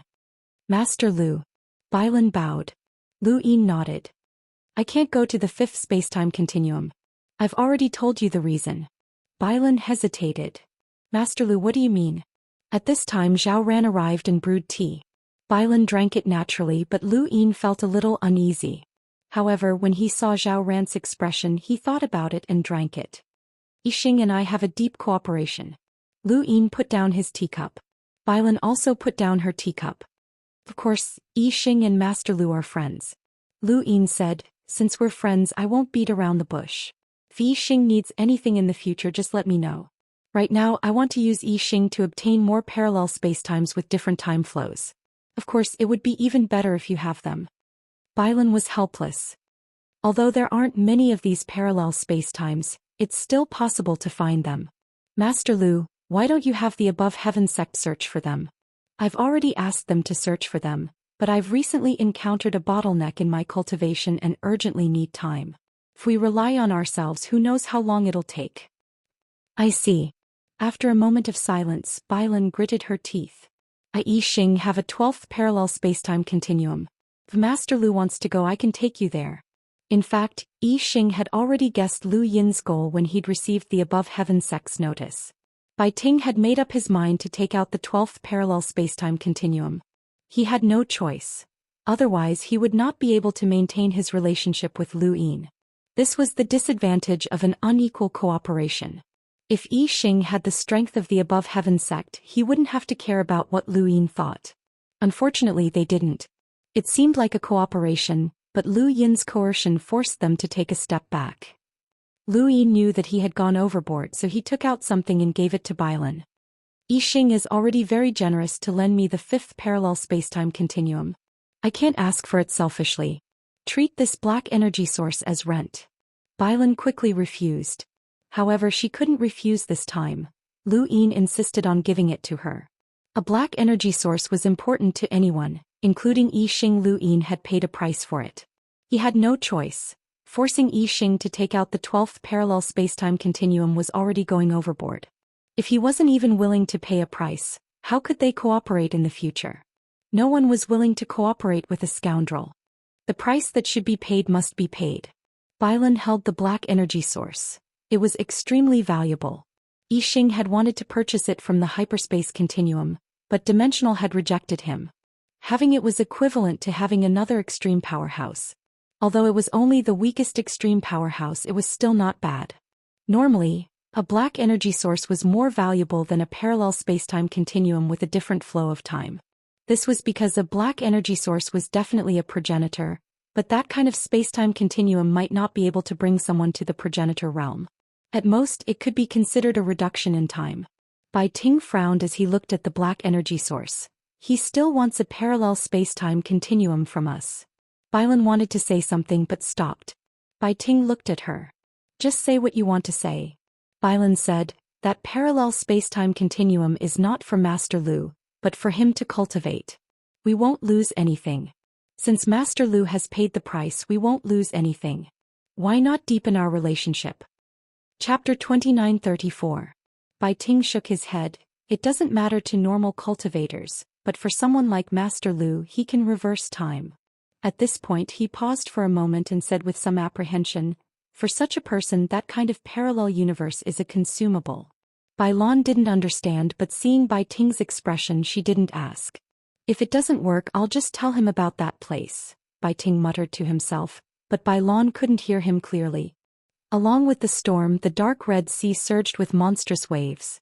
In the distance, there were thunderbolts that connected the heavens and the earth and green fog that almost covered the entire sky. From time to time, huge creatures would leap out from the sea and swallow the seawater. Their bodies were covered in thunderbolts as they flew into the distance. This was Yixing's 12th spacetime. 12th represented that the flow of time here was 12 times faster than in the Genesis space. Lu Yin stood on a deserted island that was as large as a continent on Earth. However, it was the smallest island in the ocean, which was much larger than Earth's. This was just an ocean, and Lu Yin looked into the distance where the ocean connected to form a unique parallel spacetime. This was a parallel spacetime formed by the ocean, and the ocean was either silent on a planet or floating in space. They were constantly connected and there was no end in sight. Lu Yin took a step forward and passed through the lightning, waving his hand to disperse the green fog in the sky to reveal a deep but slightly green starry sky. This space was poisonous or at least not suitable for humans to live in. This was also a parallel spacetime with no humans, but this one was larger than the fifth one. Lu Yin's eyes trembled when he saw the lines in space. Sure enough, they were larger than the fifth one, and the flow of time here was 12 times faster than in the Genesis space. If flowing light could adapt, then he would be able to see what had happened 12 seconds ago. If he entered a parallel spacetime that was 50 times faster than the Genesis space, then he would be able to bypass the 12th one. Lu Yin had thought of this before, but he rejected the idea. The faster the flow of time in a parallel spacetime, the harder it would be to adapt. Flowing light would be stuck in a quagmire if it was 5 times faster, and it might be rejected as soon as it appeared if it was 50 times faster. It would also be difficult to gain recognition in such a parallel spacetime. Of course, this was all just Lu Yin's conjecture. Whether or not one could be accepted by a parallel spacetime had nothing to do with the flow of time. Perhaps there were times when the flow of time was tens of millions of times faster than the primordial space, but they were still easily accepted. These were all possibilities and Lu Yin could only rely on guesses for now. Even if Yi Xing had it, he wouldn't give it to him. He should not place his hopes on Yi Xing. He had to find out if others had such a parallel universe through Yi Xing. With a cracking sound, the lightning swept across horizontally. Not far away there was a huge tornado. Lu Yin took a step forward and began to understand this parallel spacetime. Only by understanding it would he be recognized. A month later, in the sky above the ocean, Lu Yin's astral source was frantically sweeping through the entire ocean, causing it to expand in all directions. Within the ocean, numerous behemoths stared at Lu Yin in fear. Some were fish, some were turtles, and there were even many other strange creatures. These creatures were constantly wagging their tails or praying to Lu Yin in their own ways. He discovered that although the creatures here were all beasts of the sea, they were quite intelligent and knew how to beg and submit. The entire parallel spacetime was an ocean that was divided up by these colossal creatures. They had territorial awareness, and some of them would even form alliances to deal with the stronger oceans first. The beasts would then fight their own battles. This was clearly a unique oceanic civilization.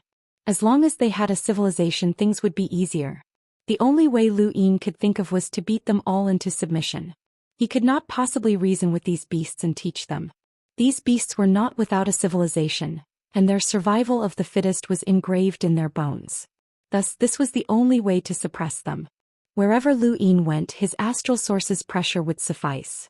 The stronger a creature was, the more they would feel fear, especially when faced with an irresistible force. No one would resist and they would all choose to submit. 2 months, 3 months, and then 5 months passed. Lu Yin swept through the entire spacetime and made all the strongest creatures in this spacetime submit. Less than half a month had passed in the primordial space. 12 times the normal flow of time gave Lu Yin 12 times more time. He felt that this spacetime no longer rejected him. This feeling had not been noticeable in the past, but it had become increasingly obvious after going to the fifth spacetime. Now Lu Yin was certain that he had been accepted by this spacetime. Compared to using force to suppress, educating the rod node was obviously more troublesome and would take 10 years. If Yi Xing had taken out this parallel spacetime from the beginning, Lu Yin knew that he would not have needed to waste so much time. Although it was a pity, he could not blame Yi Xing. From the beginning to the end, Yi Xing had been forced. It was time. Lu Yin used his inner world, flowing light. Flowing light appeared, and the feeling was the same as when it had appeared in the fifth spacetime. It felt like he had fallen into a swamp. If he had not adapted to the fifth spacetime beforehand, this feeling would have been even stronger. In the fifth spacetime, Lu Yin had been able to use flowing light smoothly after being accepted by this spacetime. However, he still felt like he had fallen into a swamp in this spacetime. Could it be that he had not been accepted yet? Lu Yin looked at the starry sky and waited. After a long time he finally relaxed. There was no danger of being rejected, which proved that this spacetime had indeed accepted him. These sea creatures were the overlords of this spacetime, just like how Lu Yin was the master of the fifth mainland. Gaining their approval and even making them submit naturally meant that he was accepted by this spacetime. Since it had accepted him, Why did he still feel like he had fallen into a swamp?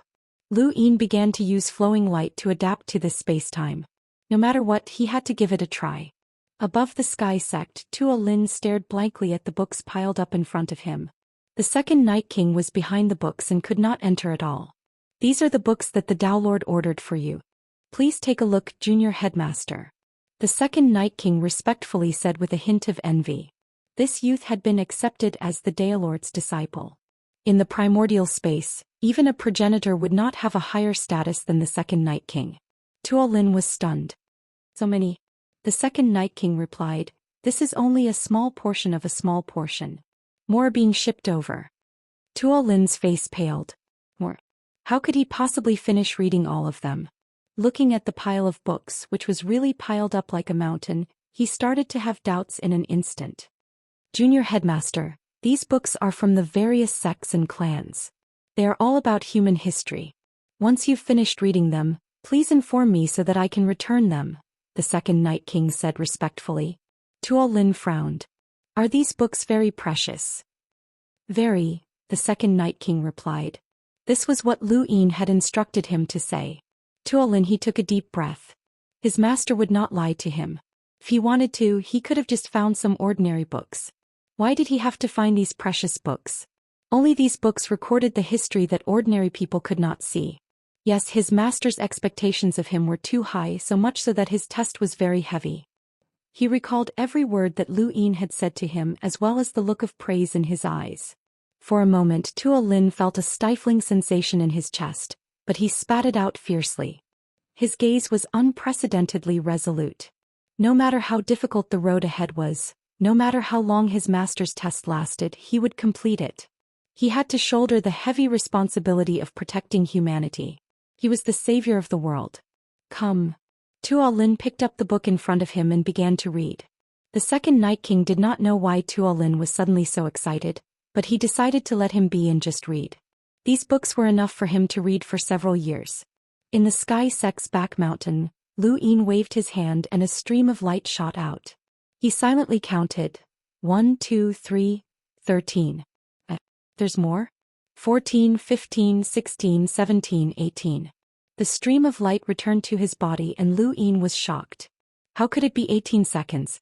He had thought that after the stream of light adapted to a parallel spacetime that flowed 12 times faster, he would be able to see the scene from 12 seconds ago, just like how he could see the scene from 5 seconds ago after adapting to a time flow 5 times faster. But why was it 18 seconds now? 18 seconds could be understood as 1 second plus 5 seconds plus 12 seconds, which added up to 18 seconds. In other words, it was the origin space plus the 5th spacetime plus the 12th spacetime. Why was it like this? Lu Yin could not figure it out for a long time, but it seemed to be a good thing. He had originally thought that it would be 12 seconds, but now it was 18 seconds.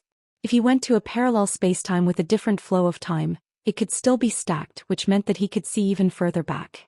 1 minute, 2 hours, 1 day, or a month, or even a year. Lu Yin used the stream of light again, but he could still only reverse time by 1 second. However, he could see what had happened 18 seconds ago.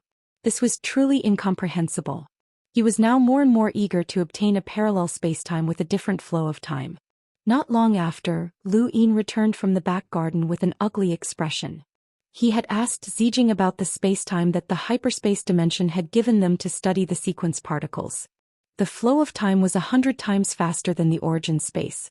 It was a pity that the hyperspace dimension had been destroyed by Huizu. Lu Yin's eyes flickered as he contacted Madame Nalan and asked her to come to the Above Heaven sect. Pathmaster, you frightened Yixing's people by calling me here. They thought that you wanted a parallel spacetime with a different flow of time.